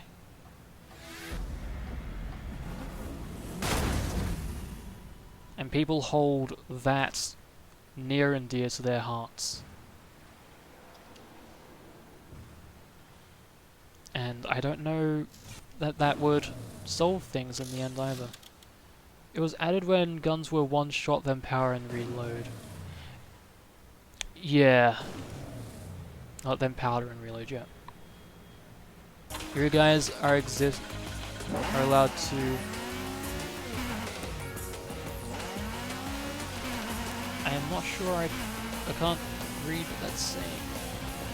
Yeah, making gun laws won't solve much. Yeah, no, that's what I feel too. I don't think that the gun laws situation is going to solve things entirely. I feel like something else needs to be done.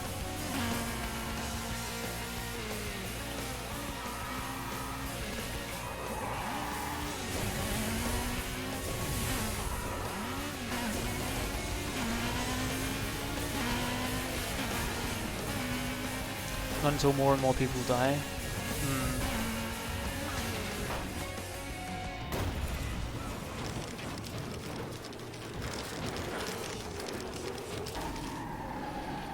That was a nice crash.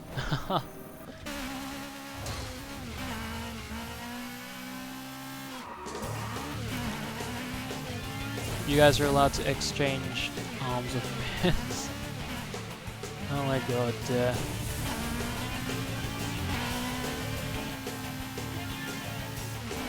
You know how English works? Yeah, I mean, it's a struggle for everyone, really. It's a bit of a messy language. Given how many shootings the US has, yeah, that's it. Serious education and health reforms. Yeah, no, I feel like education is one of the biggest things that needs to be improved. Hey, hurry, no worries, I'm lurking, that's completely fine. I mean, I've said it many times, but I don't have issues with lurkers. There's honestly nothing wrong with lurking. I mean, I appreciate active chatters, but I also appreciate lurkers. You're also a tad lurk, but you're here? No worries, Leah. You guys know how they know they cut our funds for education year over year. Yeah, I've heard that education is becoming a bit of a problem with funding and everything else. Just been looking at stuff. Fair enough. America is falling, it's only a matter of time.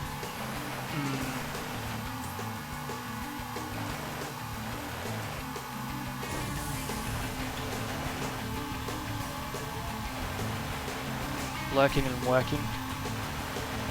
Yeah, that's the way.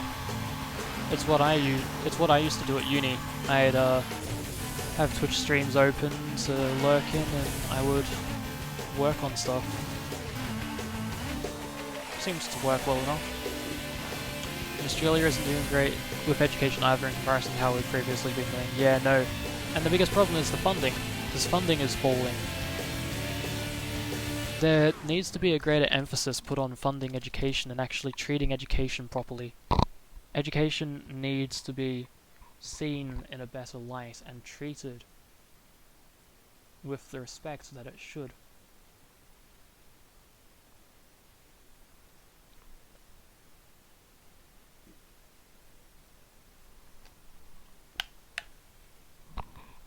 Currently, education isn't given nearly the amount of respect, dedication, funding, and effort that it should. Look at China, Japan, India, and the Nordic countries. Yeah, I've seen that they all have been, still doing pretty well in their education because they at least realize that education is a big part of, the future. You've got to educate the future of our planet. You've got to, that's something that's extremely important. Education needs to be seen as something more worthwhile than war. Yes. Yes, exactly. With war getting more and more funding, and education getting less and less, there is a mismanagement of funding, and it is grossly mismanaged. It needs to be sorted out, but I don't know if we have any real chances of doing that with what we're currently dealing with, unfortunately.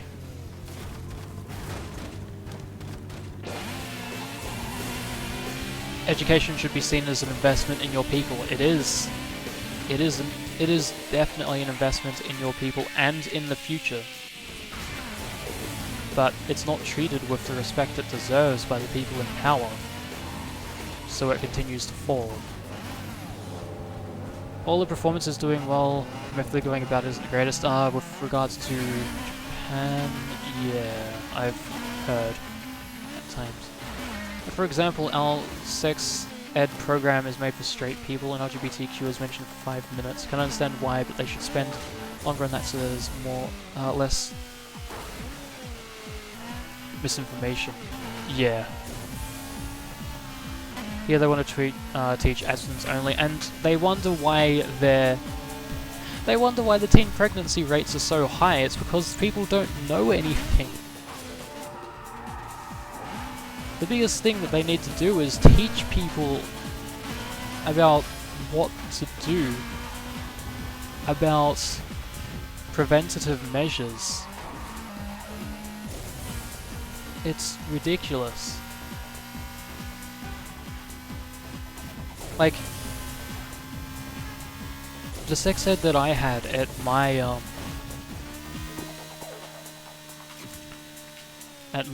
high school was really good, and it covered all areas. Like, it covered everyone pretty much.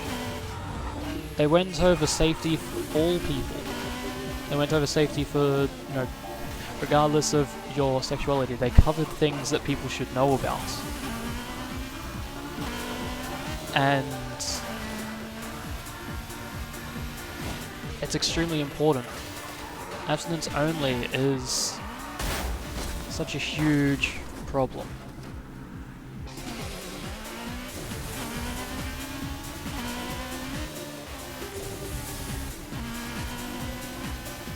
And it's ridiculous that people would think that mentioning or even providing insight is to like, hey, gay people exist, is the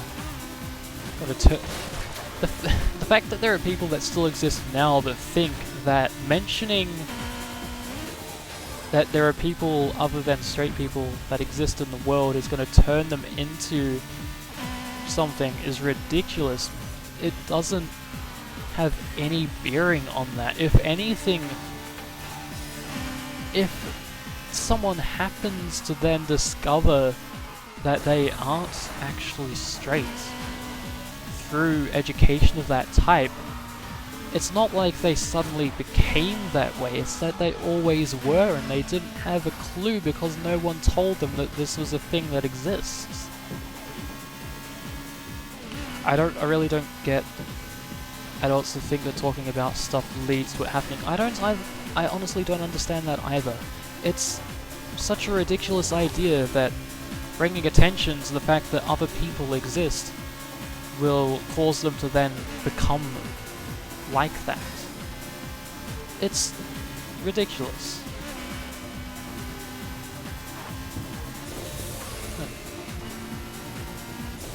Gay people exist, bi people exist, trans people exist, etc, etc.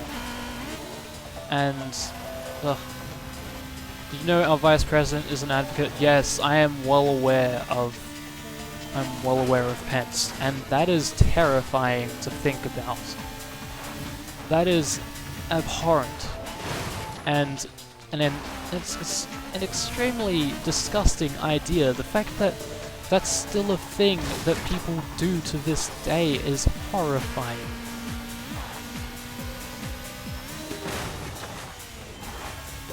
You were playing the game of life on PS3 last week and your gay friend was the first to get married and had the most children. Nice. Hasn't he helped fund them in the past? I've heard bits and pieces about the stuff that he's done and it's disgusting. I can't believe how such a person would be allowed into such a position of power.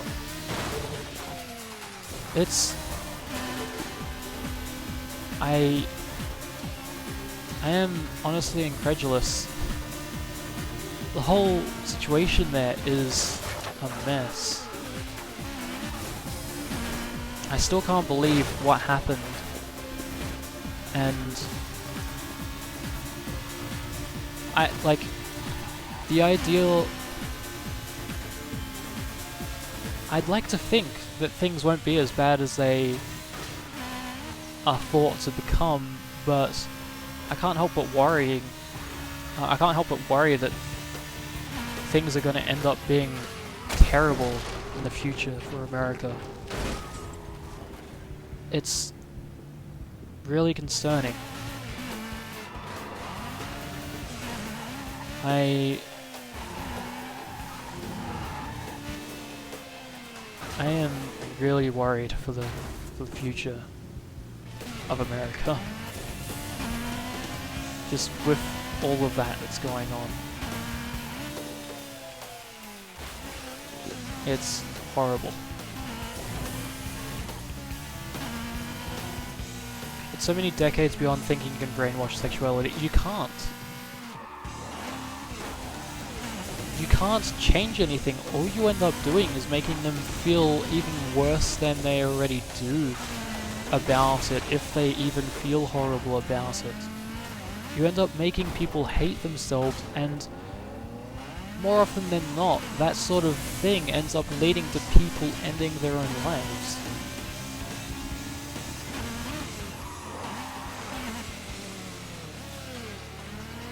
And if that, why not just send everyone to get brainwashed to be asexual and make babies in tubes? I mean, with the abstinence only, it wouldn't surprise me if they attempted such a thing, but then again, I doubt they would even do that.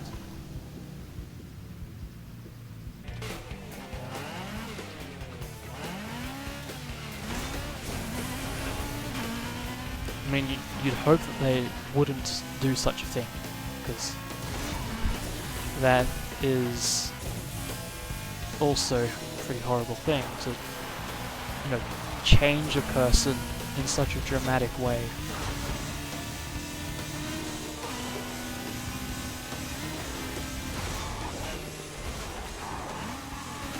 I don't think that people who are for conversion care if we kill ourselves as a result of their abuse. No, they don't.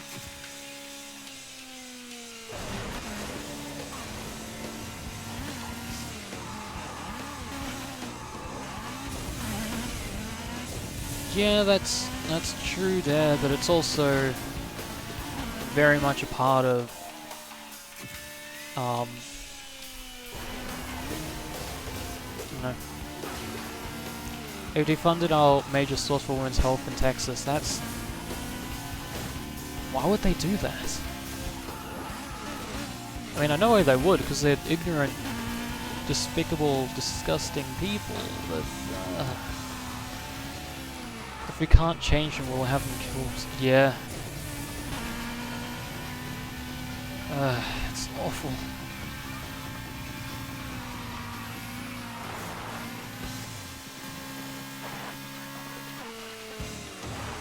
It's just seriously such an awful thing. Because of abortion, oh my god. Oh, that barrel roll triple failed. But the people that are just... that are... why?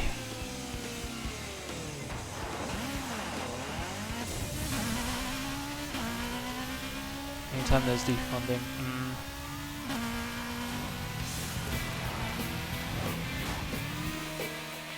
Women's health programs are for poor women who needed help with pregnancies and other things. Like, yeah. A lot of the time, stuff like that's not even necessarily for abortion. A lot of people that visit places like that don't even really do it for that, but rather just... it's a good resource to have in general. Something to be only 2% of the overall budget, well, yeah, there you go.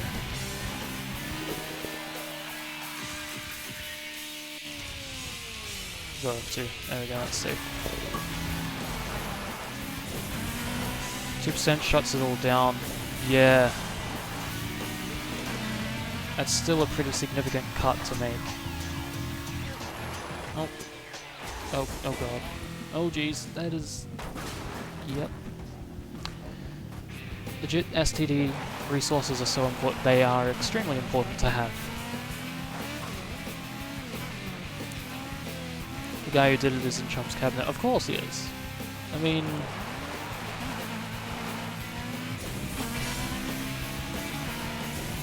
what's happening now is just... oh...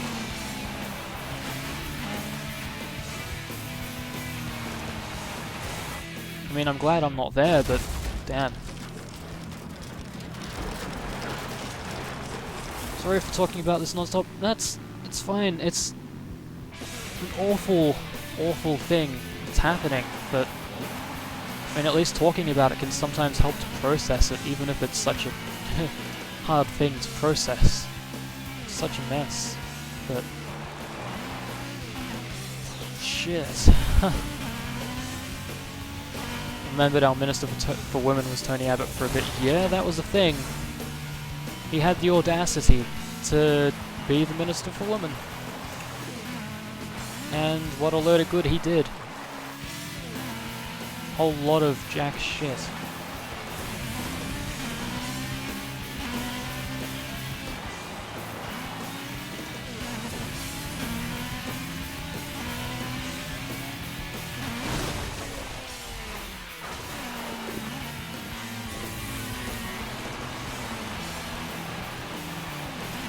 Yeah, exactly, Avery. They're gonna be creating another problem for themselves. That and the people, like, the poor women have to live with that too.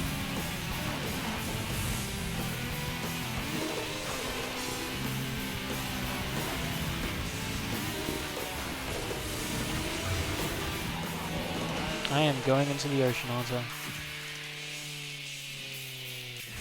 Oh.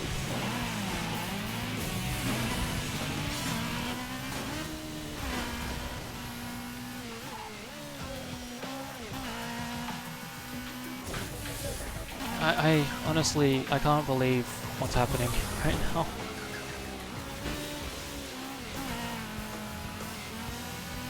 This just reminds me of the poverty and welfare problems, yeah.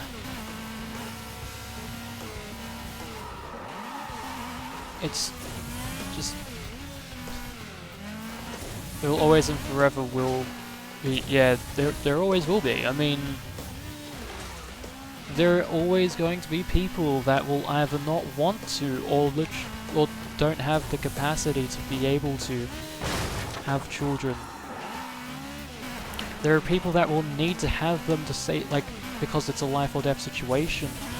There will be people that will not be able to financially support them, so they do it because they wish, like, otherwise the child would end up in a life where they can't, you know, live a proper life, at least in some respects, so to speak. People try and give shit for needing welfare, but it's so easy to get into a position where you need it and damn near impossible to get back on your feet once you're on welfare. Yeah. It takes a lot of work. Still lurking. No worries, Hammer. No worries. Welcome back, Lurky Turkey. There was a girl 12 years of age here. I'm guessing that something happened leading to needing a certain resource that was then later denied or didn't exist.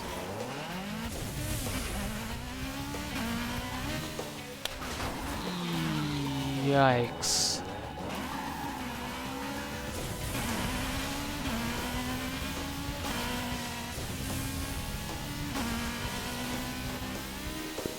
That's that is horrifying stuff. Like, that already is disgusting. People are trying to really... 12-year-old. How is a 12-year-old going to raise to stop her because she was 12? How is a 12-year-old going to raise a child? A 12-year-old is a child. How is a 12-year-old going to raise a child being one? How is that going to work? It's not even...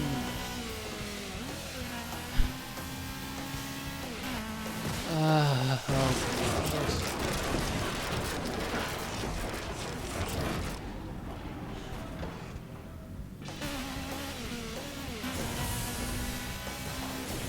The world is a mess and we're just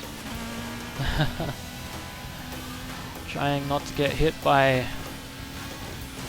the debris. A child should never be forced to raise a child. No! And raise a child that is a that is...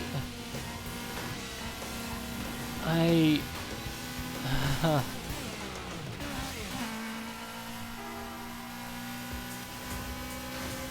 don't think I'll ever understand those people. I mean, you can't, they're not logical at all. They don't think things through, they're just focused on their beliefs, even if it means that it's gonna cause someone... It's gonna, like ruin someone's life. I don't understand why people can be like that. And yet people are. This pregnancy alone, if they were to put the child up for adoption, would be really dangerous. It'd be extremely dangerous. Extremely dangerous to... Extremely dangerous to try and even attempt to raise giving birth at 12 would be better. How the hell?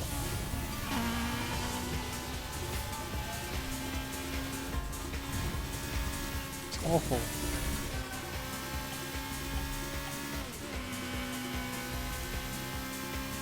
I say God meant it for... Oh, I have so much distaste for people that try and force that shit on people. Doesn't America have a thing in the Constitution about a separation of religion and of religion and state? Isn't something like that written into the Constitution? Isn't that a thing?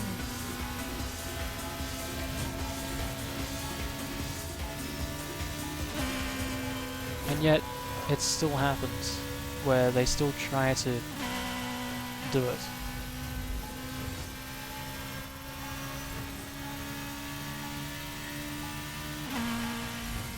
Separation. Yeah, no, there's no separation. Not by any means.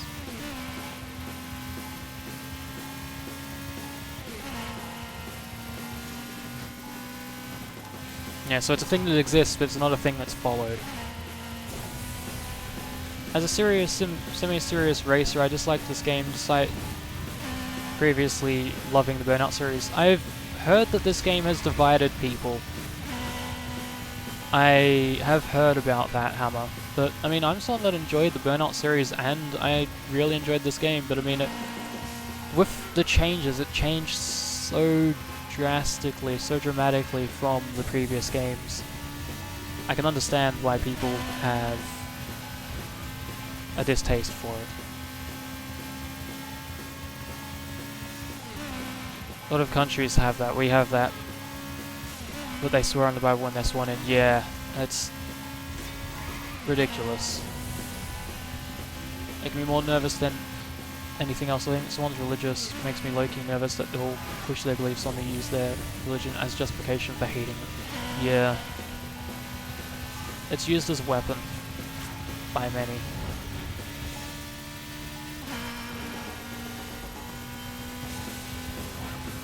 Yeah, some people I know quite a few people that are religious and are completely fine people, but yeah. The mechanics of the Burnout game are there, which is hard and great. Not having a set course to follow did my head in. Fair enough. Fair enough. I know that that was a huge departure from the rest of the games. That adjusting to the change it's definitely something that you need to figure out. But yeah. Harry Hoopla, thanks for the host. Lara sent you. Oh, hey. Oh god, I crashed. Yeah.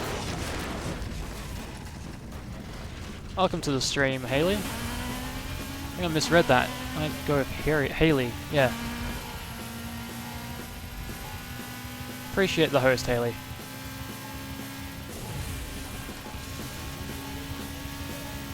I am in a bit of a fast driving. I don't know, I'm trying not to crash into stuff and failing at times. Oh, and now I'm racing against my own time. I should stop. With Burnout, you're focusing on so much. Having to navigate at the same time was a bit much. Fair enough. I don't know, that was an aspect that I actually kind of liked, weirdly enough. I don't know, it was neat having the freedom to choose a direction to go instead of just following a set path, but I was the type of person that always tried to... I was more interested in what was outside of the main race. So having the freedom to then not have that restriction was nice to me. I enjoyed it.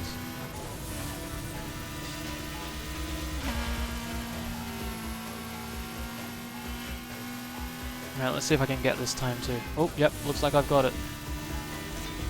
Looks fun to just run into things. Oh yeah, it is definitely fun to just run into things. Speaking of, let's...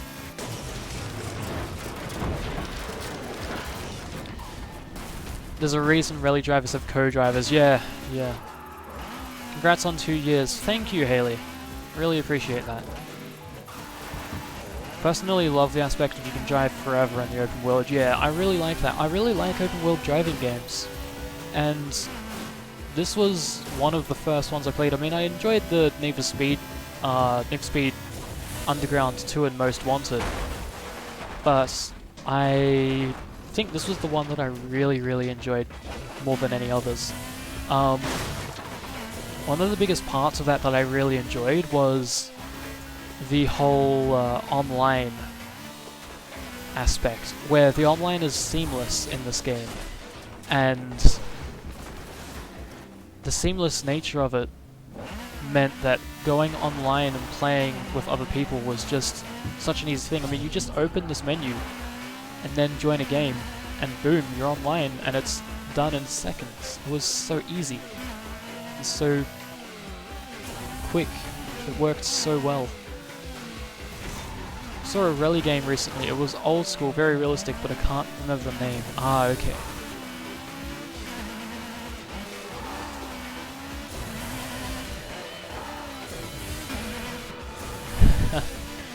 Yeah. No squid. Yeah, I knew what Dad meant by that, just being able to drive anywhere freely, without restriction. I guess you can hold an angle on the joystick forever. Wow, squid. Wow. It's new if anyone knows the name. Dirt, by chance? Or, was there a new Colin McRae rally at some point? I think there was it may have been the new Dirt game that was in early access for a long time. Or at least that's the one that I'm thinking of. How did I miss it again? I missed it again, damn it. I'm gonna get this billboard. I really want to get this billboard.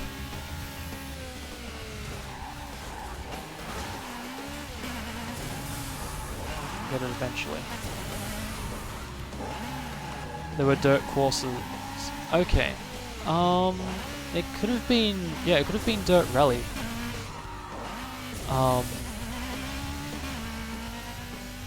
And old cars. Okay. Yeah, it's potential that it was Dirt Rally, but I'm not entirely sure. The last rally game that I played was Dirt 3, because I got that for free. It was given away as a offer on Humble Bundle not too long ago. Whoa, I managed to flip. Oh, that was cool. Maybe Dirt. Alrighty. Ooh, stunt run. Okay, let's do this. Ready for a stunt run? Find the best stunt locations in the city. Then boost and drift between jumps, rolls, and spins to beat the target score. Alright, let's see where I'm heading. Alright, this is a good spot, sure. Some jumps going. There we go. That's a jump.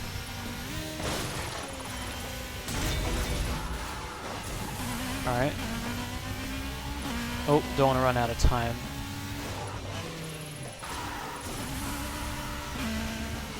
Okay. So, Stunt Run is a mode where you basically just have to do various stunts and get, you know, the target score. Pretty much, that's it. Just don't crash, because you will lose the entire score that you just got. All of it that you built up will just be lost. Like that. Ouch.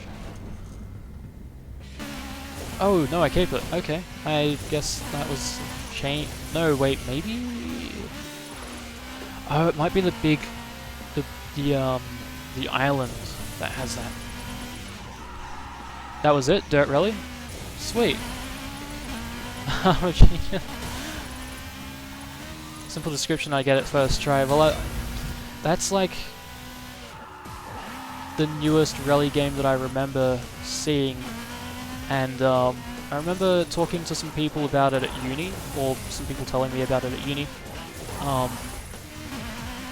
It sounded familiar, so yeah. Oh, hey, I got it. Sweet.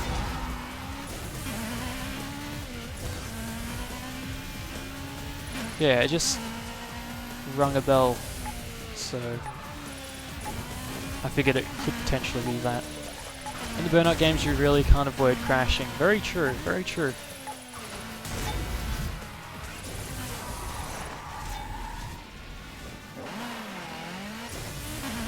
Oh, I got more time to keep going. Okay. Sure.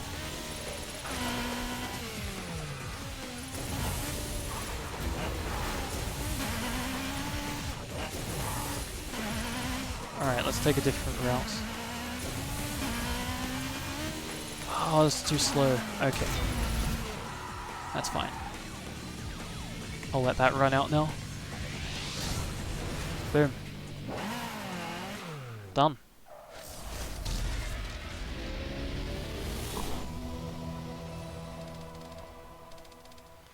Oh, 5 wins left till I get Class B. Look out for the Rossellini LM Ooh. Classic driving Okay. around the streets. If you see it, shut it down to add it to your car Gotta collection. look out for that car now and smash it. So yeah, that's another thing that's different in this game. Every time you get a... every time you get a new level, or like driving class, license type, you unlock a new car, and but god, how good was the Burnout series? Very few racing games get my heart pounding. Yeah, it's really good adrenaline rush game. A few games get me swearing, like Burnout Revenge. Oh man. I hope that they manage. I doubt that they'd end up doing this because licensing all the music is something that they'd have to do again. But it would be so cool if they could get Burnout Revenge on the Xbox One's Xbox 360 backward compatibility list. Because that game, if I could play the 360 version, would be so good. Because sure, I have the PS2 version, but it'd be so much easier to record if I had this version. Eyes on stalks, heart pounding. Oh, that's a crash. It's fine.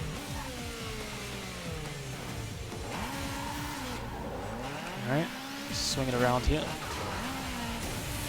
Swing around here. Is there anything I haven't done up here? Yes, maybe. I don't know if I've done this jump or not. Let's see if I can get this going. There we go. Oh, that did not work out as intended, but it still worked as a jump.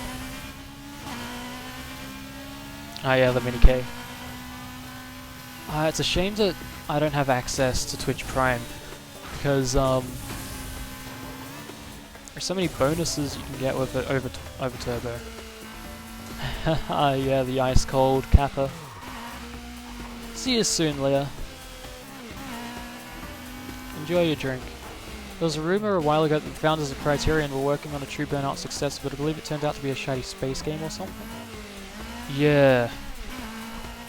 Dare, do you have Twitch Turbo? You need Twitch Turbo for Mini Kappa.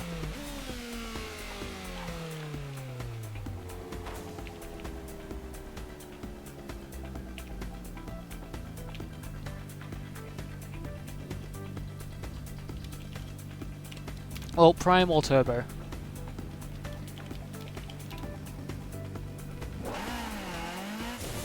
Actually, I'm going to do something else too. There we go. I had to join in on this silly emotes, because I have some that are fun to use in this.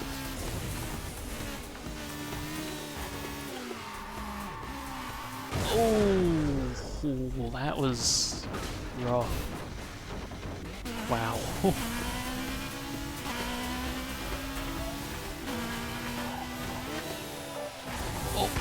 Oh, there we go. That's also pretty painful looking.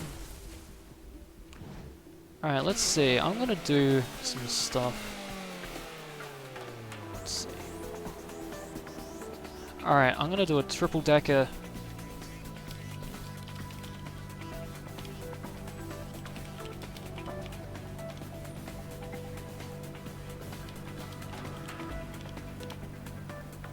There we go, that's a triple decker Santa hat.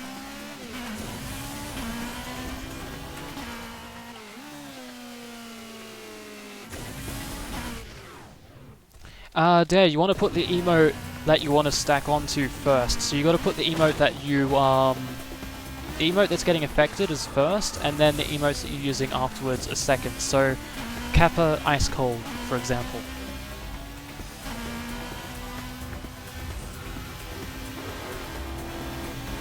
It's weird how it works, but that's how it is. The Rossellini LM Classic has been delivered to your junkyard. Nice. Alright, let's go get that car. Troll face with a beard. Nice. Oh, that gives me an idea.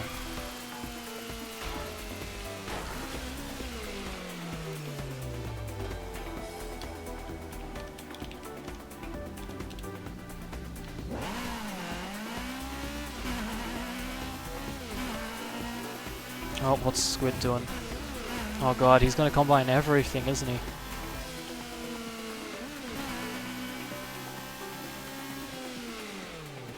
It's in caps. You'll get there. No worries there.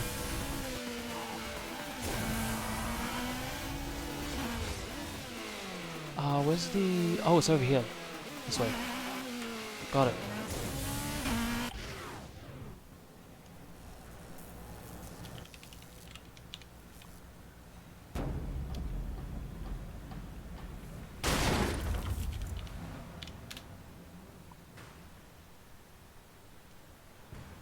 There we go.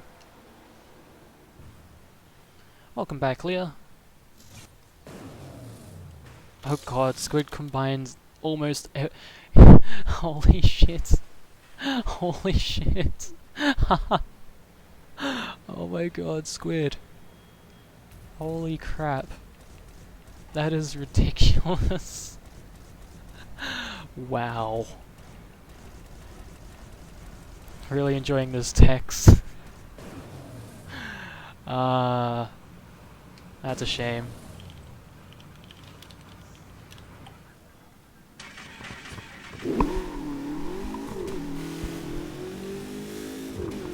Oh, this is a speed vehicle, okay. Oh, and the thing is literally right around the corner. Alright.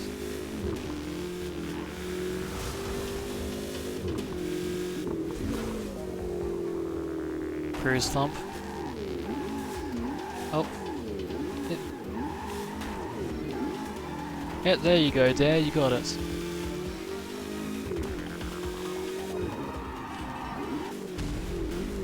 Drive southwest to Lone Stallion Ranch. The clock is ticking. Oh, okay, here we go. Just butts. Wow. It's a shame I don't have Capagen on this.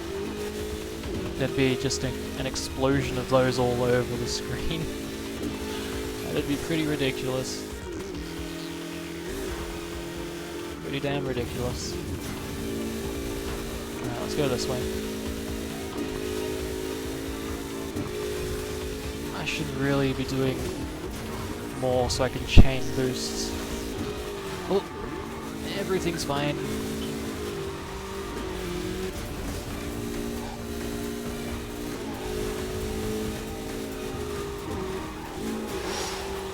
Ooh. Yikes. Okay. That was something. God damn. Alright, there we go, that's okay. Okay, I didn't crash, that's fine. Holy shit. Okay. Okay. There we go. Got it. Squid. Do they not have transparency? They For do that have win, transparency. You're being awarded the sensational Rossellini LM track package. A sweet set of wheels.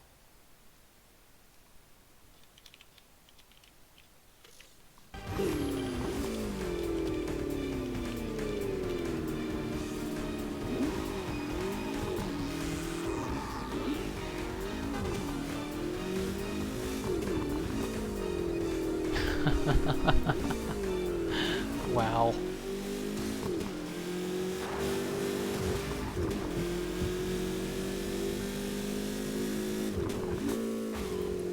Oh, he completely broke it.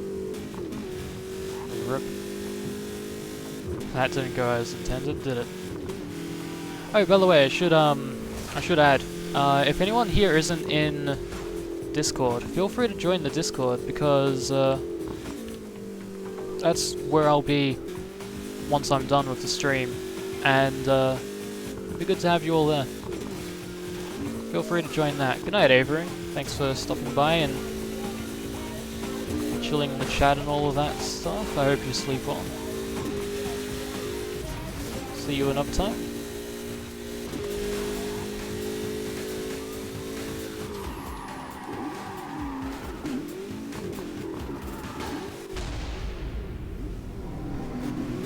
Survive the drive northeast to the Coast Guard HQ.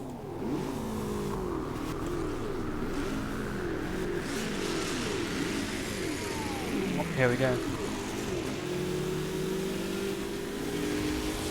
God. Oh, they're so close. Oh shit. Oh my god. Alright, another report just in of wow. a smashed up wreck. If you can't outrun them, My controller batteries are low. Take Huh, Atomica's okay. advice and get yourself a vehicle with a bit of muscle That's if you haven't got the interesting speed to lose 'em. news. If I join the Discord, you'll get in trouble. Oh? Starfruit? What makes you say that? Realize you can unwrap the present by hovering. Yeah, that's the whole point. That's how it goes. Alright, let's get this controller plugged in. Boom. There we go.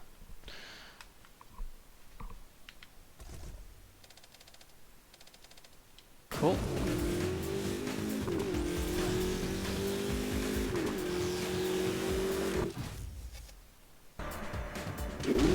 Survive the drive northeast to the Coast Guard HQ.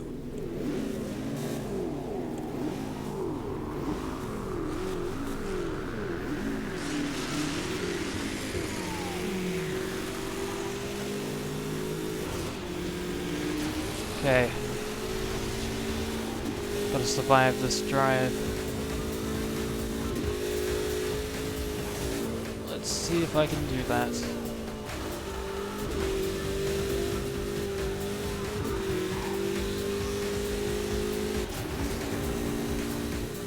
Wait, oh god, yeah, okay, this is fine. DJ Atomica here with reports of junkyards Wow. piling up with wrecks as amateurs Holy take to the shit, I road just got without the completely knowledge of backstreets obliterated. and alleyways that'll get them out of trouble when they're in a tight spot. Holy crap. Wow. That, I just, god damn. That was brutal. Wow.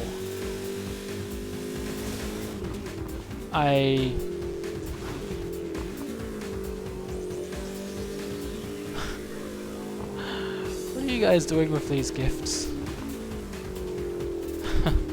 Adding kappa clauses and stuff. Ah, this cable is a pain. Hopefully this is fine. Gotta I've bundled it up a bit and I am routing it underneath my keyboard thing. My desk has a keyboard sliding thing on it, so I generally route the cables underneath it because it's easier to deal with, but I think this time I might have to put it over. Yeah, that's better. I don't wanna... Eric Wimp, no. to get a stronger car. Is that a double snow globe?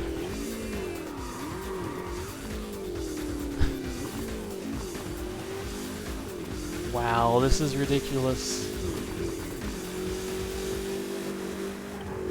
This is ridiculous.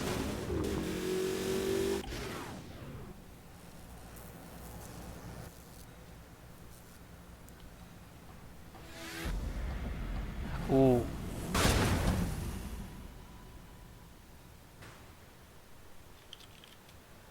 What did you miss there? Did you miss the crash? You could always clip it and track back a bit, provided it hasn't already gone past that time.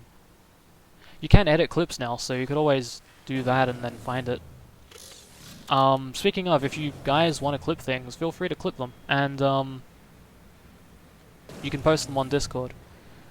That's probably going to be the best place for me to find them. You can also post them in chat, of course, because links are fine here, but Discord's also a pretty good way to do it. Squid's message. Oh. Ah, right. Okay.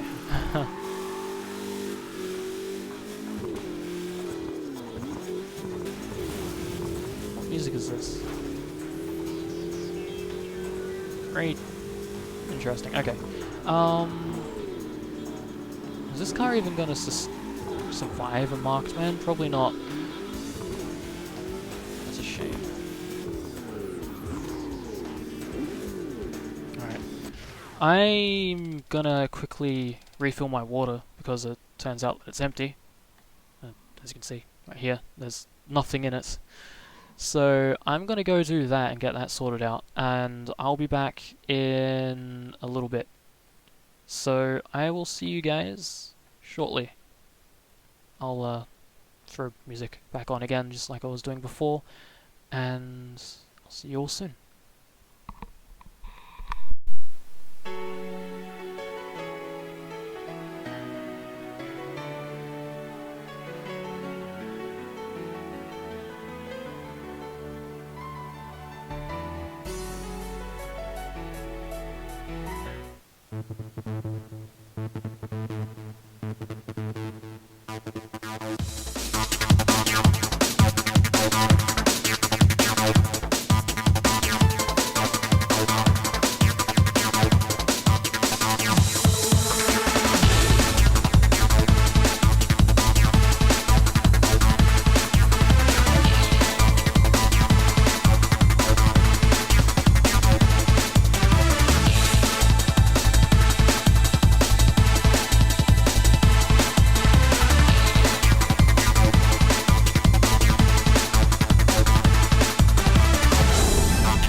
Hey, I'm back. So, I've refilled my water bottle, and I am ready to keep going, at least for a little bit longer. So, let's get back into it. And I'm gonna see if I can figure out something to do with this cable, because, god damn it. Cable, please work with me. Cables are a fun time. And even with wireless technology, you still have to deal with cables, because eventually something's gonna run out of power. And that just happens. Oh well, it's fine. I am confused. So what is... what are you doing there? I am a little bit confused by what you're doing, but I'm guessing you were testing something with the gift that was not a gift? That's the only thing I can think that you were trying, but hey. So I see that, okay, so Squid and Dare have gone to make food. Cool. Alright. That's fine. That is completely fine.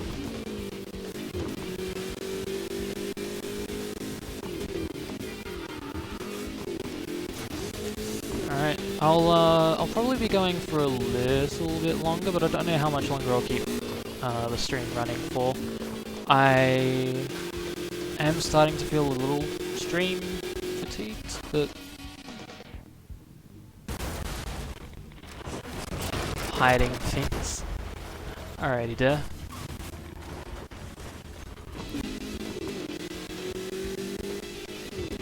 And golf colors. And Leah's got the snow globe going on. You joined Discord? Nice, Starfruit. I'll be there when I'm done streaming, so if anyone wants to chat, we will, yeah, we'll be there.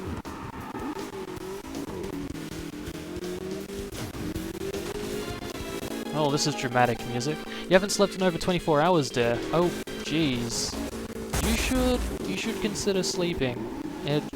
It's definitely a good thing for you. It's definitely a good thing. I would highly recommend it.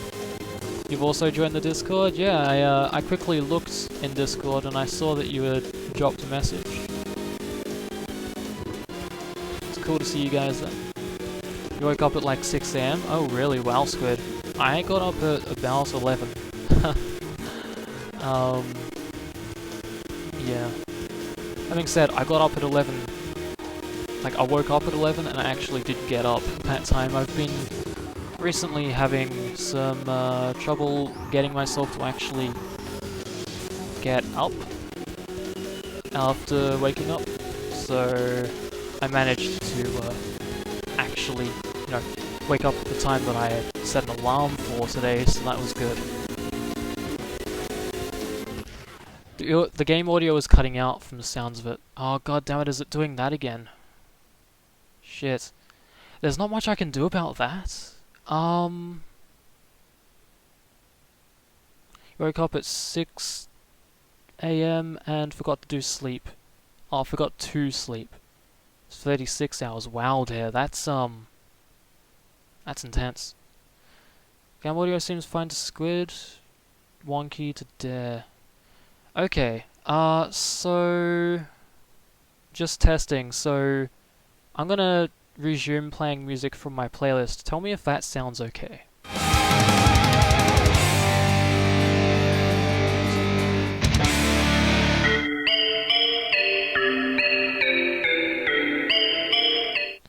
So how did that sound? I was just quickly testing to see if that audio sounded properly or not. Sounded properly? Well, that doesn't really sound like the right sort of sentence to make. Anyway, did that sound proper? So the music's fine. Okay, so let's...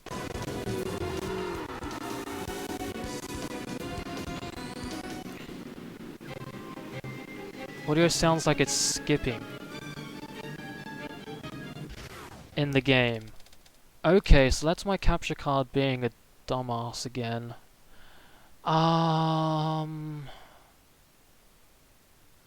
There's not much I can do about that other than... Okay, how about I cut the game audio and play some music from that playlist instead, at least until I finish. That way, there's no audio stuttering and there's at least something in the background.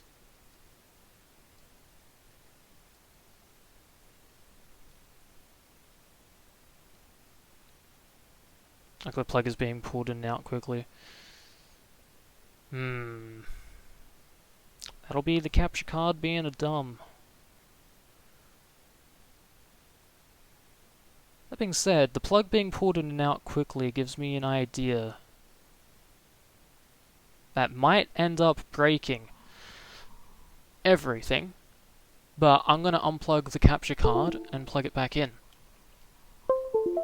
and see if that helps, because it can sometimes help, and I'll try it out. If anyone's curious about what capture device I use, it's an Elgato Game Capture HD. It can be a bit finicky at times, like right now, apparently. I might upgrade OBS after this stream and see if that helps. That, and I'll check for software updates for the capture card, because god damn it, I hate it when it does this. You're gonna pull the cord down. The no device game is the best game. Yeah, I would say it is the best game, for sure. It's a pain in the ass sometimes, this capture card, but it's all I have for capturing consoles, so I don't have much choice in using it sometimes. Okay, and it looks like it's stopped doing things. So I'm going to, because I don't want to finish just yet, I'm going to switch over to here, and I'm just going to see if there's anything I can do in studio mode. Just so at least you guys aren't looking at one moment please game. So let's just unplug this again, and I'm just going to leave it unplugged for a little bit, and we'll see how this goes. You love the way people in Australia say H? Oh, here we go. That popped up. Okay, that's interesting. Maybe that's why it was saying one moment, please. Troubleshooting. Doing it live. It's fun. Capture card, could you do something, please? Yeah, capture card, hey buddy. How you going? You wanna do stuff? I would appreciate it. Here's the thing, the pass-through is working just fine. The pass-through is still going. It's not playing sound right now. Oh, no, it's back. Sound is playing. Okay, so the pass-through is working. It's just not... Oh, here we go. This is open. Okay, let's do this. So, this is totally an Xbox 360 now.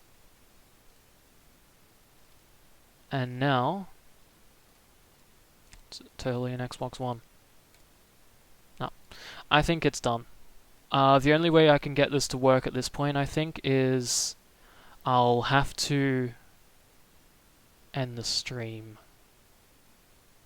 I literally would have to close OBS to do this.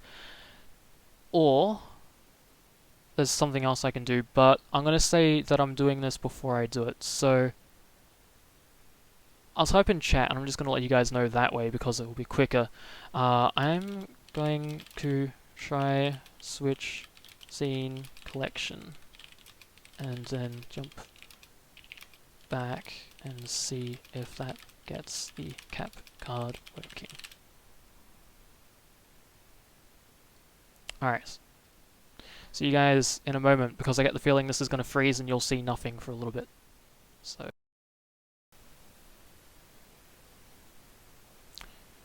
Okay. I have switched over to my my PC streaming scene collection. just so that I free up the Elgato and it stops being in use. Now I'm going to switch back to console.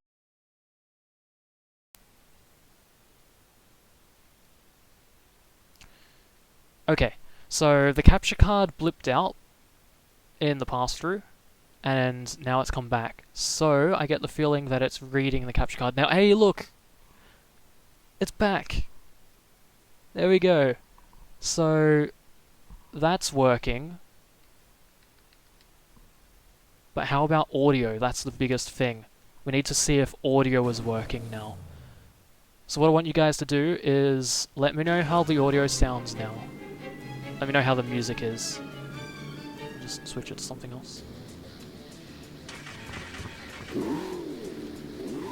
So how's the game audio sounding now? Is it still stuttering or is it fine? Is it fixed? Let me know how it's going, because I can't tell on my end. On my end, I'm hearing a pass-through from the monitor to... I'm using a really weird setup where I'm passing through the HDMI pass-through to my monitor, and then I'm sending the audio from my monitor back to my PC through the line in. So I can't hear what you guys are hearing. I hear perfectly fine audio, so let me know how it sounds. And I'll know if it's actually behaving. It's fixed? Yes! We did it! There we go. That's perfect. Also, the scene switching worked a lot more smoothly than it usually does. Usually when I switch scenes, OBS freezes for a few seconds and then switches over, but this time it switched pretty much instantly. So, that's awesome. That means that I can go from PC gaming streams to console streams in the same stream without worrying about anything breaking. That is relieving. I've only done it once before, and I never knew if it worked perfectly fine or not. But that's a good sign. I can switch scenes in OBS, well, scene collections in OBS, and not kill the stream. That's awesome.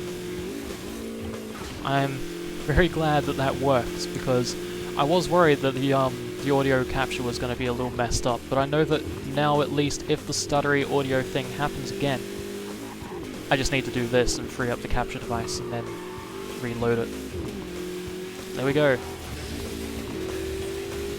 I have 100% jinxed it now, yeah, probably. But I at least have a plan and something to do if this happens again. I have something to at least try before I kill OBS. Because scene switching pretty much frees up all devices in use. As you notice that the webcam had to load back in, and then it had to load back in again, because it pretty much freed all devices and then grabbed them again for use. The problem is the Elgato, when I unplugged it, it didn't end up getting hooked in again. So I had to free up the device and make it completely start over, so switching scene collections actually made it work again. So there we go. I may have potentially jinxed things to break again, but at least I know a way to fix it.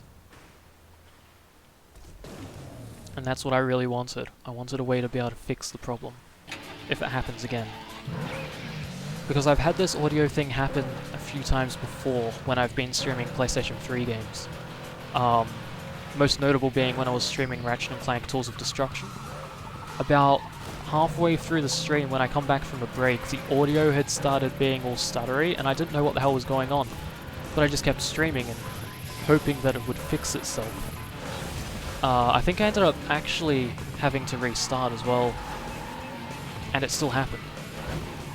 Because I never unplugged it or anything, I completely just restarted OBS and hoped that things would work. At that time it didn't. I'm going to try and sleep now. No worries there. Sleep well. Thanks for stopping by. I hope you've had a good time in the stream. And hopefully I get to see you another time. Take care. Nope. Don't do what the car did.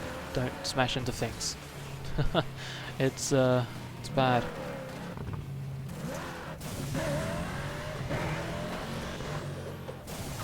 Oh, this song's called Childish Games. Oh, I did a barrel roll. mean, technically it's not a barrel roll. Barrel roll's something entirely different, but hey, it's... that's what it's known as. Night. Nice job, Squid. Nice job. Bill Nye wishes you a good night.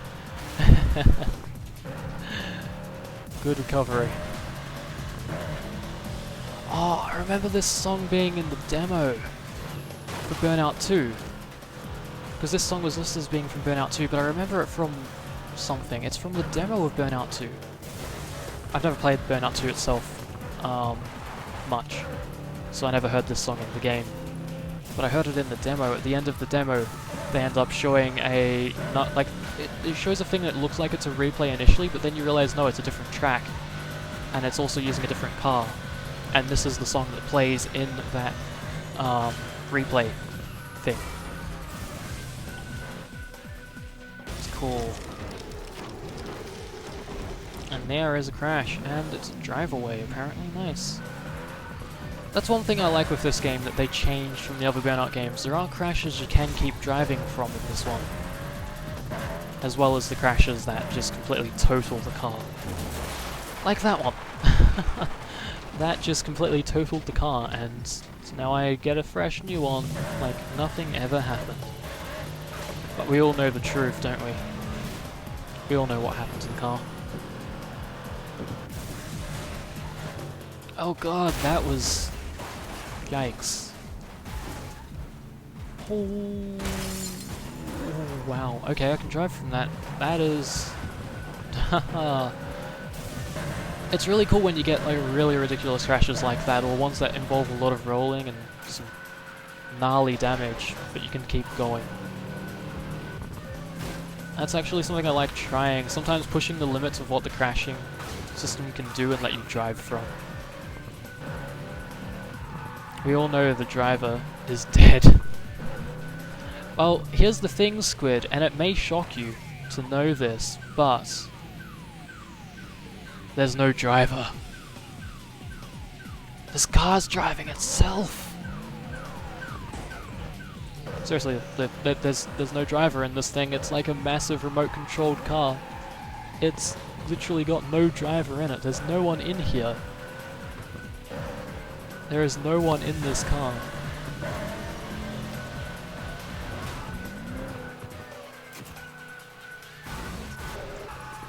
So how can the driver be dead if he never existed to begin with? The plot thickens. Oh my god. See? There's no one in this thing. It's cars. This game is cars. The car is the driver. Oh god. Oh god. This game is like the dark version of Cars. Also though, this does explain why all of the windows in each car are tinted. This is M-rated cars. Yeah, actually that kind of works, given the whole cars drive themselves, but they don't talk and they don't have eyes. See? Kinda spooky. Oh my god, you killed a car. Yes. But that's a secret between us. Can't tell anyone. No one. Don't let anyone know.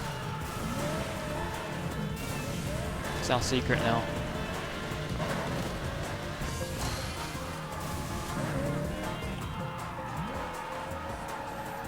This is not the car for a stunt run. Not at all. Let's see if there's another thing I can... Oh, there's a road rage up ahead.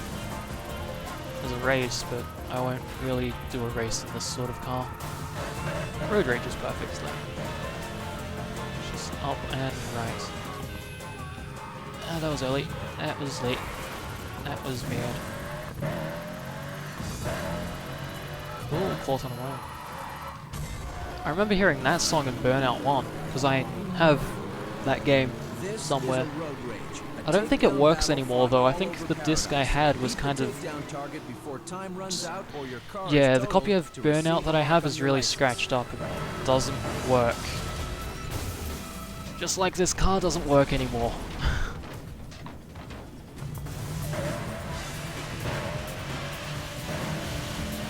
Yeah, I remember hearing this music. This music plays when you run out of time. Yikes. Yeah, when you run out of time in Burnout 1, or you're starting to run out of time, because Burnout 1 and 2 were they were a lot more arcadey in terms of gameplay, where they actually had time restrictions on the races. And this song would play in the first game when you were running out of time. So just make it all that more real. Keep killing cars. Yes, no one must know. No one must know what I have done. I have to destroy all that have seen this. All of these cars, they know the truth. They cannot be allowed to live. There's a mosquito in your room. Oh no. That sucks. Mosquitoes are awful. Oh, that car just barely spiked. This one didn't. That sounded like a slap. Wow. That didn't sound like metal hitting metal. That sounded like a slap. This music's perfect. Holy shit.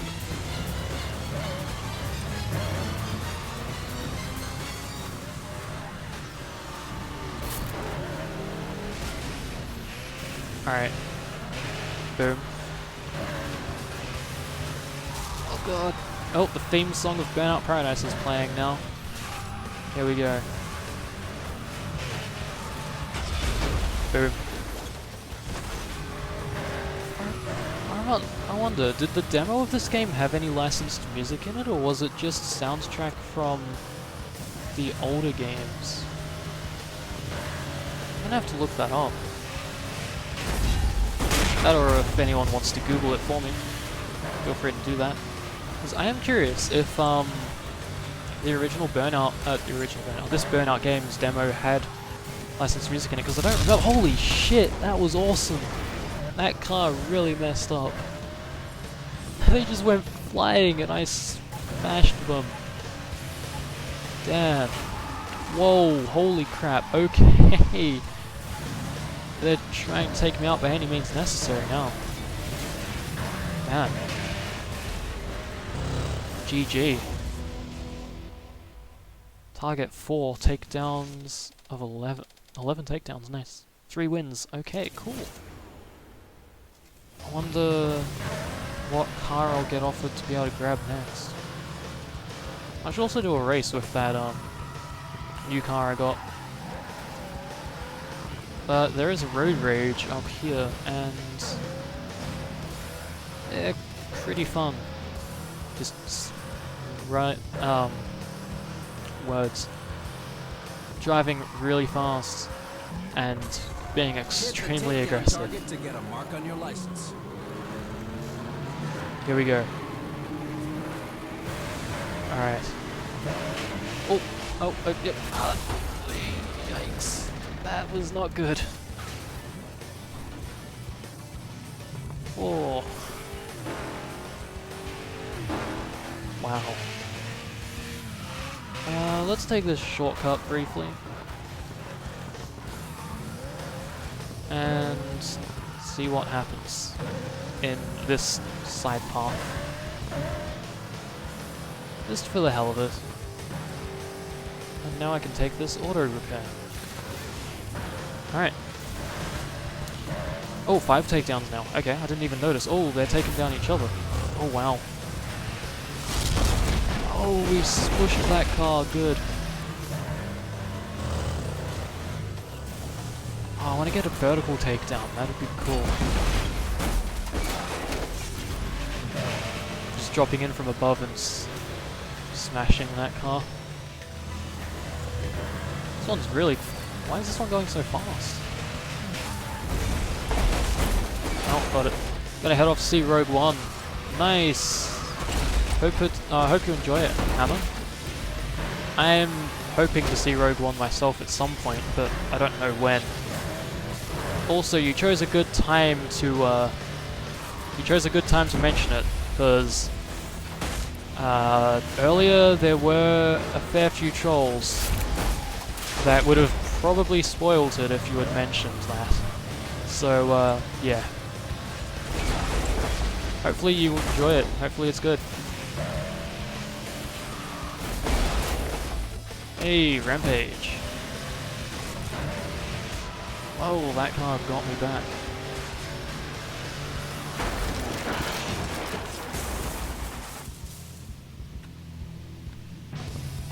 Alright. I actually think after this I'll probably end. I thought you might like this message I got from someone who got banned. Can you unban me?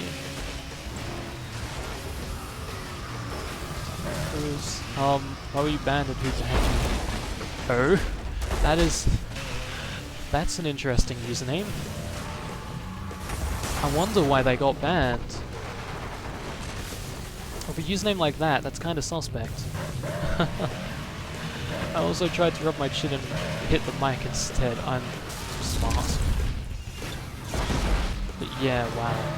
With a username like that, I get the feeling they probably did something wrong.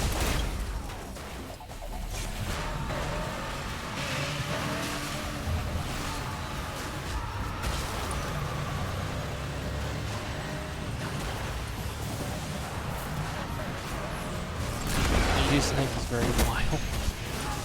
Yeah, just kinda. Just a little bit wild. Wow, that was easy. Oh!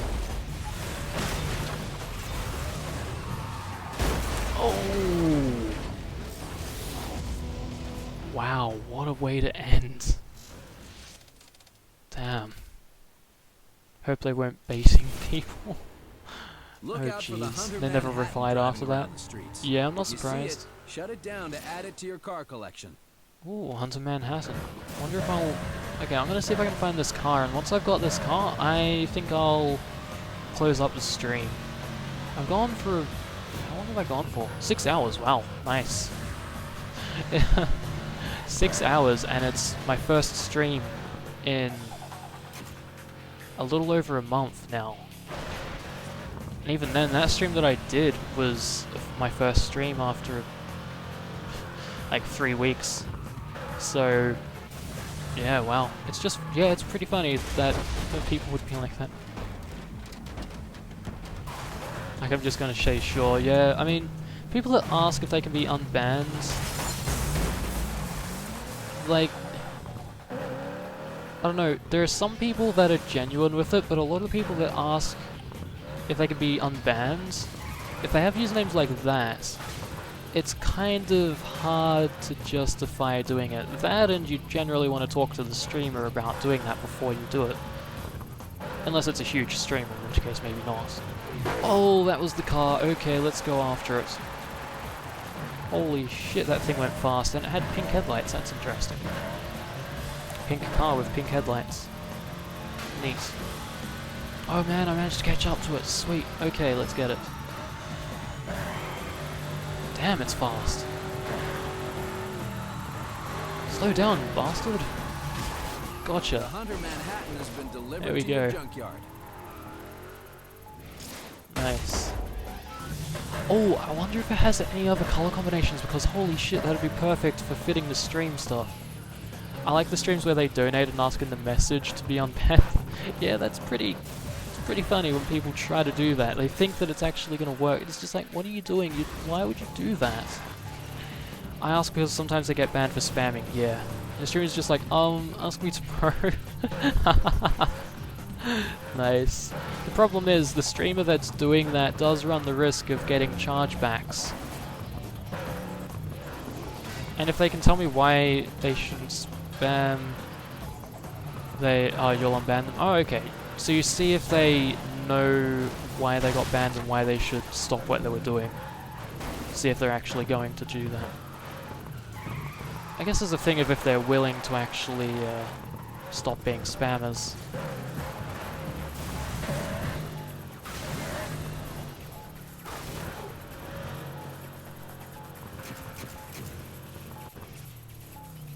Oh, okay, boom. Ah, there's a junkyard not too far from here. Cool.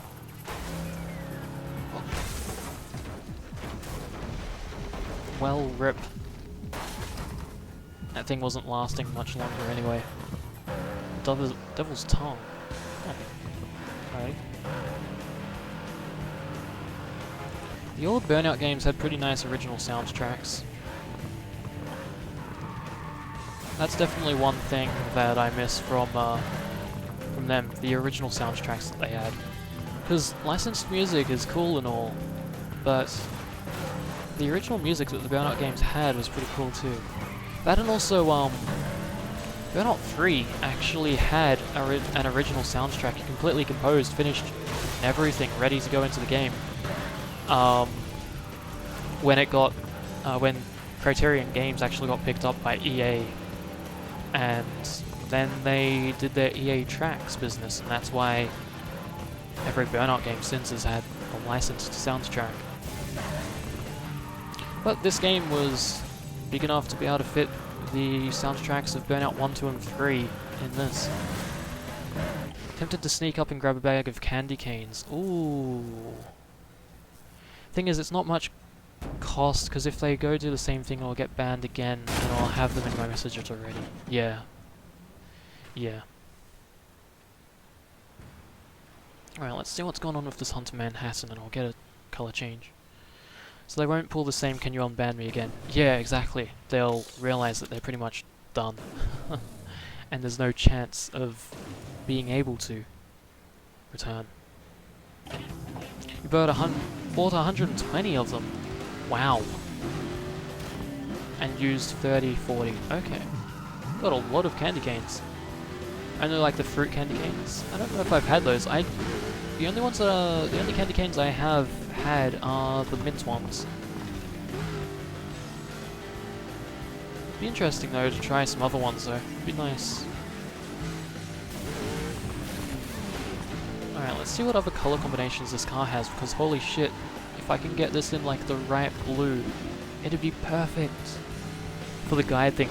Oh, reminds me of the time when we went to the guide shop and got like 100 or so of the bloody...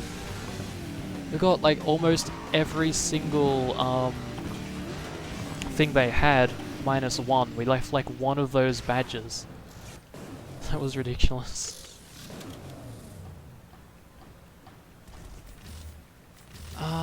Oh yes, that's perfect. That is almost the exact same color. You have rainbow candy canes here. Ooh. Neat. Yeah, it'd be nice to try out some other taste of generic fruit. Oh, okay. Yeah. We could try some candy canes that aren't just mint. I mean, I like mint, but it'd be cool to have something different for a change as well. I'm also going to take this into the airstrip just briefly because look at that. Whoa! Holy shit. Wow. Okay, that worked out. Barely. Wow. That was something, alright? Damn. Oh, rip. No coming back from that. Yep, no way.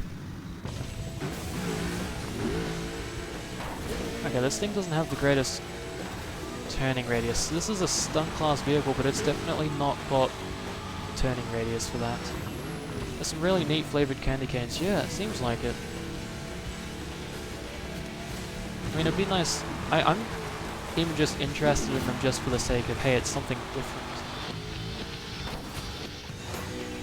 Pina colada as well. Ooh. Fancy candy canes. That's really cool. Really, really cool.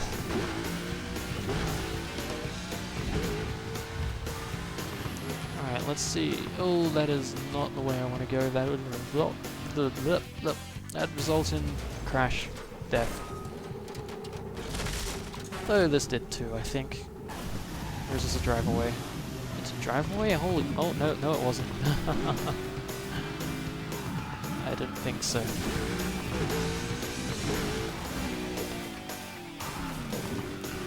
Oh, that's a jump. It's a stunt jump. How do I get that? Oh. Oh, I have an idea for getting that. Yes, there we go. No. No. That didn't count? No. You can only have so much mint before it's overpowering. Yeah, same. It gets to a point where mint is just too much. You need to have something different. How do I get through that hoop and count that as a stunt jump? I don't know. I love generic fruit. They taste like fruit. I mean, yeah. I don't know what else to say, but like, I mean, yes, that is true. Not star fruit, yeah. The better fruit. Oh yeah, I've never actually had so. Oh, maybe I need to clear it without making contact to the thing. That's not gonna happen with this car. I don't think that's gonna happen with this thing. No, probably not.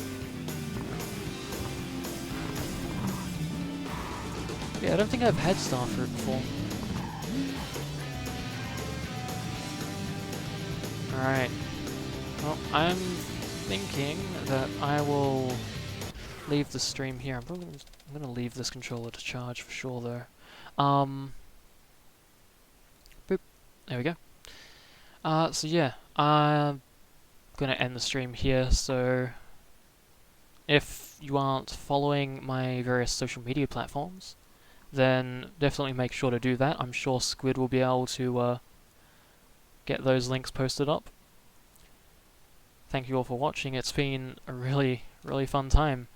I'm gonna see if there's anyone that we can give a cheeky raid to, because I'm pretty sure there's a certain streamer group that would appreciate a cheeky little raid at this point. So, there we go. Leah's got it. If you wanna keep up with things, give me a follow on Twitter is the best place. There's YouTube as well, subscribe to that and you'll, I don't know, reasons. But yeah, I'm thinking I might try and make some YouTube content. I generally put my streams up there. But yeah, otherwise, aside from that, Discord's the best place to be. I'm on Discord pretty much all the time, except when I'm sleeping, obviously. But yeah, we're going to be doing a raid, so what I'd like you guys to get ready to do is we're going to be doing this, a raid of ice and fire. And for fun, let's throw in an ice cold with an emote of some sort. So chuck in any sort of emote before you're ice cold, and we'll make it a fun time. So this is going to be mine. Alright, so thanks for watching, and I'll see you guys in a bit. I'm just going to get this link for our raid target ready so we can jump over and say hi. So, we're going to be going over here to look at Twitch, but hold off on your raid message just for now, because I'd like to give it a start and jump in the host. So once you see the host and my message, go with your raid, and we'll have some fun. They are some good streamers, and I hope you guys will enjoy them just as much as I do. Thanks for watching, and I will see you next time. Bye.